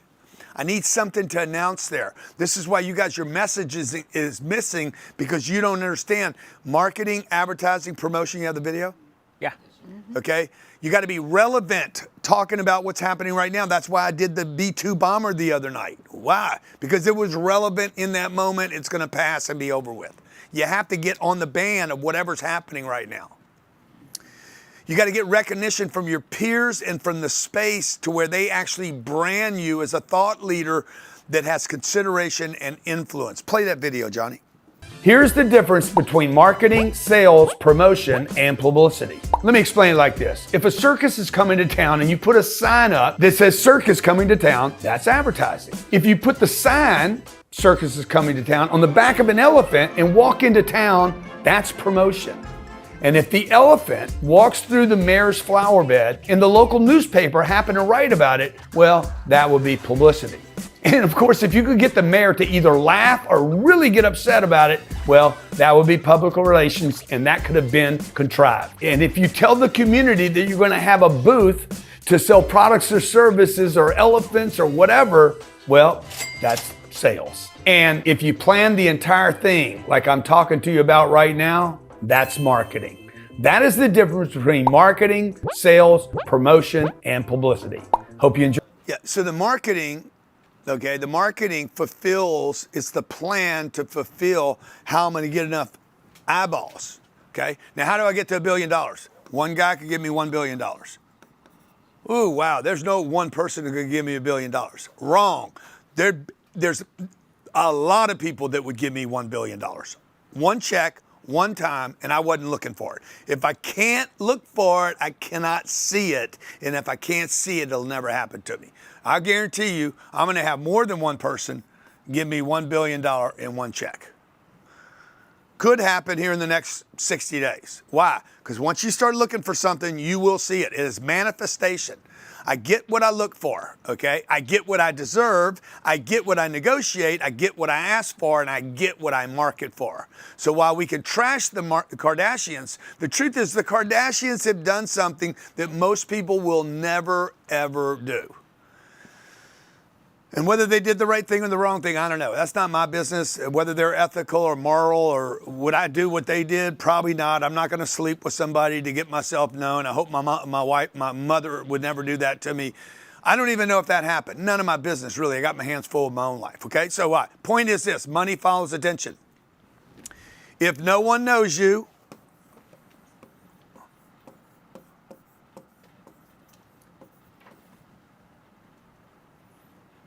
you're not getting any money.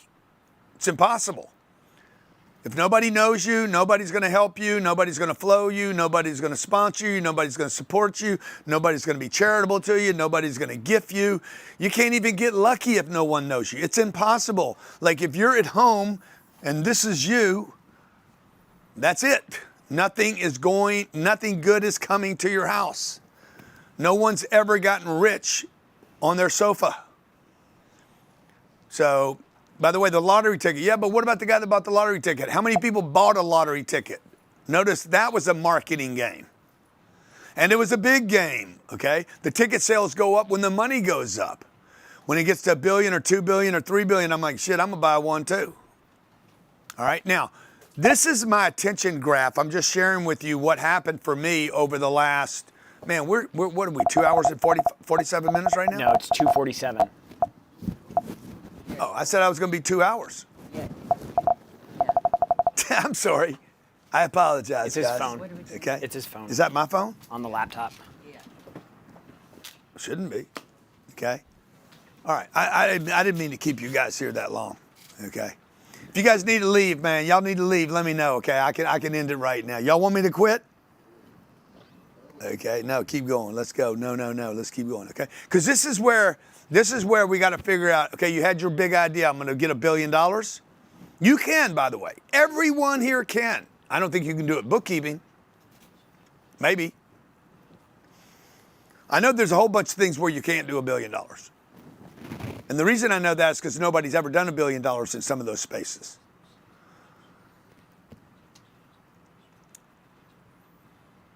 I know a bunch of places where it's a common practice, though. Raising money. Billions and billions, trillions of dollars has been raised. Banks. Oh, I could never be a bank. Dude, the people that have banks, like, they're regular people. The story just changed over 100 years. Okay? So, but they all had to get attention. For you to put your money at Wells Fargo, it had to be in the right location. Wells Fargo, by the way, is two people. Those are two people. That's not a company. It's two people's name. JP Morgan is a person, not an institution. It's a person. Okay?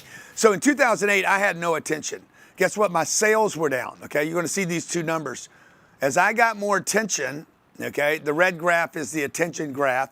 As I got more attention, I got more money. As I got more attention, I learned more about what my customer wanted. Oh man, I want some information on sales. I want some information on marketing. I want some information on real estate. I want some information on money. I want some motivation. The more I talk to people, the more, I want to know about how you take care of your health. Oh, how do you take care of your kids? How do you homeschool? How did you find your wife? Like, the more you get attention, the more people become interested, the more products you have, the more offers you have, the more customers you have, and one day the more money you have.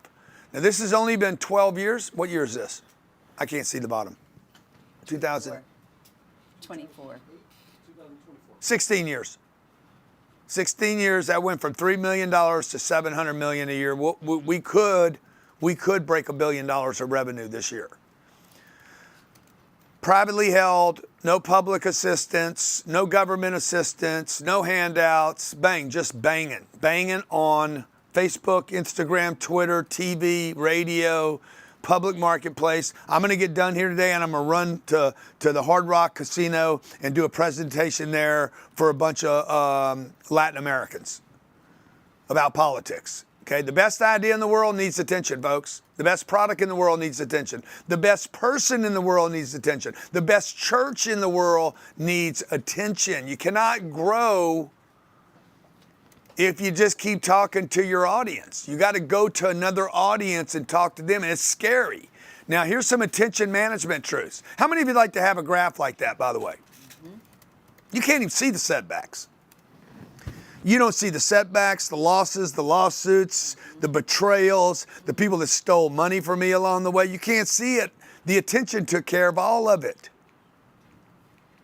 Okay, this isn't a special person. I could show you 50 graphs that look like this. I can show you graphs that make my graph look like nothing. that you're like if I could show you people where a graph would make mine look like like it doesn't even exist. Like I have no vertical spike. Okay, attention to management truths. Number one, money follows attention. This is on page 29 of your workbook.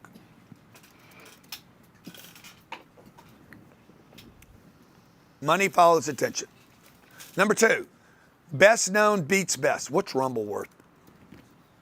I think it just was $1.5 billion. Yeah, Rumble that's watching us right now, $1.5 billion, man. They started with no money, just an audience. Started delivering something to the audience that nobody else would deliver to the audience. It's $1.5 billion. $2 billion valuation. Number two, best known beats best. Conor McGregor.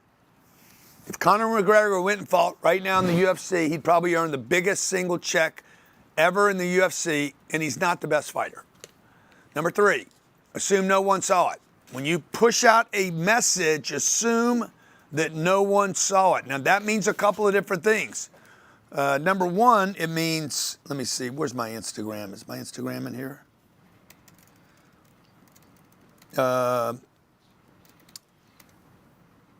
Johnny, what's the best Instagram? What's one of my Instagrams that killed? Is it with one of the girls? What, like Sabrina? Okay, but tell me, you can't just keep saying yes or that's not a conversation. Do you know which one? You're a little busy? Okay, which one is that? Which one is that? Let me see the one I'm looking at. Well, what I want to do is I want to run it again. Okay? Now watch. I'm going to show you. We'll look at it. We're going to post it right now on Instagram. When's the last time I posted there? Okay. That's fine. Let's see. This is the post this morning? Oh. Is this about the IRS? Oh, yeah, you're asking last time this video was posted? No. When's the last time we posted on Instagram? Yeah, this morning. Good. So we're going to take a video that we posted, how long ago? How long ago was that video posted? December of 23. Good. It's 2 years old, back in December. I'm going to assume that no one saw it. This is a definition of obscurity. I did this definition earlier. I didn't know the lady. Now I know the lady. I forgot her name. Y'all remember? Mm-hmm. Two, Marcella. I know her, but I forgot her. Marcella. Now, I ran a video. This goes with this policy. Assume no one saw it. You ran it. It worked. It worked. Just assume nobody saw it. Okay? This is true about email, direct mail, TV ads, radio ads. You assume no one saw it. Even when they saw it. I saw your ad. I had a guy tell me I was in New York City. Hey, man, I heard your ad today. What did it say? Huh. He saw it and didn't see it. He does not know what I said. He's like, it was you're tired of missing sales. I'm like, okay, that's awesome. Well, it's not we're not running that ad. I didn't tell him, no, he didn't see it. Okay, but the truth is he didn't see it. Now we're going to run it again tomorrow. Tomorrow at noon, we're going to see how many views it gets. Okay. Now, most people will not rerun something because they're like, we already ran that. Your marketing department is going to be like, we ran it. It worked. Run it again. Nobody saw it. Okay, number 4, quantity is senior to quality. Now, a lot of guys are going to argue with me. Jared's going to argue with me about it. Mr. Beast is going to argue with me about it. By the way, he's the master. Okay?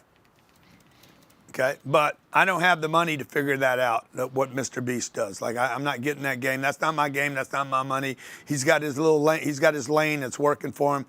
I have to do quantity. I have to do quantity to get it out. I need to get people to see it. So quantity, folks, you're not going to discover the quality until you do the quantity. And I would expect that Mr. Beast, while he says he doesn't do quantity, the truth is he's producing a tremendous amount of content to get it to be quality. So you're going to cut it, rip it, produce it, cut it, edit it, rip it, produce it. You're going to waste a whole bunch of stuff to get to the quality. Number 5, frequency builds trust. Okay, if you're not there every day, nobody's going to trust you. You go away for a while, nobody's going to trust you. I got 4 million people on Instagram. If I quit talking to them, they'll quit trusting me. Number 6, never depend on one channel. These channels cannot be depended on. Trust me, these channels will hold you hostage. They will rip you off. You need to get those people off of Instagram, off of Facebook, off of LinkedIn, off of Twitter, onto your own database. And then whoever supports your email list, okay, who is that, AWS? Who supports our email? HubSpot. Okay. They'll abuse you later too. Then they're going to tell you we can't send this many emails out. You're going to be dependent and interdependent upon everybody. So never depend on one channel, okay? These are 6 truths about marketing. Now, how do you get attention? Social media, live streams, long form, short forms, paid ads. Do they have this in their book? Yes. Or they got to fill it out? No, it's filled in. JV affiliate, influencer events, direct phone calls, emails and texts, personal visits, parties, podcasts. I do all these and I hate them all, okay? Interviews, interviewing. Oh, really? Speaking at events, hosting events, customer successes. We are hiring. I like that one. New products, new services, educate the customer, industry updates. I hate all those, okay? I hate them all. I do them all. We don't do them enough. We're not consistent enough.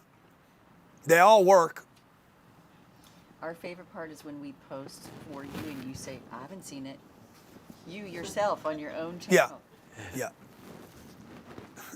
You don't see it. I didn't see it. Okay, you got stories, you got reels, you got long form, short form. You know, until you have a commitment to attention, you'll never hit your wealth targets. Walmart's, Target's, Disney, Exxon, Wells Fargo, Bank of America. They're committed to marketing in order to hit their wealth targets. All right. Now the content. Dude, it's endless amounts of content. You want to make a note on this page. When you have trouble creating content, it's because you're struggling with your commitment. So commitment leads to creativity.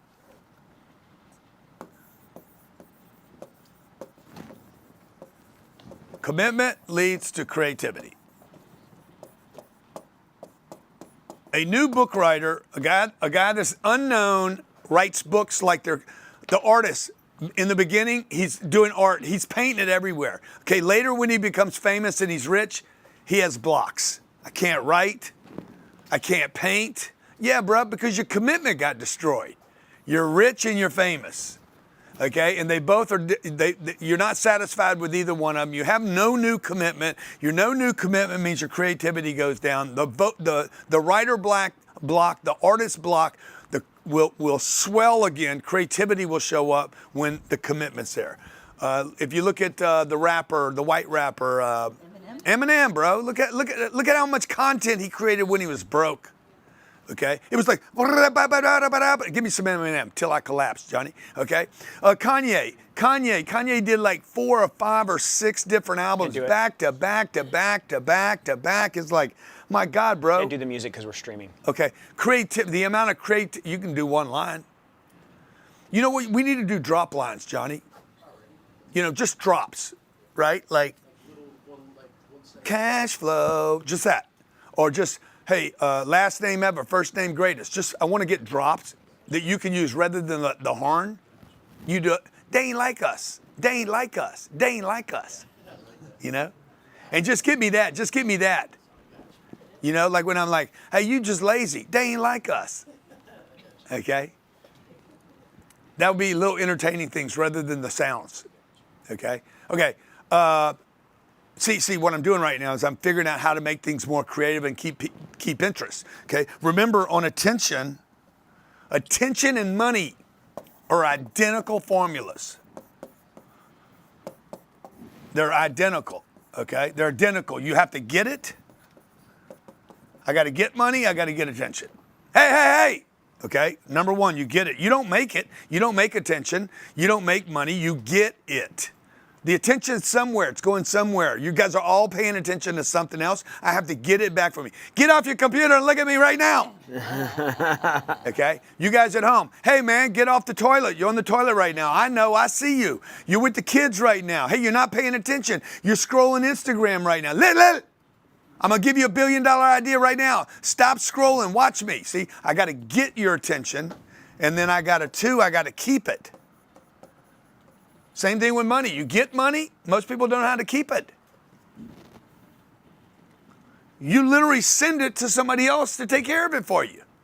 You got it from somebody, and then you gave it to somebody else, okay? And then you wonder why you don't have any. And number 3, you got to figure out how to multiply it. Now, what's a multiply mean? It means a share. It means, hey man, this information is so good. How many of, just throw this in the chat, how many of you in the first couple hours, you were so overwhelmed by this data that I've been giving you, that you're like, you went and got a family member and said, you got to see what this guy's talking about. Let me see if you've shared this information with somebody at your house, because, see, I'm multiplying right now. I didn't share, I live alone. Only the dog in here at the moment. Okay? Well, your dog's a liability. Your dog's not an asset. Oh yeah, the dog makes me feel good. Okay, the dog is going to keep you from making a bunch of money. I own a dog, and I'm just telling you from personal experience, animals are liabilities. He says, my dog gets me attention. Yeah, really? Tell me when you made money because of your dog. Tell me when you made a customer because of your dog. Now, I should not be hating on your dog because it's very unpopular. People never, ever, like, you don't hate on somebody's dog. Okay? I'm just telling you, you need to look at everything as an asset or a liability, or both. And it's going to be one or the other. It's going to be one more than the other, which makes it that one thing, okay? Now, here's the content. If you're short on content, what's the problem? Commitment. Commitment's the issue of the creativity. But I'll give you some examples of where you can go. This will not resolve, by the way. I can give you all these roles, your role in life, okay? Me, okay? Me being you. Your roles in life, the things you do in life. You're a dad, you're a husband, you're a son, you're an uncle, you're a grandfather, whatever your roles are. Then you, okay? 2, meet them, other people, okay? 4, us. Me, my wife, the kids, us, or the group here. Number 5, the business. Oh, I got my business. I'm going to add my business to it. All this is content. None of this matters, by the way, if there's no commitment. Personal. I'm brushing my teeth. Oh, man, I don't want to show anybody. I don't want to show somebody brushing my teeth. Get that camera out of my face. Okay, good. You're not committed. I'm not saying it's the right thing to do. I'm just saying. Number 7, health. 8, finance. 9, what to do, how to do it. What not to do, that's some of what I'm doing today with you. 12, your hobbies, travel, biggest mistakes, best successes, starting again, collaboration, debates. Do they have this list? Mm-hmm. Commentary, your industry, all these are things that you could be talking about, and I could multiply this list 100 times. And then you got to figure out how to get attention for that audience, and how do I convert them off of a lead, convert them to my page, and start marketing something to them. Okay, now this is what I'm gonna do. I'm gonna give you guys 15 seconds. I want you to write down who you are. They have this in their book. It's like, just write it down on this page, 15 seconds. I'm gonna give you 2 trials here. Who you are. Countdown clock. They ain't like us. They ain't like us.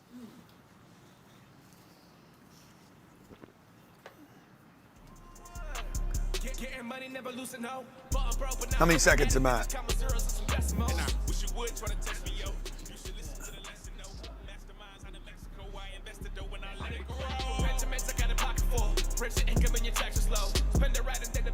Okay, you're done, okay? This is what you could have come up with.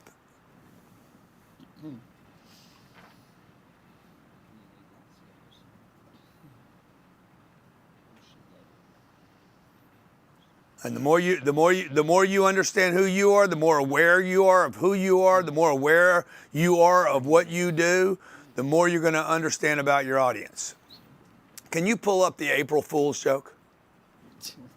Are you still a snowboarder though? You never know. Doesn't matter, Jared, that I did. By the way, I could add to that, broke my shoulder in 2 places, Jared. Thank you for giving me that. Okay. Thank you. Full of gifts. Thank you. Full of gifts. Jared, do you know the first time that I snowboard? Do you know that story? Yeah. Do you? Yeah. What was it? you were with somebody, you guys went to the top of a double black diamond thing, you'd never done it before, and you had to go fall down the hill. No, that's not the story, Jared, but thank you, okay? Thank you for saying something. It was in Southern California, perfect day, okay? I had no shirt on, it was hot outside, but there's snow everywhere. And I tried to learn how to snowboard. I come off the mountain, both of my arms were completely just from my wrist all the way to my shoulders torn up because I didn't know how to snowboard. So the whole time I'm. Is that the one you had a girl with you on that trip? I always had a girl with me. Well, and you guys had an issue. Okay. So I'm gonna show you. I'm gonna show you guys. Always had an issue. Okay. I'm gonna show you guys. Was this April Fool's? Yeah.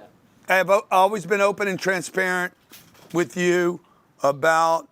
I want to share something important with you all. As you know, I built my empire through real estate business and relentless commitment to growth, but sometimes life throws us curveballs. Due to some unexpected financial hurdles that have come my way, I've had to make a tough decision. I'm putting my Gulfstream up for sale. The truth is, maintaining a jet is very expensive. Between upkeep, fuel, and operational costs, it's not a small investment. While the jet has been a powerful tool for my business and travel, I've reached a point where I need to focus on more immediate financial priorities and reallocate resources to ensure long-term stability. This isn't a decision I make lightly. The goal is to get back stronger and more strategic than ever. To my followers, investors, and partners, I'm not going anywhere. I'm still all in on the 10X journey, and I promise this move will only fuel my drive to come back strong. Boy, that was well written, wasn't it? I wrote this whole thing, by the way, okay? Okay, stay tuned. The best is still ahead. And then he says, oh, and April Fools. Okay, guys, I got so many people on this, it was crazy. Okay, a friend of mine, he's worth $20 billion, calls me maybe 3 or 4 days after it went on. He's like, man, Grant, man, I got to tell you, man, I'm so proud of you. I said, proud of me about what? He's like, you know, your transparency, telling everybody, telling your audience what happened to you, and the fact that you made that decision that decisively and just are that transparent about it, and you're willing to tell the whole world about your problems, and that you're willing to handle it and confront it. He's like, you're just such a hero to me. And I'm like, bro, it was an April Fool's joke, bro. And he's like, God damn, you got me. I said, you ain't like us. You ain't like us. Okay. So anyway, that had 20,000 likes. I don't know how many people saw it. But that's not the end of the story. That's right. Okay? That's not the end of the story. You're like, dude, what a waste of time this is. Okay, now, I'm going to go back and tell you one other part of this story. When I bought that plane, I told Gulfstream that I should do their social media marketing. And they said, we don't think our buyer's there. I'm like, I just bought a plane from you. This is how dumb people are. Okay, Gulfstream, how dumb can you be? I just bought a plane from you, and I say I should do your marketing on social media, and then you say to me, we don't think our buyer's there. I just paid you for the plane. Okay? Back to the story. They not like us. Do it again, Johnny, do it again. You can do 2 lines. They not like us. I love that song. Okay, huh? 1.3 million views. Okay, this got shared a bunch. How many shares do we have on this? Can you tell?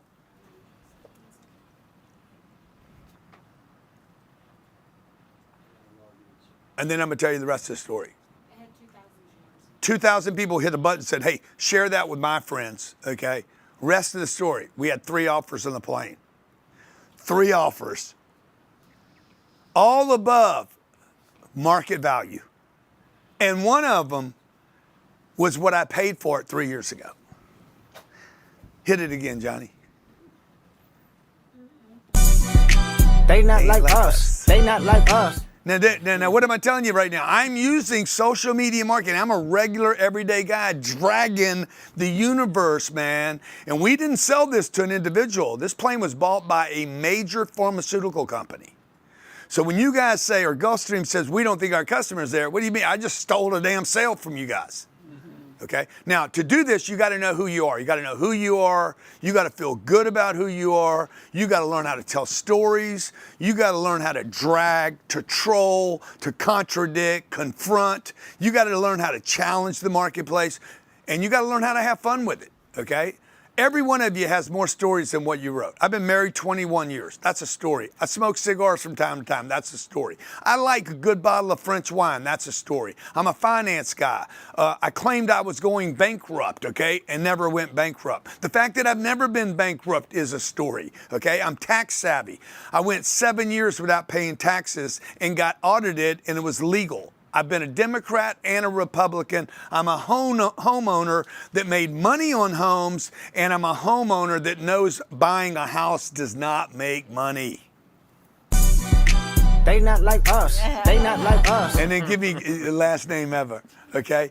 I'm an author, crowdfunder, businessman, salesman, sales expert, health conscious, spiritual, 67 years old, a CEO, a partner, influencer, traveler, bang, bang, bang, okay? These are all stories. You guys got to figure out what your story is. So let's do that right now. Number one, what are the characteristics that define who you are? Rate yourself on how much attention you get daily. 3, list 3 ways you can get attention right now. How much time? Maybe 1 minute. Yeah. They ain't like us. Cash flow. Getting money, never losing, no. But I'm broke, but now I'm living at it. They just count my zeros and some decimals. And I wish you would try to test me, yo. You should listen to the lesson, no. Masterminds out of Mexico. I invested dough and I let it grow. Benjamins I got a pocket for. Rich your income and your taxes low. Spend it right and then invest some more. And if you don't believe me, it's my Dr. Cardone. What you mean? You mean Uncle G? Planting seeds for these money trees. Who got my money, please? Everywhere you wanna be like Visa, MasterCard, American Express. I bought the bank and I bought the checks. I buy apartments, I send checks. Yo, billionaire went undercover, help y'all discover who did it best. Just bought 2 choppers, can't wait till they see the face and they see what I do next. When I walk through the door, I'm talking cash flow. And if you know like I know, you're getting cash flow. When I walk through the door, I'm talking cash flow. And if you know like I know, you're getting cash flow. And only then do I buy something stupid. How stupid can you go? You can go as stupid as your cash flow. You know what heals all ills? Deals. Look who went from meals to bills. It's eat what you kill when you're in the field. In the pipeline overflowing, I don't drip, I spill. We don't seek balance, nah, we want extraordinary. If you really knew my dreams, it'd be more than scary. We got more to spare, ain't no shortage, baby. Winning by the chopper and another for my lady. Talking about the bird in the strap, say the word and she handle that. Fully loaded, put it at the target and you know we letting off every man. Got my money, who got my back? You can never get it if you never ask. Big bags, legendary swag. Only one thing better than cash. When I walk through the door, I'm talking cash flow. And if you know like I know, you're getting cash flow. When I walk through the door, I'm talking cash flow. And if you know like I know, you're getting cash flow. When I walk through, no I won't do, no I won't do, no I'm talking to, not to, you don't about to do, what? Walk in that door.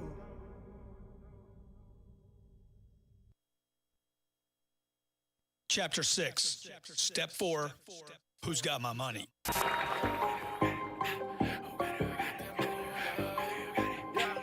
got it? Who got it? Who got it? Who got it?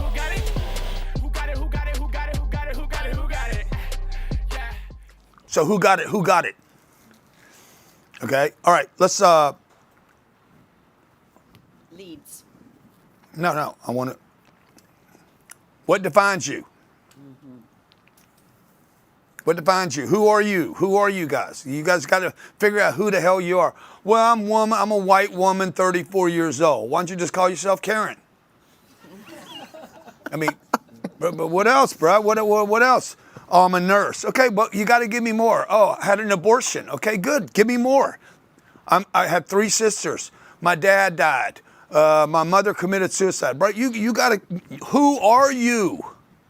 You guys got to quit watching other people's stories and figure out what yours is. Because there's going to be a million little tiny fragment stories that you can start telling so that you can start attracting attention. Money follows attention. Yeah, but Grant, I don't want to get attention. Okay, no, that's not true. It's not that you don't want to get attention. It's that you lack a commitment. You lack commitment. This is the only reason. Man, Grant, I would like to spend $10,000. I'd like to spend $10,000 with you to help me, but I don't have $10,000. No, you lack commitment. It's not that you don't have $10,000. You're not committed to $10 million. You usually, no, I don't have time. No, you lack a commitment. I already know you have time. You have 168 hours a week. You have as many hours as I have. Okay? You do less than I do. I do more with my time than you do. And I still have more time than you do. So you have excuses because you lack commitment. This is the only thing, folks, the only thing, now unless you have a health problem that you can control. That's different, okay? Like you get in a car wreck and you go brain dead. Okay, guess what? That's the extreme. You got to get treated for cancer. Okay, yeah, but you can't overcome that with a commitment. You need to be committed to fixing that, and you will be, by the way. All resources will be poured into that activity now. But while you were in good health, you could have been focused on something that would actually handle that problem. Because cancer is one of those things, man, it's expensive. Nobody cares how expensive it is. You probably won't be able to buy what you want in this country. And you're going to require somebody to transport you someplace and get full attention from the best in the world. Number 2, now you got to rate yourself. I want you guys to rate yourself in the chat on a scale from 1 to 10. How much attention do you get on a daily basis? 1's being very low. Somebody said 8. You ain't an 8. You hallucinate. I'm not an 8. Donald Trump's an 8. Mm-hmm. Yeah, use Donald. He's your 8.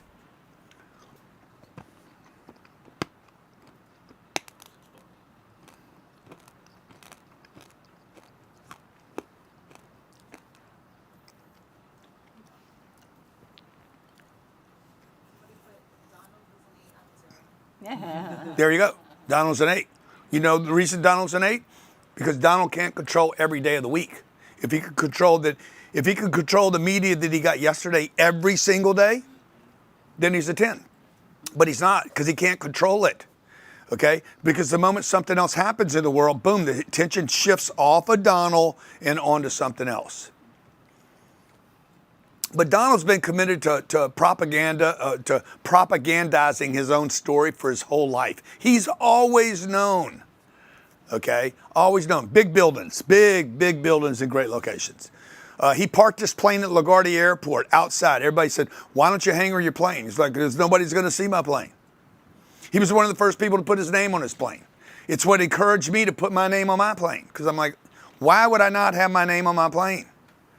So every rich guy that comes into Opelika can see my plane. Oh, I saw your plane. I saw your plane. I saw your plane. Okay. Oh, you shut the show off. Okay. I'm willing to take the criticism. You saw my plane, A-Rod. You mean my new plane, A-Rod. I saw your plane. Yeah, I saw your old plane. But a little plane too, little tiny Dominican Republic plane. They ain't like us. Okay, number 3, list 3 ways you can get attention now. How could you get attention right now? Dude, you don't have to be on social media. You can walk outside and start screaming at the street corner. Man, I can't do that because you ain't committed. You ain't committed to crazy land. Hit it again, Johnny. Not like us. They not like us. No. They not like us. No, you just ain't committed. Okay, you're not committed. You're partially committed. You go to church once a week. You're not committed. There's a guy hitting a damn rug 4 and 5 times a day. He's committed. Before the sun comes up, after the sun goes down, he's fasting for what? How many hours a day? Dude's committed, bruh. Boom, boom, wearing his jacket. Okay, 3. List 3 ways you can get attention now. Okay, now, leads. Now you're gonna get a lead. Jared, you want to handle leads or you want me to handle leads? No, you go Okay. ahead. Go ahead. You got a lead, man. A lead. Okay, Johnny, play the cash flow song. What heals all deal? What heals all ills? You got that line? That needs to be one we take out. These are called, what are those called? Drops? No, they're called drops. I think they're called drops. Hooks? Bars. Huh? Bars. Okay. What heals all ills is deals. And if you guys are in the deal business and you're not feeling good, nothing's going good, you're not feeling the vibe, and boom, all of a sudden you get a deal, and then you get a second deal. If you've ever done this, you get a third deal, you're like, dang, man, shit, why are we going home? Why is everybody going home? Let's do some deals. Okay, athletes talk about this, taking shots, and the hoop gets bigger. They make one, boom, from three. They make a second one, boom, they make a third one. It's like a can't miss, bro. Literally, they talk about the hoop's getting bigger because the confidence is going in, okay? Deals come from leads, okay? Idea, attention, I get a lead. Hey, I'm interested. Can you pull up let me just pull it up from here. Let me see here. Let's see, Grant Cardone, 401k book.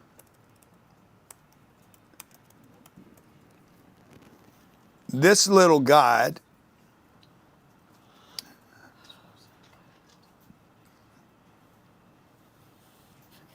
this is not a book, by the way. This is oh, they knocked it off. Oh, that's my book right there. Is this somebody knocking it off on Amazon? I've never seen this. There's so many of them. I think that's just saying you've got that out there. Just hit the first link that says Cardone Capital up at the top. Down, right there. Okay, this little thing created 850,000 leads for us.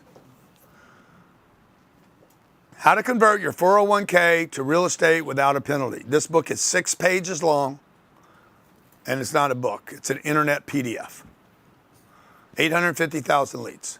Hey, I'm interested in converting my IRA to real estate without a penalty. Like literally the guy's telling me, hey man, I like my burger medium rare. He's giving me the order. I have money, I have 401k, I'd like to move it to a real estate deal, and I'd like to do it without a penalty. Here's my name, here's my email. I send him a book, I have a lead. Now I got to figure out how to convert that lead. But out of 850,000 people, it costs us nothing to do this, by the way. I'm just using my social or a blog. I need to write a blog right now. I want to get back to blogs. Okay. I want the first one to be why CEOs should be on X. If I convert, what is that? If I convert 0.001, Jared, of the 850, what is it? 850. 850 people times $440,000. That's our average investor. Actually, it's 466. What is that? 850 people give me $460,000. 460? Yeah, 466. 391 million. How much? 391. $391 million. If I do 0.002% because I do a better job, that's $800 million. If I do 0.05%, deals. If I do 0.005, that's 1/2 of 1%. I do $1 billion off of a little book that costs nothing and no publishing. Okay, you guys that want to write books out there, highly recommend you do not do that. You're being vain. I got to be a bestseller. You ain't gonna be a bestseller. Number one. Number two, even if you are, it doesn't matter. Okay, they reach almost no one. They don't open the book, don't read the book, and it shouldn't be the first thing you do. The first thing you should do is build a funnel of people.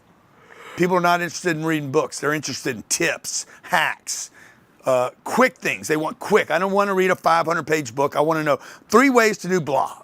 Okay? Attention must generate a lead. If it doesn't generate a lead, it didn't really get the right attention. Okay? So let me just tell you, these people, these clickbaiters, the hater baiters. No.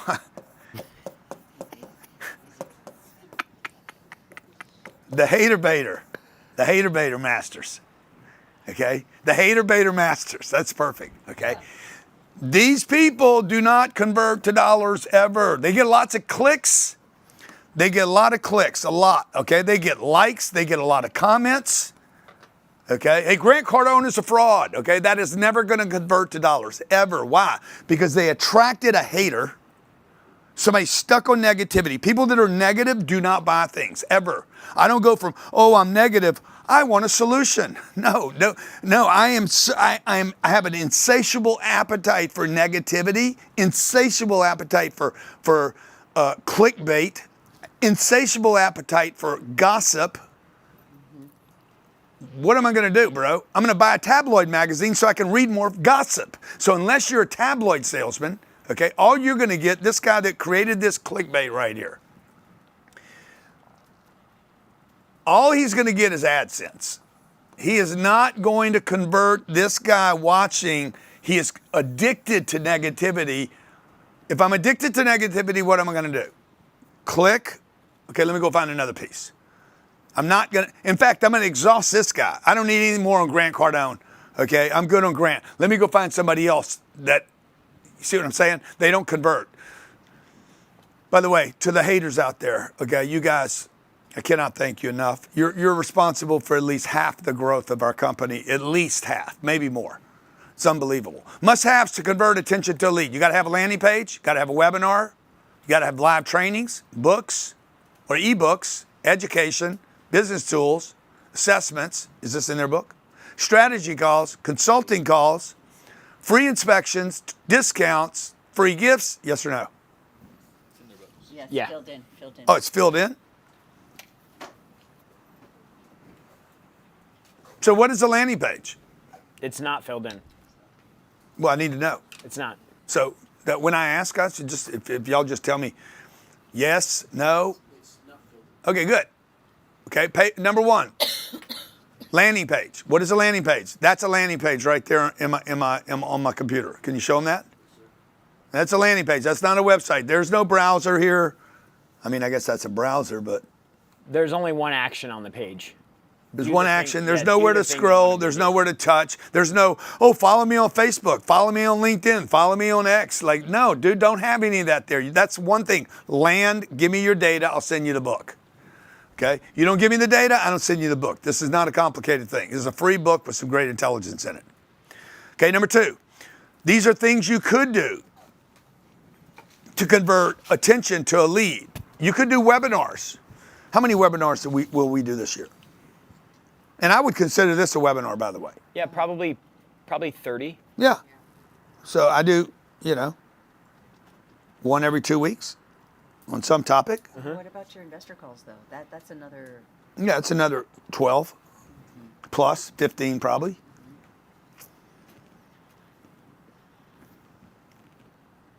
A webinar is like, hey man, I'm going to show you, when we started our health company, we did one of our supplements. How many people we signed up for that? It's free, completely free. A few thousand. Yeah. Breakthrough, new health regimen that I'm on. And I would track people in there. They came in. We converted some people to our 10X health system. Also, the other beautiful thing about doing this, it forces the team. It forces the team to start building out their promo. Okay? I think that the hidden benefit of the webinars is it starts forcing the team to look at what stuff looks like to people that are looking. Where we wouldn't have had that had we not had attention on the webinar. The webinar, next Saturday, guys, I'm doing this thing. So everybody rushes and they get compressed. A commitment provides creativity. Oh yeah, man, we need that page and we need the next page to look good, okay? Like look at these, all these products look so good. To our graphics team, our team, man, I tell you, they're killing it over there. They're making this stuff look pop hard. Me and Natalie have had a number of meetings about like this stuff's got to pop for it to work. At-home gene tests, blood tests. How many customers does this company have? 180,000. How many? 180. Is that Mandy? Yeah. Okay. Oh, is that Grant Cardone? Okay. Your wellness starts today. How many? 180. Yeah. 180,000 customers in three and a half years. We bought this from a guy. I said, look, bro, first thing we need to do, you're a genius. You know a lot. You know how to talk great. You know how to talk about health, bro. Nobody knows you. Nobody knows you. Nobody flows you, bruh. You understand? Like, you got to find the vein, man. You looking for a blood test, you got to find the one that works, the one that's got the, and I said, we got to get you known. We went out, pushed the guy, made him into a celebrity. Bang, he blows up. Company blows up. He blows up. And then we blow him up. Okay? All right. Webinars, live trainings. I'm doing a live training right now. This is a live training. I'm training you. There's some people get to watch this. Just watch it. Okay, whatever. Books, ebooks, education, business tools. Oh my God, there's so much to do. Yeah, you're exhausted, aren't you? Okay, wait till you start doing it. Wait till you quit thinking about it and start doing it. And you won't be exhausted anymore. You know what? You're going to be having victories and challenges and problems and fixes. And then we're going to find out how committed you are. And then it's going to go back to the wealth problem again. Okay, you're going to look around your surroundings and be like, oh man, this isn't worth it. I'm fine. Good. See, you're not committed. But if you had somebody holding you accountable and say, stop it. This is not a problem, bro. Now, these 13 things, it's not a problem to do 13 things unless, of course, you forgot why you were doing all this stuff. And if the goal's too small, then you're not going to do any of this because the commitment wasn't great enough to keep you creative. Okay? 12 things. Is this in the book or not? No. 12 things you got to have to do to generate and capture a lead. You're going to do a landing page, not a website. You need to provide 10x value. Put a 10x if you guys feel like, yeah, somebody said, Jennifer Wong says, I feel like that last slide we should all have to do homework on after this event. Yeah. Mm-hmm. Great idea. Johnny, I love that shot, Johnny. 10x value for data exchange. If you feel like I've exchanged with you in abundance today, put 10x in the chat. Yeah, great. Excellent. Okay. Eliminate friction. That page needs to be easy. First name, last name, email, boom, go. Okay. Number 4, solve a problem. Communicate an outcome. Have urgency. Call to action above the fold. They're showing you an example of one of these right now. No, quick. Oh, got it. Yeah. That's above the fold. Okay. It's the front page. For those of you guys who remember newspapers, if you ever used to get newspaper, there was a fold, newspaper folded in half. Man, that light's so good on Jared. What's that? That light's so good on you over there. Oh, is it? See, that was that problem in that other room. Y'all fixed it with this, huh? Mm-hmm. Yeah. So when the newspaper was folded on the bottom of the fold, like above the fold, it came from the newspaper. But that's on the website. It basically means on your landing page, when the landing page pops up, they need to be able to see a call to action button without scrolling. Yeah, when it's right, you're not arguing about it. It's not like. Look at it again. See, this is where you guys have to pay attention. Look at the light. Look at the lighting material. Look how good it looks. Good light. Dude, it looks so good, man. I don't know, Johnny. Can you find some of those old ones? What happened?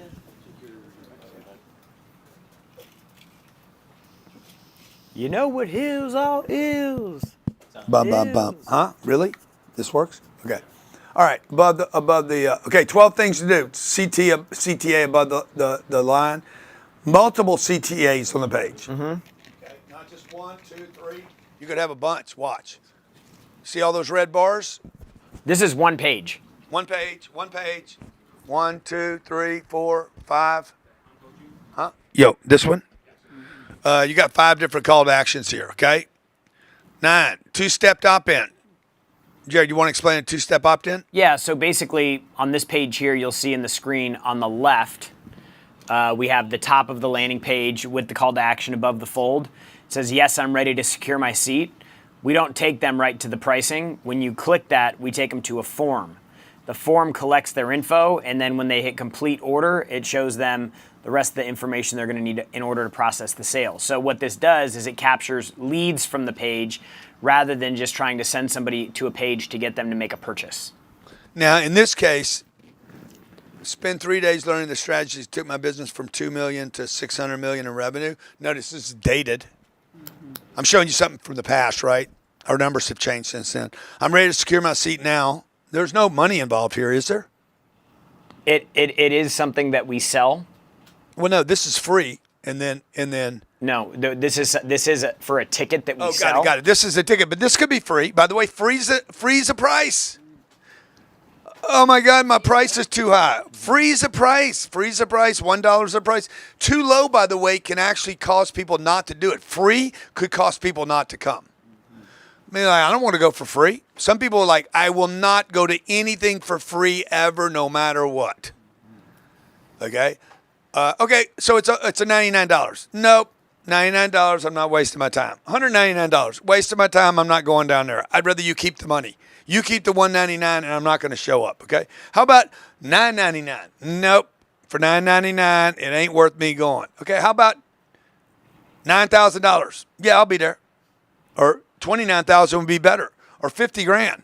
A donation to a charity, okay? Hey, we're going to how about $5 million? We put a name on the name on the outside of the hospital. Oh yeah, I'd rather do $50 million than do $9. Like I've raised $125 million for charities, and I can tell you, some people will not give you money because the money you're asking for is too low. And that's why they don't listen to you. Some people will not buy because the price is too low. Okay, and some people will not buy because the price is too high. But most people will not buy because they don't trust themselves. And we're going to talk all about sales tomorrow. Do not miss tomorrow. I told you guys I was going to be 2 hours today. I'm going on 4 hours and 37 minutes right now. Ooh. Okay, two-step opt-in, 10 offer upsells to add cart value. Jared, you want to just talk about how we do this? Yeah. It'll be free or a small price, and then? Yeah, go ahead and click there you go. And then we upsell. Yeah, just make sure they can see this, guys, because I think when you don't need to go on me, just go on so that they can see this. So when somebody clicks on the page and we're trying to get them to do the next thing we want them to do, we're going to take them to a checkout field, and if you'll see on the bottom right, it says, yes, also include the audiobook and Grant's secret, how to create multiple flows of income video series. So it's a product. In this case, I think we're selling it for, what is it, $47, $29, Yeah, $7, 47. something like that. 47. But it's just a way for us to increase the cart value. So the easiest sale to make is the second sale. Once somebody's already made the decision to buy something, the best time to get another bite at the apple is to offer them something again right now. Yeah, and then the other thing on that, back to me. The other thing on that. We need the handheld too. The other thing on that is, like, for me, it's like a 50-50 chance. You got probably a 50-50 chance I do it. If I'm in the wrong mood, I'm not doing it. Okay? If I'm in the right mood, I'm like, yeah, sure, I'll give you $47, bro. No problem. Like, I'm big on tips. Like, a tip, as long as my car's up front. In fact, you're better off not having a tip on there. I'm always going to tip you more, like in a restaurant. Mm-hmm. If you enforce one, bro, I would have given you more money if you just leave it blank. Now, most people, especially the Australians and the Canadians, 51. Another reason we should take over Canada, because you guys start tipping again. Okay? Australia, you guys that are bad on tipping, socialism's just contaminating your countries. I think Australia is going to a, what was the tax they just imposed? Unrealized capital gains. Oh, yeah, unrealized, yep. Right. It's crazy, man. You guys should tip people, man. Okay? And even when they have 25% on it, give them another something. So I tell my kids, my kids pay when we go eat, the kids have to pay the bill and the kids have to do the tip. And they ask me how much to tip them. I said, how good was it? And they're like, it was pretty good service. Yeah, but you know what? We live right here. You need to bang them with some extra so they say good things about me.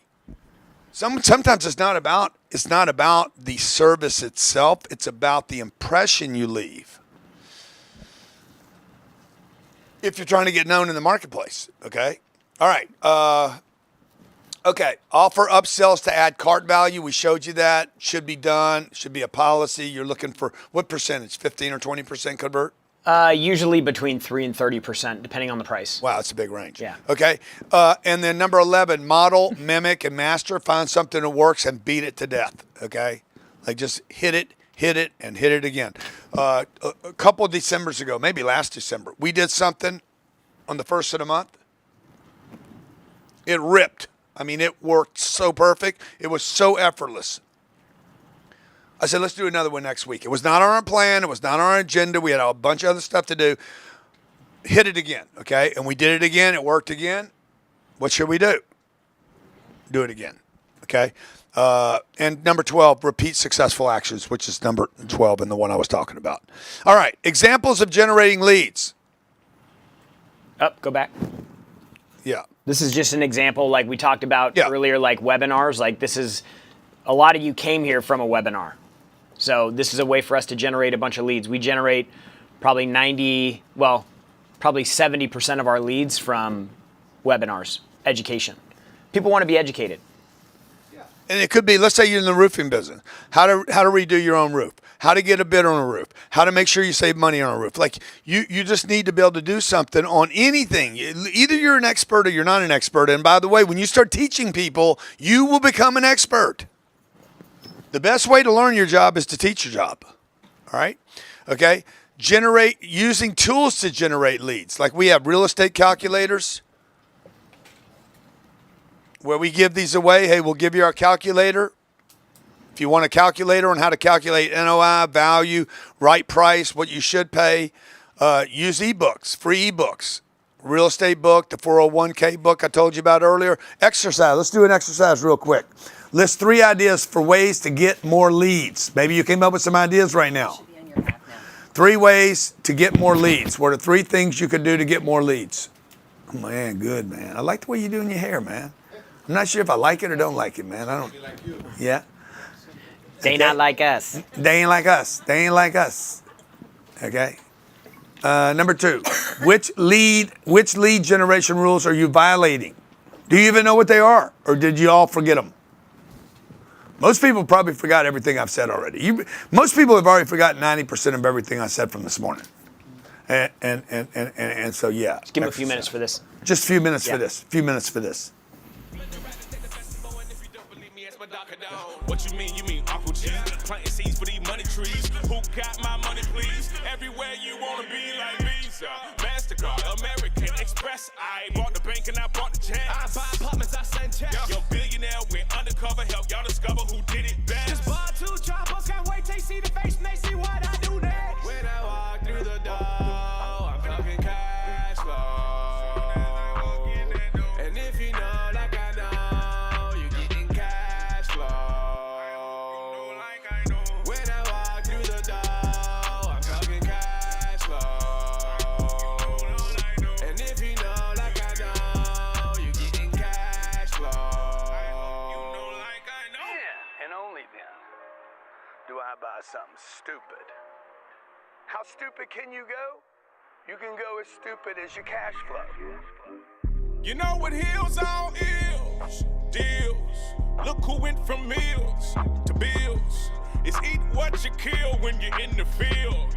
In the pipeline overflowing, I don't drip, I spill. We don't seek talents, nah, we want extraordinary. If you really knew my dreams, it'd be more than scary. We got more to spare, ain't no shortage, baby. Winning by the chopper and another for my lady. Talking about the bird and the strap, say the word and she handle that. Fully loaded, put it at the target, and you know we let it off every man. Got my money, who got my back? You can never get it if you never ask. Big bags, legendary swag. Only one thing better than cash. When I walk through the door, I'm talking cash flow. And if you know like I know, you getting cash flow. When I walk through the door, I'm talking cash flow.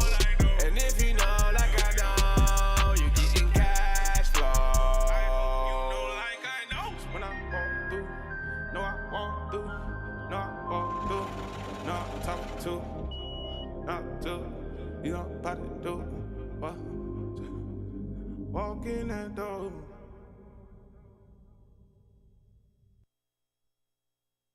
Chapter 6, Step 4, Who's Got My Money?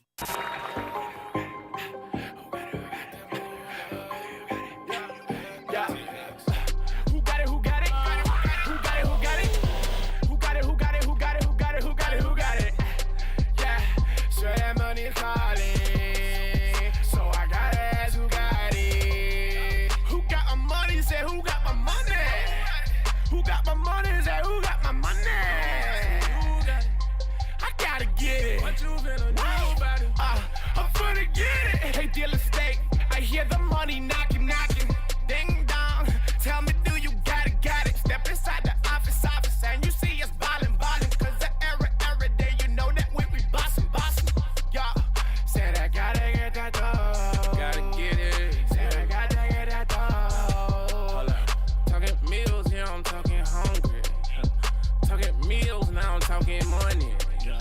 And I just feel like you got that for me, yeah. Another deal right before the morning, yeah.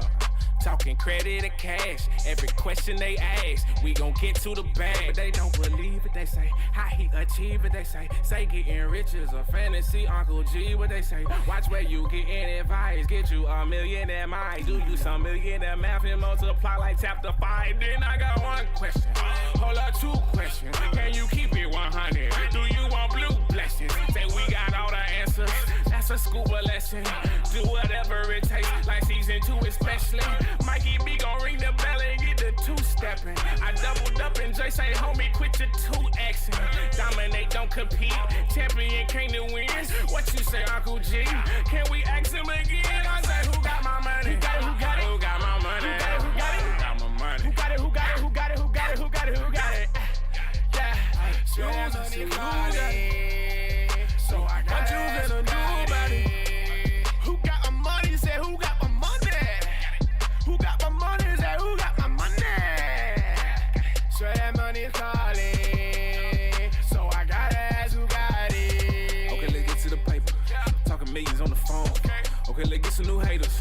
Ain't no feelings in the zone. Okay, you talking premier. VIP all about business. I never hope for the money.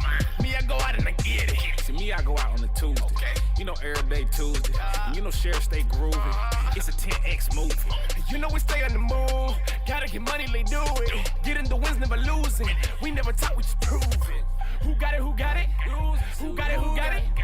Who got it? Who got it? Who got it? Who got it? Who got it? Who got it? Yeah, sure that money's calling. Who's got my money? So I gotta ask who got it. Who got my money? Got my money. You got my money. No. I got one question. Who's got my money? And keep asking until. All right, so leads are a big important thing for your business. If you can control lead flow into your business, that's when everything changes. So just a quick recap. So we've moved from wealth into your business plan, and it all starts with the target. What's your target? You guys all, like, if we brought any of you up on camera right now and I said, what's your target? You should know immediately. This is something that you guys need to have for sure. If nothing else, when you leave here, you need to go, my target is 250 grand in income this year. And then you need to write that down every single day. That target can't leave you. Because remember, like, targets drive everything. And if the target isn't exciting, you're not going to do the work for it. So the first thing you have to do is you have to get set targets. And then you got to break that target down, like I talked about, into these micro targets. So $250,000 a year. How much income is that per month? How much income is that per week? How much income is that per day? It starts giving you reality on what you need to do. Second step of the business process is then you have to start marketing and getting attention. You got to use these platforms and channels. We gave you guys a whole list of things that you can do to get attention. So you got to capture the attention of people. The homeless person that's on the side of the freeway, like, they could walk up and down and get attention, but if they don't do the next piece, which is make an offer, then they're not actually going to create a potential lead. So when you get attention, you have to make sure that you're actually offering something to customers. We gave, in the leads section, we gave you examples of what to do. Free ebooks, free strategy sessions, free consultations, free inspections, like anything that you can give the customer that gives them an opportunity to go, hey, you got my attention, and now I want to do something more with you. So you can't convert a lead unless you take the attention and then make that an offer to that attention so that you can generate a lead. Once you can get predictable lead flow in your business, let me just ask a question right now. How many of you have consistent, predictable lead flow in your business? If it's no, put no in the chat. I do not have predictable lead flow in my business. We generate about 3,500 to 5,000 leads per day. In some cases, when we're running big campaigns, we're generating 15,000, 20,000 leads per day. When you can generate that type of lead flow into your business, revenue is virtually guaranteed. So you got to get into, like, how do I predictably generate leads? And so for some of you, that's like, you come into a bunch of complications when you start talking about leads. You start thinking, where do I go promote? How can I get known without running ads because I don't have money to spend on ads. What type of content do I put out there? You start moving into leads and you start talking about landing pages. You're like, how do I build a landing page? You give me examples here, but how do I build a landing page? You start running into all these problems, right or wrong. Like you get into the complexities of like having to work with technology to try to figure out how to get them these tools to do the things you need to get them to do. And for most people, what happens is they run into those questions and they get stopped. And then because their target isn't big enough, it's not compelling enough, it's not exciting enough, they give up. They're like, oh, it's too complicated, I can't figure it out. How many of you guys have experienced that before? You're trying to do something in your business, you run into something you don't know how to do, and then you just give up. Or maybe you're like, I need to run ads because I think ads are going to be a great way for me to grow my business, and you can't figure it out on your own, so you pay an agency to do it, and then they just burn all your money. If you've had a bad experience trying to spend money on advertising online, put 10X in the comments. I tried to spend money, I gave it to an agency, I hired somebody online, they said they were going to do this, blah, blah, blah, blah, blah, and then I had a bad experience and I lost my money. 10X in the comments if that's you. Yeah.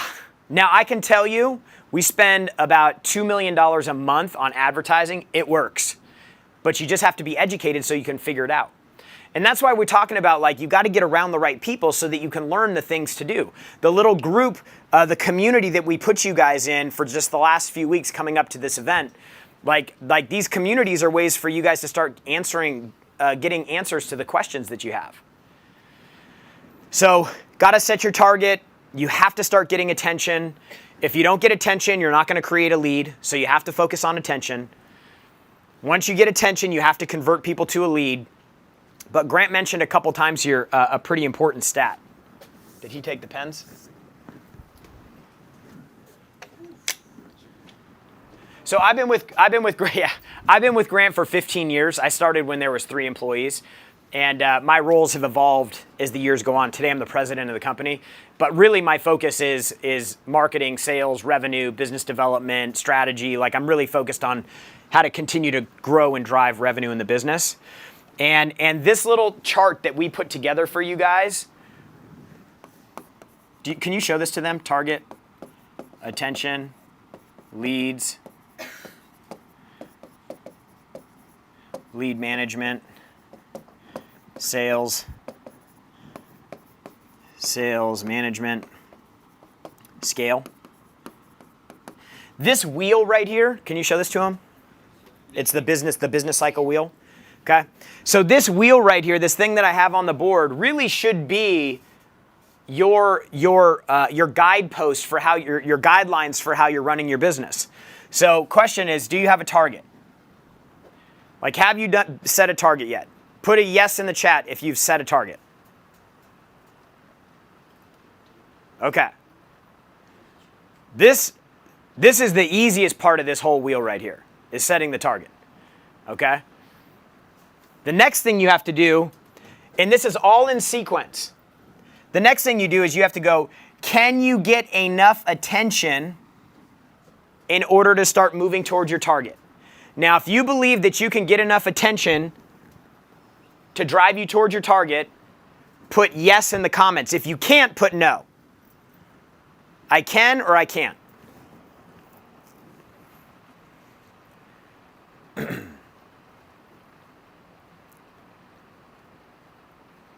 And if you can generate enough attention to get you towards your targets, then you should be generating lots of revenue. Most people, the answer should be no. Okay? And so what happens is you start moving through this wheel, it actually helps you identify the thing you need to work on. So like right now, like if these were all dominoes, if these 7 steps were dominoes, okay? The ideal perfect scenario is you push the first domino over and then the rest of the dominoes all fall down. What happens is if you have gaps of knowledge, if you have gaps of information, if you have gaps of strategy, the dominoes get too far apart. And if you've ever played with dominoes before, if you push a domino over and there's too big of a gap, the rest of the dominoes don't fall down. And that's why your business gets stuck. Because somewhere in this wheel right here, you have gaps. And the purpose of the wheel is so you can identify where the gap is so that you can educate out of that gap. And as you grow the business, you will continue to have gaps. When we had 3 people, 3 employees, we were doing $2 million a year in revenue. We didn't have a sales team. We didn't have a lot of employees. The business was very different. We were figuring this part out: target, attention, leads, lead management, and sales. We figured that part out, but we didn't figure out how to build a team, and we didn't figure out how to scale the business. So we had to learn this piece. We had to learn how to manage the sales team. We had to learn how to recruit and hire a sales team. We're going to talk about that tomorrow. But we had to figure this gap out. Then we figured that gap out, and we started having to figure out, okay, how do we actually scale the business? And then we realized we had gaps there. So from the time we went from $2 million in revenue to $8 million in revenue to $15 million in revenue to $40 million in revenue to $80 million to $100 million plus, we kept having to learn things throughout this process. And the only reason I'm telling you guys this is because if you think that you're going to end up in a situation where I've learned it all, your business will get stuck and you will stay small. So in almost every business we've worked with, we work with tens of thousands of business owners every single year. In almost every business that's stuck, it's because they've stopped learning in an area. And so when we start talking about these things, we've talked about target, attention, and leads today. If you don't have full confidence that you can predictably do these actions, you're missing data and information. You either need to learn it, you need to get a coach, you need to get a mentor, you need to figure something out so that you can solve those problems. Otherwise, your business is going to stall, you're going to get frustrated, and then you're ultimately going to quit. Okay? So what happens when you start generating leads? Let me just see what we got here. Okay? So when you start generating leads, like with what Grant said, we had 160 million people come through our pages. We have 180,000 customers, and we did $150 million in revenue. One of the big problems you're going to run into is you're going to start generating leads, and you're going to be like, I generated 10 leads, but I didn't sell anything. Well, in order for us to sell something, we know the math is about 0.05%. Not even 1% of the leads we generate into our organization convert to a product. But that number generates $150 million a year in revenue. Okay? So what do you need to know about leads? Really important. You need to know how to manage leads. There's a little rule called the 98-2 rule. This is very important. 98% of your leads will not convert the first time you call them, the first time they come through your site, the first time they come through your funnel, the first time you send them an email. 98% will not convert. Only 2% will. Maybe. For us, it's 0.05% because of the volume of lead flow that we have. So you got to get really good at generating leads. You have to figure out how to create content that speaks to the problems your customers are having. You have to learn how to have frequency and consistency and discipline so that you start getting better, because greatness comes through frequency. Quality comes through quantity. Quality does not come first. You have to get quantity in order to get quality. You have to be frequent in order for you to get good. And so you have to understand that in the beginning, very few of the leads are actually going to convert. Don't give up. The tendency is, if I generate 100 leads in the beginning, if you generated 100 leads and sold nothing, you'd be like, my business is broken. I don't know what I'm doing. This is a terrible idea. But the truth is, you probably just didn't get good enough at creating content or creative or running ads to the right customer with the right offer to solve the right problem. And so you're not getting anybody that's actually going to be interested. And so as you start improving your knowledge of how to get attention, you're going to get better leads. And then these numbers are going to start improving. Whoa. That was weird. Okay? Number 2, 60% of our revenue comes from the 98% that don't convert the first pass, the first time through, the first sales cycle, the first interaction. 60% of our revenue comes from the people that we have to follow up with. So we're talking about lead management here, meaning like when you get a lead, what do you actually do with it? And that just doesn't mean calling the customer one time, they don't answer, you leave a message, and then they're going to call you back, because that never happens. Like virtually never. So you got to understand that there's gold if all you're doing is focusing on somebody submits a lead for a free estimate to have new lawn done, or somebody submits a lead because they want to get a free teeth whitening service the next time they come into your dental practice. Like if you think that lead's going to convert without any follow-up, you're missing 60% of the revenue you're going to generate into your business. Massive opportunity for companies.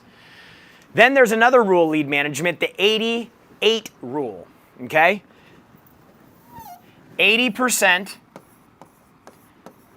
of your sales that you make will require at least 8 follow-up attempts. 80% are going to require 8 follow-up attempts. You know how many businesses follow up even one time? 44%. 44% of businesses only follow up once. There's no follow-up. There's no emails. A lead comes in, they call them, they leave a message, they never call them back. The bar is so low. And for some of you, you're like, oh man, like I don't want to, what if I follow up too much? You think calling somebody twice is too much. You think calling somebody 3 times is too much. Imagine how much money you're leaving on the table. Like if you guys have ever bought anything from us before, if you registered for this event, you paid for it, how many emails did you get just to get you to show up to the event? Like how much work do you think it is when we have thousands of people invest just a couple $100s to come to a super important high value event? It takes so much effort just to get people to show up. We had, I think, 3,000 people invested in the ticket to come to this. And I think the max number I've seen live is about 1,100. So a third of the people who bought this didn't even show up.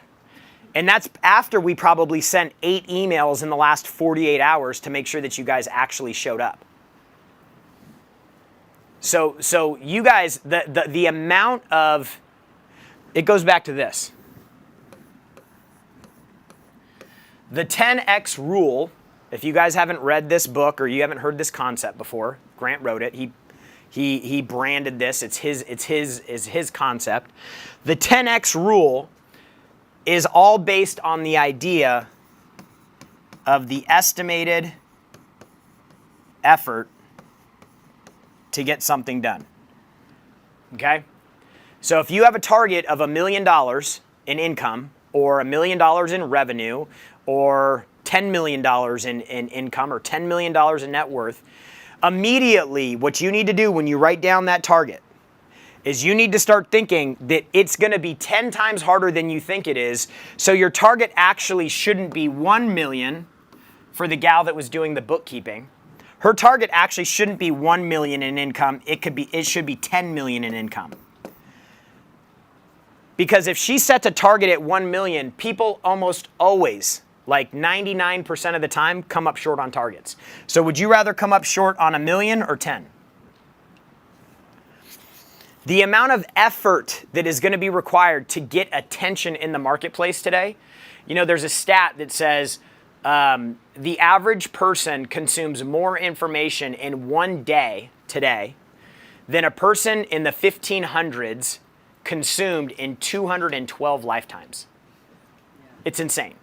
The competition for attention is unfathomable. You can't even comprehend how much competition there is today. And your competition isn't the competitor that's doing the same type of work that you do. Your competition is Amazon, it's the news, it's the dog, it's your wife, it's your kids, it's the grocery store, it's school. Like your competition is everything, and you're underestimating that. And that's why you don't follow up. Because you think that when you send an email or you make a phone call, people actually see it. We have 2 rules. This isn't in your book, so write it down.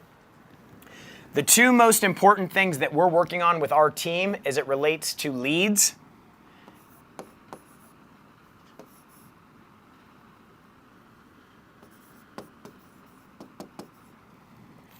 lead response time must be less than 5 minutes.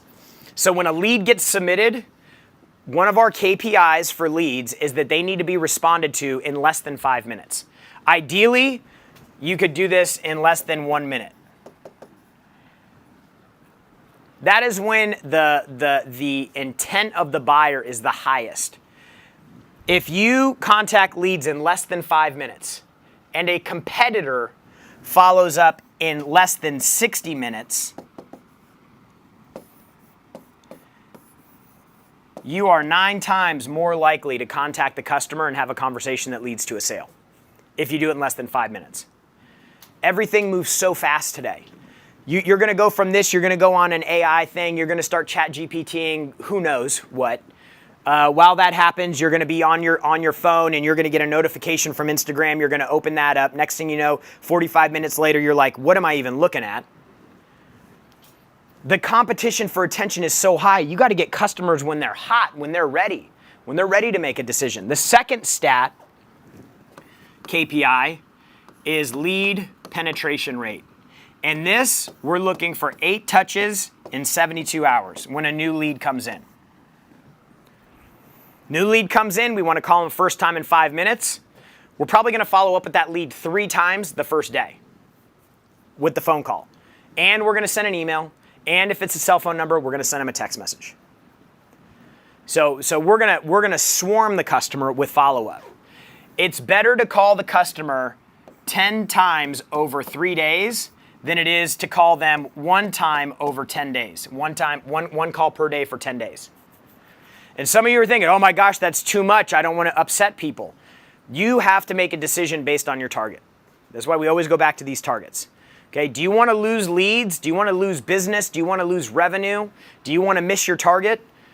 Okay, you got to make the decision. Do I want to miss opportunities because I follow up too much or because you don't follow up enough? Most everybody doesn't follow up enough. They never even reach getting the customer's attention. So it's like you got to pick the side of wrong that you want to be on. Do you want to follow up too much, get a bunch of business, and maybe upset a few people, or do you want to not follow up enough and miss a bunch of deals? Okay. Number 4, active texting campaigns while you are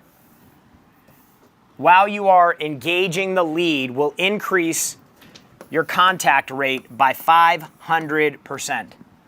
So you want to be using multiple means of communication with customers when you're engaging leads. Some people don't check their emails as often as they do their phone. Some people are more likely to check their email than they are their text messages.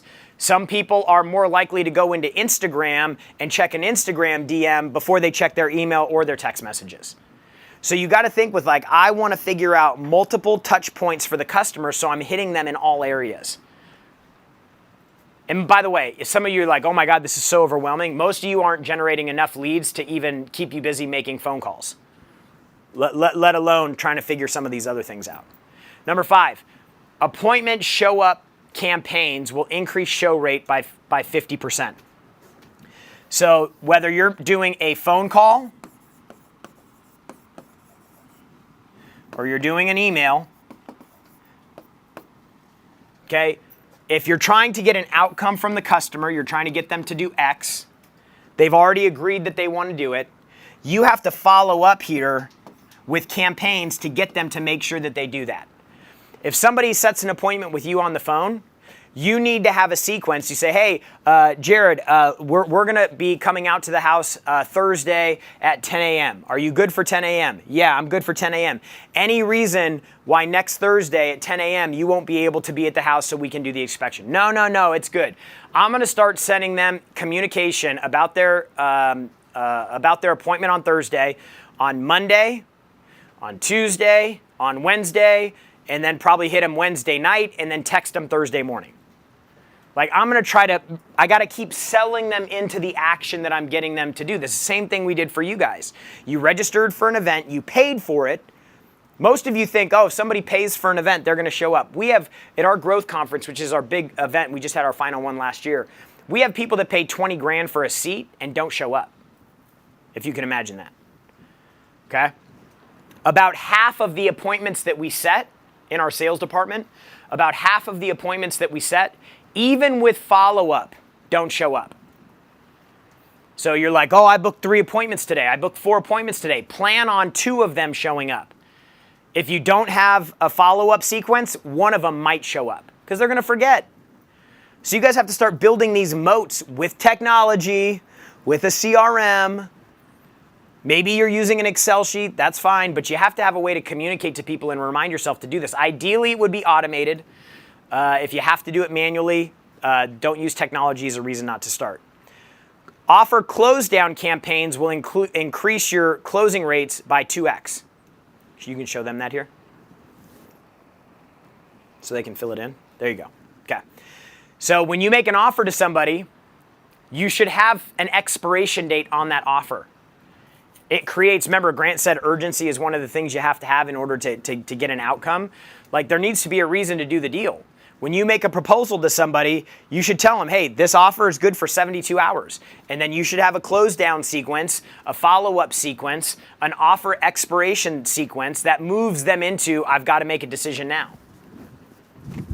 We get half of our revenue when we make offers, when we do things, from taking the offer away from people, okay?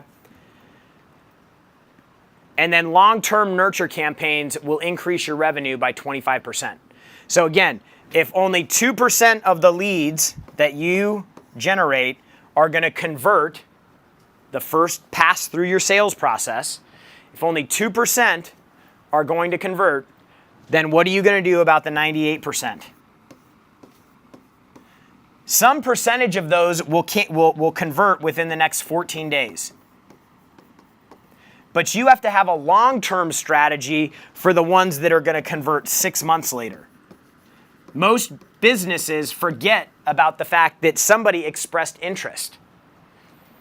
I'll give you guys a really easy hack. If you're in business, okay, and next week you want to make more money, like you look at your year-to-date sales, your month-to-date sales, whatever. I think we're at the end of the month. Okay, we're 6 months through the year. Crazy, July. Whew. So if you go back, this is just a little hack for you. Go back to every customer that you talked to this year that did not close on your product or service. You actually went through a presentation, you talked to them, you showed them how much it costs. Next week, focus only on new leads, number 1, and go back to everybody that you presented to over the course of the last 6 months. I promise you're going to get a deal. Why? Because not everybody can make a decision in that moment. You know, you're working a prospect and they say, oh, you know what, we just got to wait, timing's not right. You know, you didn't know that he was going through a divorce or that she was going through a divorce or that the business had a big tax bill that they had to come out of pocket and pay and they didn't have any money to invest and they just didn't tell you that. Like everything can change in 90 days, let alone 6 months. So like I used to do this thing where I would work all my deals. I'd have these big legal pads of every deal I was working.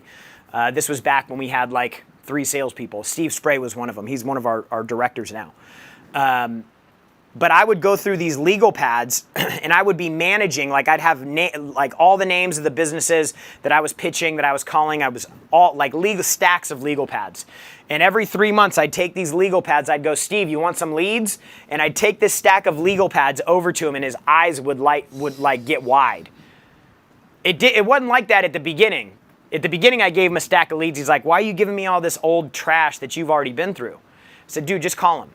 They were interested at one point. They agreed to an appointment. They agreed to a presentation. Just call them. Something may have changed. First time through, 3 or 4 leads he pops, or 3 or 4 deals he pops. Every time after that, when I was taking those stacks over, his eyes would be like this. He'd be licking his lips. He'd be getting all excited because he knew that there were deals in those lists. So all these things like that we're talking about, attention, leads, lead management, KPIs, like all these things. The question you're probably asking is, how do you manage all of this? Like, how do you manage all this stuff? Well, in the beginning, you don't have a way to manage it, and that's why it seems so overwhelming. But what we've done in our business is we've created a bunch of tools for this. So we have our sales daily KPI tracker. This is something that we use in the team and we use in the small businesses that we work with when we're coaching them so that they actually can track their main KPIs. We have our profit planner. It's a calculator built on this Excel spreadsheet that has all these different tabs and these little inputs that you plug in, and it'll basically do all the math we've been telling you to do on your business. We have our sales scripts. These are the things that give the salespeople the actual words to say. Our marketing swipe file. This is something that we use in the marketing department. We basically go through, and every time we have a campaign that outperforms our best performing campaigns, we put them in this swipe file. Our best performing ads, our best performing emails, our best performing landing pages, our best performing offers, our best performing prices. We put this in a document that we call our swipe file. And so when we're building new campaigns, we just reference back what worked before. And then we build new campaigns with the stuff that worked best already in mind. When we're bringing salespeople in, we've got a 90-day onboarding tool so that every salesperson that starts has the same 90 days of initial training so that we can get them producing 6 figures in income for themselves and 7 figures in revenue for the business within their first 90 days. For a lot of you, you hire salespeople and they're just not productive, and you don't even know how to get them productive, probably because you don't have scripts. We have our social media marketing calculator, which determines like how much, based on our engagement, how much posting do we need to do, how many impressions do we need to get in order to get leads from social media that we don't pay for. Our content creation calendar, Mandy, who runs our social media team, constantly going through building out our content creation calendar, putting things into social media scheduling tools so that like we can create the amount of outflow that we have. And with AI, content creation is a lot easier. Planning it out, scheduling it, getting it laid out into a way where it doesn't take you 4 hours a day to do it is completely different. The activity target calculator, how many phone calls, how many emails, how many text messages, like what are the activities that you need to take? We give this to our sales people so they know how many calls do I need to make in order to get a deal. Don't you think that would be a good thing to know? Like you need to make 1,000 calls to get one deal. One deal pays you $3,000. If you want to make 30 grand in a month, you need to make 10,000 phone calls. It starts getting predictability. That the uncertainty that you have in your business is because you have a target, and then you're over here, and there's a big gap in the middle with no plan. There's no plan, there's no roadmap, you don't know what you need to do. You show up, you make 60 calls one day, you make 10 calls the next day. You don't know how many people you need to get to walk into your retail location for you to hit your target. You're not tracking your average ticket, your average purchase, average customer value. You're not tracking any of those things, and so you can't do any of the math. So you're like literally walking into mystery every day when you go into your business. Like imagine how confident you would be if I said, I put you on one side of a football field and I said, I'll give you $1 million if you can run all the way across the football field. How many of you would be confident that you could run across the football field and go pick up that bag of $1 million? I would. I'd be super confident. There's the target. This is the road I need to get there on, and now I can run as fast as I can. Okay? Now, if I put a blindfold on you and I put that football field up 1,000 feet in the air and I drilled a bunch of holes down through it so that you would fall to your death if you ran into one of the holes, and I put a blindfold on you, how much certainty would you have in going to get that $1 million? You'd be like, shit, I might die doing this. And that's what you're doing in your business every day. Like you can't go fast because you have no confidence. There's too much mystery. There's too many things that you don't know. So what you do need to know now is, number one, you can't do it alone. Like a lot of you have heard things today and learned things today just in half this event that you've never heard before, right or wrong. You've heard things you're like, oh man, I never thought of it like that before. Man, maybe I need to try that. Like I needed to be doing this differently. A lot of you guys are getting a lot of information just from a few hours of being with somebody who maybe you didn't ever expect to come across.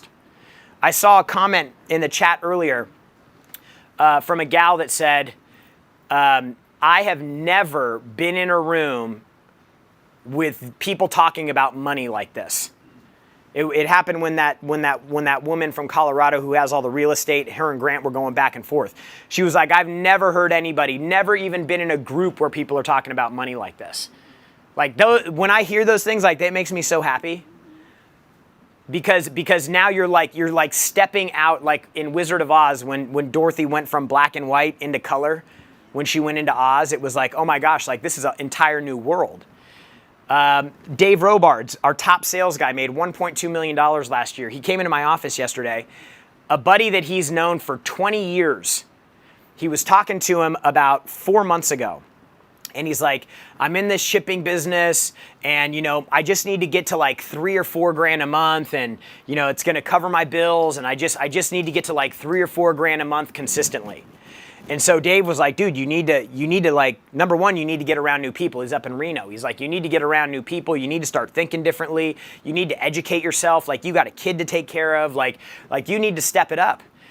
And Dave actually got him connected with one of the programs, coaching programs that we had. So that was like 4 months ago. I did a call with him yesterday. He made $16,000 last month. And he's like, bro, you have no idea how my world is changing. I could barely think with 4 grand a month, and I made $16,000 last month. Because people think they have to do it alone. Like, don't let your ego get in the way.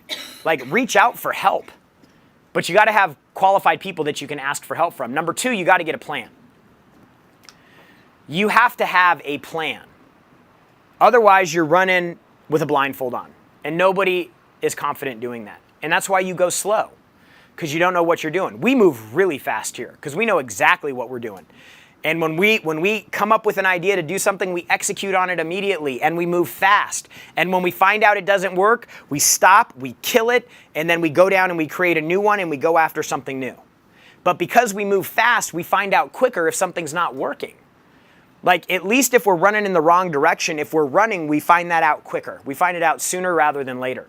The plan is going to give you confidence. It's why you need to start thinking, what is my wealth plan? Like these calculators that Grant was using, like I've been playing with that calculator for probably 2 hours.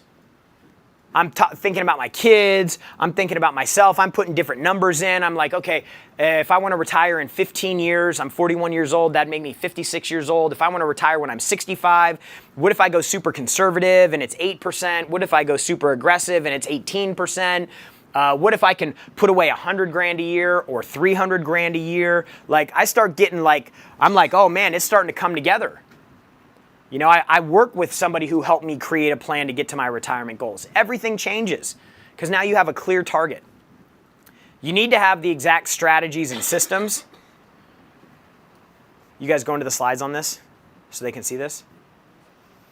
They got it. Yeah. You got to have the strategies and systems. Like you got to have the tools. You got to know what to do. You got to know when to do it. You got to know how to do it. You got to know why you're doing it. Like you got to figure out a plan. You got to figure out a plan for targets. Most people set the target at $3 million, but then they don't actually realize that they need to generate $10,000 a day in revenue. Like they don't make the connection between the two. And then they don't actually know what's required to generate $10,000 a day in sales. And so how could you be confident? They don't have a strategy on getting attention, and so nobody knows them. If 10 times more people knew about you, would your business be bigger than it is right now? Just in the chat.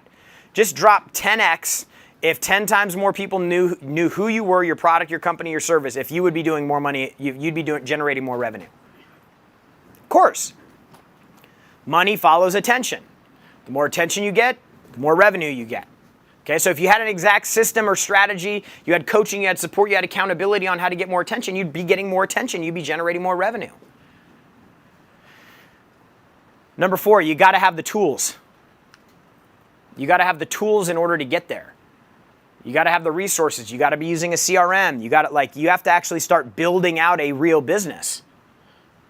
Brandon Dawson said something once. He said, if your business does less than $250,000 a year, no offense, if your business is doing less than $250,000 a year, you don't have a business, you have a hobby. You have a hobby that pays you. So you got to figure out, how do I get serious about this? How do I add people? If I want to go from $250,000 a year to $2.5 million a year, what am I missing? How many people do I need? I'm the only employee right now and I'm making $250. In order to make $2.5 million, I'm going to need 5 salespeople. I'm going to need 2 operations people. I'm going to need 1 finance person. I'm going to need 2 marketing people so that we can generate leads. If you don't have a plan, you can't build it. Imagine if you were a home builder and somebody says, I want to build a house and I want it to be 5,000 square feet. And they're like, okay, well, what do you want it to look like? They're like, shit, I don't know. Surprise me. And then they build the house. You're like, this is completely wrong. This is not what I had in mind. Well, you didn't even give us a roadmap. We had nothing to go off of. And so you end up with something that you didn't want, which is where most of you are right now. You've been in a business, you've been doing something, and you're like, this isn't what I want. Like, this isn't what I signed up for. This isn't why I'm a business owner. Number 5, you need to have accountability because all of these things are difficult. It's not easy. That's why 91% of small businesses make less than $1 million a year in revenue. You know, it's why people hire personal trainers at the gym. Because it's like, I'm paying you partly because I want to learn how to have a good workout. But secondly, I know if I pay you, then I'm actually going to show up to the gym. They're like, I don't want to lose the $80 I paid you for the session. Like, I want to show up. I want somebody to keep me accountable. And number 6, you need to get a network for success.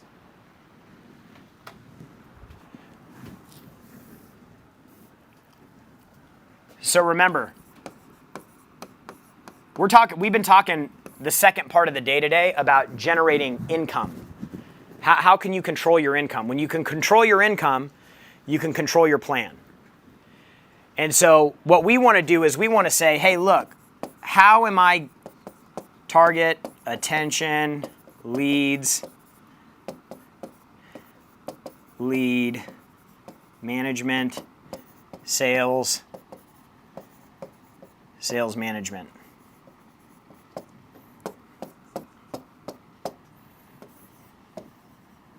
How are you going to solve these problems? These are the problems you need to solve if you want to make money. Okay. So I know for a lot of you that this seems like overwhelming and it's not possible and like it's a lot to take in. And so I want to just bring up a few people to kind of give you guys some hope. That this is possible and it can happen for you. Do we have Dylan and Rick here? Dylan and Rick Lawler? Yep. Yes, sir. What's going on, guys? How are you? Good. How are you doing? Fantastic. Thanks for being here today. Yeah, absolutely. Thank you. So what do you guys do for work? What's your business? So I own a family business with my son and daughter working for us. We make exhaust systems for classic cars. Nice. So from the mid '80s all the way back into the 1920s. Wow. And so where are you guys located? Where's your business? We're based in Northeast Ohio in a little town called Madison. And how long have you been in business? I bought the business about 2 years ago from my brother-in-law that was having some health issues, and he had let the business slide. And so we brought it back from extinction. And basically. So when you bought the business, what was the revenue? The revenue was about 700 generally. 700,000? 700,000. And how much money was it making?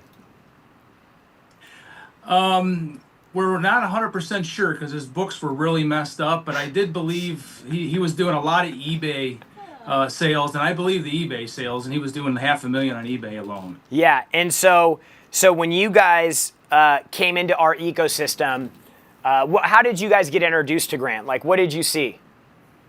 Well, what's crazy is we didn't know anything about Grant or 10X or anything. And my sister decided to marry a guy that was already in your program, a guy named Richard Beauchard. Oh, yeah. I know Richard. And he owns a company called Global Automation out of New Hampshire. And he was marrying my sister. And we go to their wedding, and I'm like, what the hell is everybody chanting? You're going to 10x this marriage. Yeah. You know? So it had me asking questions. Yeah. And to see what he took a $1 million company and turned it to a $5 million company working out of a pole barn had me scratching my head. Yeah, and so you guys decided to you guys joined our mentoring program, right? Our coaching program. Yes. And what was your revenue when you joined the program? Revenue, we were doing around $800,000 a year last year. Yeah. And so after you started working with the coach, what happened to revenue? I took our normal monthly sales from 50 to 60,000 up to around 85 to 95,000 a month. So you guys added about 30K a month in revenue. Yes. 360,000 bucks a year. Yep. And So where are you headed to next? What's the next target? I like to see 1.1 to 1.2 this year. The second half of the year, we haven't even turned on our email marketing yet. But the coaching has been unbelievable. I mean, he's helped us in all aspects of the business, from organization to, chopping our bottom line out and getting our expenses down, to telling us that we're selling cheap. His motto is your mindset is that you're living in the Motel 6, but you should be thriving to be in the Ritz-Carlton. Yeah. So what do you think the coach has helped you most with? Watching our numbers. Numbers. He drilled into us that if you don't watch your numbers, you don't know what's going on. And since we've been able to really keep in the CRM and watch those numbers, we've been able to scale way more efficiently and, be able to eliminate certain tasks that would have taken us thousands of hours, also just watching those numbers. Yeah, that's awesome. So save us a lot of time. Yeah, that's amazing.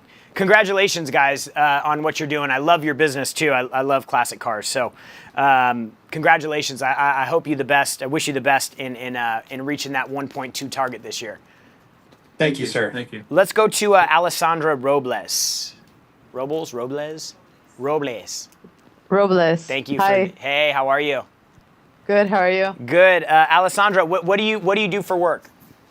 I'm a jewelry designer. We design fine jewelry. We're based in Guatemala. Oh, awesome. Very cool. And how long have you been in business? 4 years now. 4 years. And yes. When you came to us and you kind of found Grant, what were some of the problems you were experiencing in your business? Well, growth. So I had reached a plateau where I wasn't growing anymore. I needed to generate new customers, and I was just in a place where I needed to innovate and just take it up on a next level. And so before you started working with your coach with us, where was revenue at for you? So I was doing around $163,000 per month in sales, and after the 6-month period, which I started in February, now I'm at 213 approx. So that's a $50,000 a month pickup? Yeah. Amazing. Plus or minus, and so what were some of the big things that you learned from the coach that helped you get that extra growth? I think definitely accountability, and as well setting new softwares and systems in the company and strategy. We do a lot of role play, and I mean, just having him on my side is amazing. And so what would you say to anybody who, like a lot of the businesses, you're already doing $160,000 a month before you started doing anything with us. So that's admirable in and of itself. But for people that are they're feeling the overwhelm of this is too much. I don't know if I can do this. What would you tell them to kind of give them some encouragement or some inspiration to keep pushing? Well, firstly, you have to believe in yourself, because nobody else will do it besides you, and you're not alone. Like you said, I think that for me the biggest take is to have a mentor by my side, because you don't know the ins and the outs of everything. Awesome. Thank you so much for being here, Alessandra. Really appreciate you sharing your story. Let's go to Jim Shepard. Jim, what's going on? Can I hear you? I can't hear you right now. Yeah, just go ahead and unmute. Okay. Okay, There we go. There we go. Gotcha. Jim, what do you do for work? Where are you from? I'm from North Carolina on the coast, and we build cleaner lubricant protectants for multiple different industries, asphalt, CNC cutting, and sporting equipment like firearms and archery. And so who's your typical customer? Well, I wanted to focus on, depends on the industry, but I wanted to focus my work with Grant on the sporting goods, the cleaner lubricant protectant for firearms. Yeah, that's so awesome. You're talking about my typical customer used to be that the guy with a shotgun at a gun show. Now I'm talking to Ruger and Glock and a few other distributors as well. Oh, that's amazing.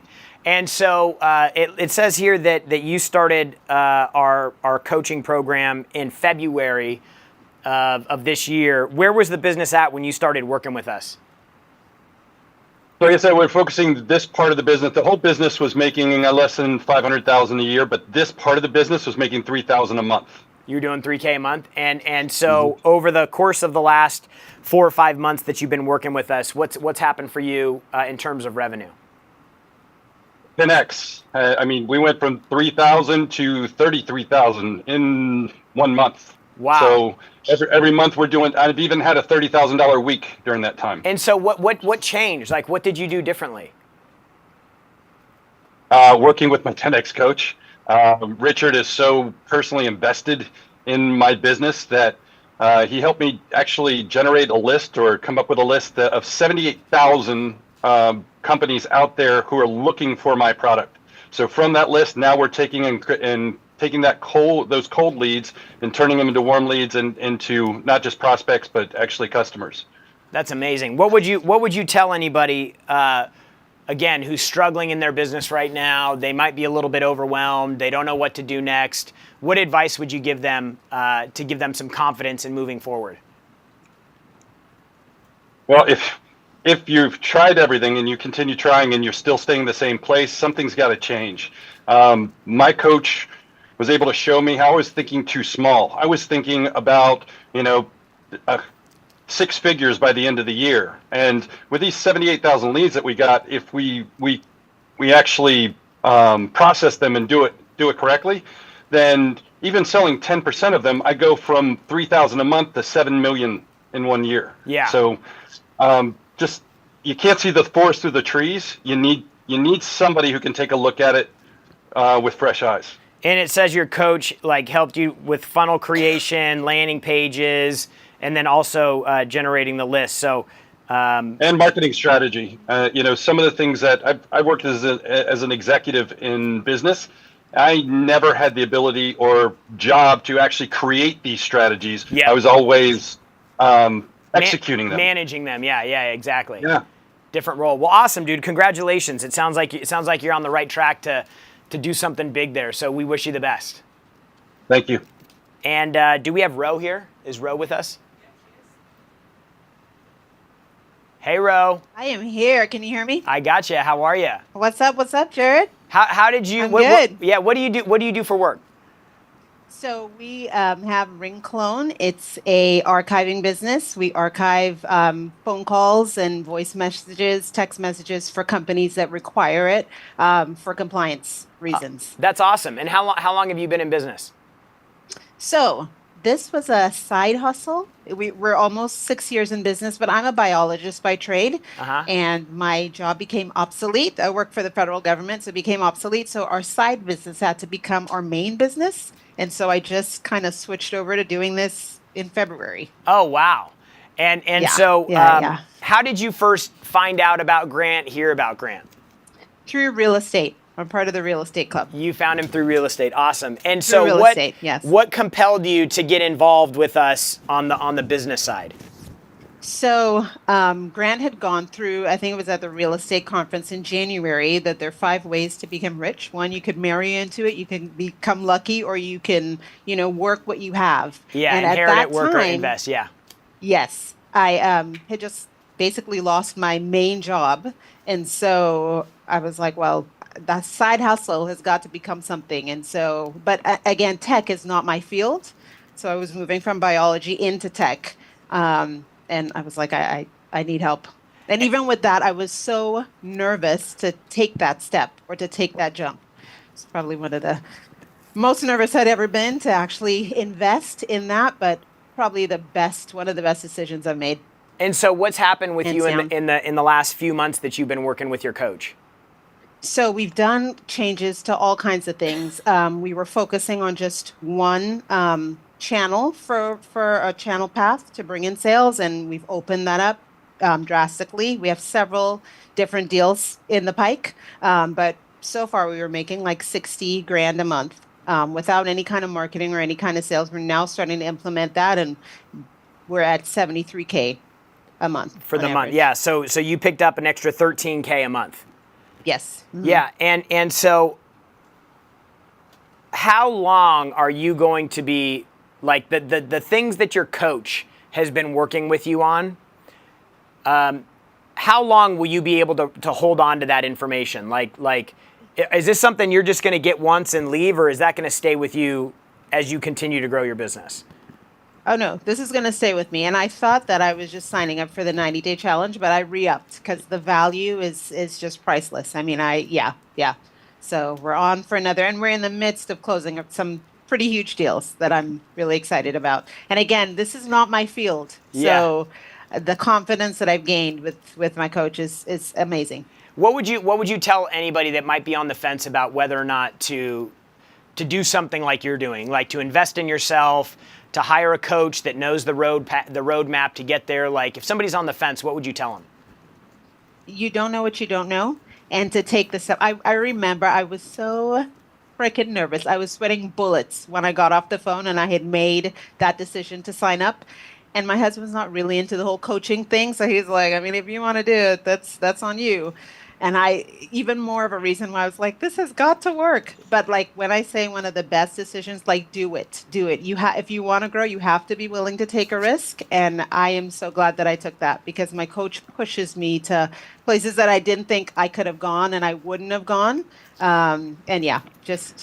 Yeah, and then Amazing. also Do it. just to clarify one thing, the coach just isn't like giving you inspiration. Like, they're actually helping you do these things, right? Right. Mm-hmm. And, Yes. and From I think role that's plays. Yeah, the role plays. What else? Role plays. So a huge thing is, I remember I filled out a form that you guys have us fill out for coaching, like what to match you up with your coach, and you asked if I wanted what industry, didn't matter. And so I was just kind of humoring, because I was like, they're not really gonna follow this through, right? And so I said I did want somebody in IT. And when I tell you the coach that I'm matched up with, I mean, spot on. I mean, it's been so invaluable to have somebody that's actually in my industry that could tell me, like, this is what this big company's thinking about. Like, he's been in that place before, and so he knows and can help me with the role play and understand like where they are, because again, that's not my background, that's not my field. Just amazing. You're awesome. You're on a great track to have something that's doing over 70 grand a month, and you're only a few months into it. Like, the sky's the limit for you. Congratulations on what you've done, and look forward to getting an update from you soon on much bigger numbers. All right. Oh yeah. Let's go. Yeah. Thanks for being here, Ro. Okay, so the thing that happened for all these folks is they got a plan, and once you get a plan and you understand like what you actually need to do, the things get clear. And so for the last 25 years that we've been in business, we've been helping small businesses grow their companies and help them give these strategies. Every single one of them said something to the effect of, you don't know what you don't know. We were missing these things. We had this uncertainty. We didn't know that we were supposed to do this. We didn't know how to do this, so we weren't doing it. And so you just got to ask yourself, how many things in your business are you not doing that you should be doing? How many things in your business should you be doing that you don't even know about? And how many things are you doing in your business that you think you're doing that you're actually doing incorrectly? This goes back to like, how much confidence do you have? If your business has been flat, if your business is not growing year over year, if you still don't have leads coming into your business, if building landing pages are still a problem for you, if you don't know how to build out email campaigns and you don't know how to manage a CRM the right way, these are all massive problems. Not one big business ever got big without like mastering these basic things. And so you guys you guys have an opportunity right now to reestablish the foundation that you're playing on and not doing it on your own. And so we would like to invite you to become a part of creating your 10X business plan, not on your own, but we want to help do it with you. Like I said, our coaches here aren't just here for inspiration. Our coaches are here to help you get stuff done. They're here to help you fill in the gaps, to teach you the things that you don't know yet. And so as part of this business plan, we're going to give you access for the next 12 weeks to a one-on-one coaching call with a certified performance coach that we have, the same coaches that all of these folks that came on today have been using. They will work with you one-on-one. If you're just getting started and you don't have a business, all the way up to, I'm doing a couple $1 million a year in revenue. We had a guy that just came out of the program. He renewed. He was doing $15 million a year in revenue. Like anywhere in that band, we have people that are there to support you. Our coaches are ex-executives for Fortune 500 companies. They're, like Rose said, they're they're ex-tech employees. We have people that coaches that run marketing agencies. We have coaches that have worked in the home services space if you're in HVAC or roofing or anything like that. So we've got a really wide variety of coaches, and for the next 12 weeks we want to give you access to one of our coaches to help you work on your plan, build your plan, and start executing your plan with you. The other thing that you're going to get as a member of our 10X Business Plan program is you're going to get access to our 7-figure coaching calls. These are calls for the next 12 weeks. These are group coaching calls. We do them every Tuesday, and all we talk about in these calls, they typically last about an hour. If I'm doing them, they typically go 2.5 because I have a rule on these calls, no question left behind. So only 2 things we talk about here are sales and marketing. These are the 2 most important things for you in order to master, to drive revenue. You have to get attention. You have to be able to convert the attention. That's all we talk about in these calls. And when you join this program, you don't only get the 12 weeks, you get the archives of all of the calls that we've done in the past. We're also going to give you access to Cardone University, which is a 12-month access. It's on demand. It's basically Grant's life's work online, all things money, mindset, marketing, and sales related. You can access that 24 hours a day, 7 days a week. We're also going to take the Money and Finance program and give you lifetime access to that, where you can learn all of Grant's money and finance strategies, the myths, the things that he's done across his career in order to take him from, making $1 million a year to being worth $1.7 billion. The other thing that we're going to give you as a bonus today is we're going to give you access to our Business Acceleration Toolkit. All the tools that I told you we use, we're going to give you guys access to all those tools for life. The KPI tracker, the scripts, the marketing swipe file with all of our top performing campaigns, the 90-day sales onboarding tools so you can bring salespeople into your company, our profit planning tool, the content calendar, and the social media and activity target calculators so that you guys can start getting help building the targets into your business so that you have something that you can actually aim for. Now, again, you're going to get 12 personal, one-on-one, customized, tailored coaching sessions for you, your business, your goals, and your targets. You're going to get access to 12 7-figure group coaching sessions. All these things take place over the next 90 days. You're going to get access to Cardone University for the next year, access to our Business Acceleration Toolkit, and access for life to the Money and Finance Training Program. If you were to invest in all of these programs, the retail price would be almost $15,000, but we're not going to ask you for $15,000 today. Today, you can get access to all of these programs and systems and a coach to help you make sure that you hit your targets for only $9,997. We've got payment plans. We've got a team ready to support you. We'd love to get you onboarded next week. But there is one more thing here. So you're going to save about $4,800. There's one more thing that we wanted to do here, because in the very beginning, Grant talked about the importance of a wealth plan. So we're going to sweeten the deal here for you. We're going to give you access to a brand new service that we are doing now. It's called the 10X Wealth Plan. Now, this isn't just a planning tool that's on an Excel spreadsheet. We are going to take all of your financial documents and upload them into an online portal, bank grade encryption and security, We're going to upload all your expenses, your income, your credit card statements. We're going to upload all of that financial information. We're going to ingest that into our platform. And then we're going to have an AI tool that actually goes through and analyzes your entire financial profile, identifies where you're spending money, what your targets are. We're going to go through and we're going to build out a full financial plan. But this isn't just a web-based platform, okay? What we're going to do is we're actually going to connect you with a certified financial planner. These folks are all people who have been in wealth management for 10 plus years with client-facing experience with firms like BlackRock, Fidelity, Merrill Lynch, Morgan Stanley, and you actually work with a certified financial planner to plan out your wealth goals. They're going to help you review your financial health. They're going to do an in-depth spending analysis. They're going to provide you with budgeting tools. We're going to help you establish your financial goals, your retirement targets. That calculator that you saw us using, we're going to give you access to that investment calculator as well. And we're going to help you plan for any life events. If you have kids, if you have retirement, if you have a wedding coming up, if you have a family vacation you want, we're literally going to give you access to a financial professional. Same advice that most companies typically charge. You know, if you have $1 million account, you're going to pay $20,000 a year to have access to one of these advisors. We're super excited about this because it's democratizing access, making available to everybody financial advice from certified planners with the CFP designation, which is the highest level of certification you can get as a financial advisor. We're not managing your money. We're going to help you execute on a plan.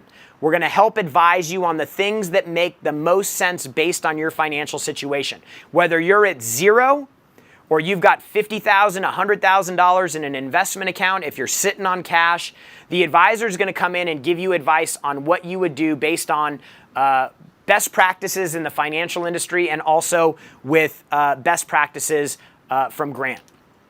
So you're going to get, as part of this plan, you're going to get annual plan updates. So once you upload all of your information in, every year you're going to get an update on your financial health. Again, where you're at versus where you need to be towards your target.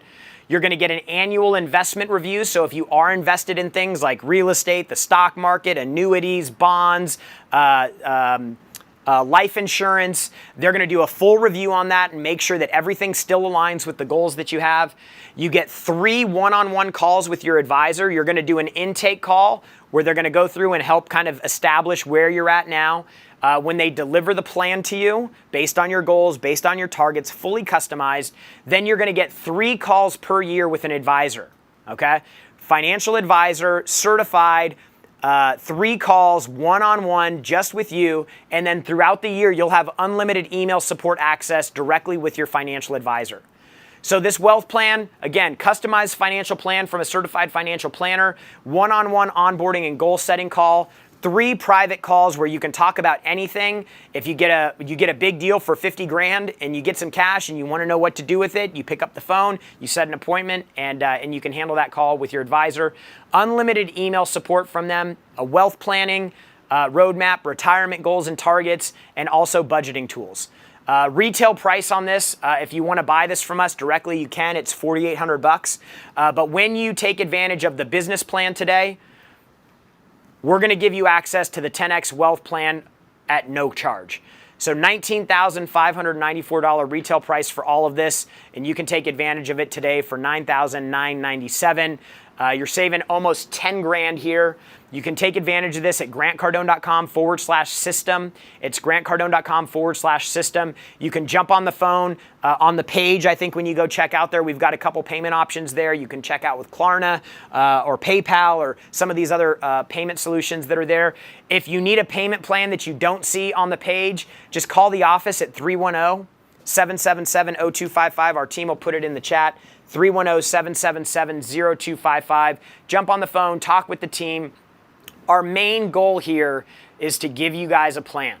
The next dollar Grant makes doesn't make a difference. He doesn't have to do this. He doesn't have to be here. If he closed our entire business down today, he'd be set for life and his future generations would be set for life.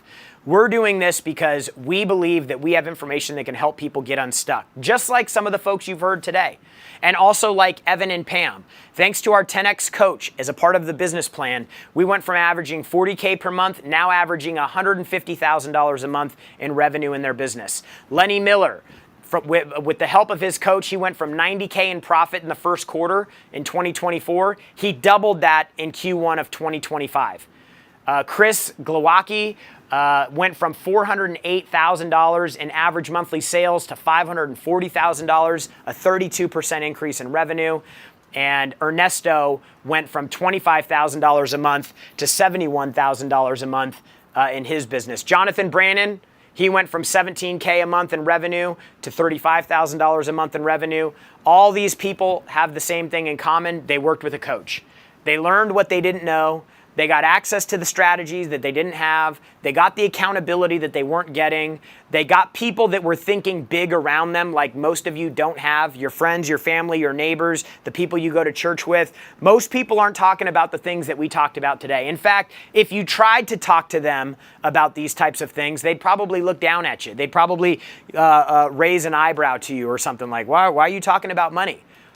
Okay, the things that you refuse to confront, you will never have. If you don't confront your money, you're never going to have money. If you don't confront the fact that there's things that you need to know in your business that you don't, you're never going to learn those things. So you've got to get a plan in place, and that's what we're giving you guys an opportunity here to do. Again, you can go to grantcardone.com/system.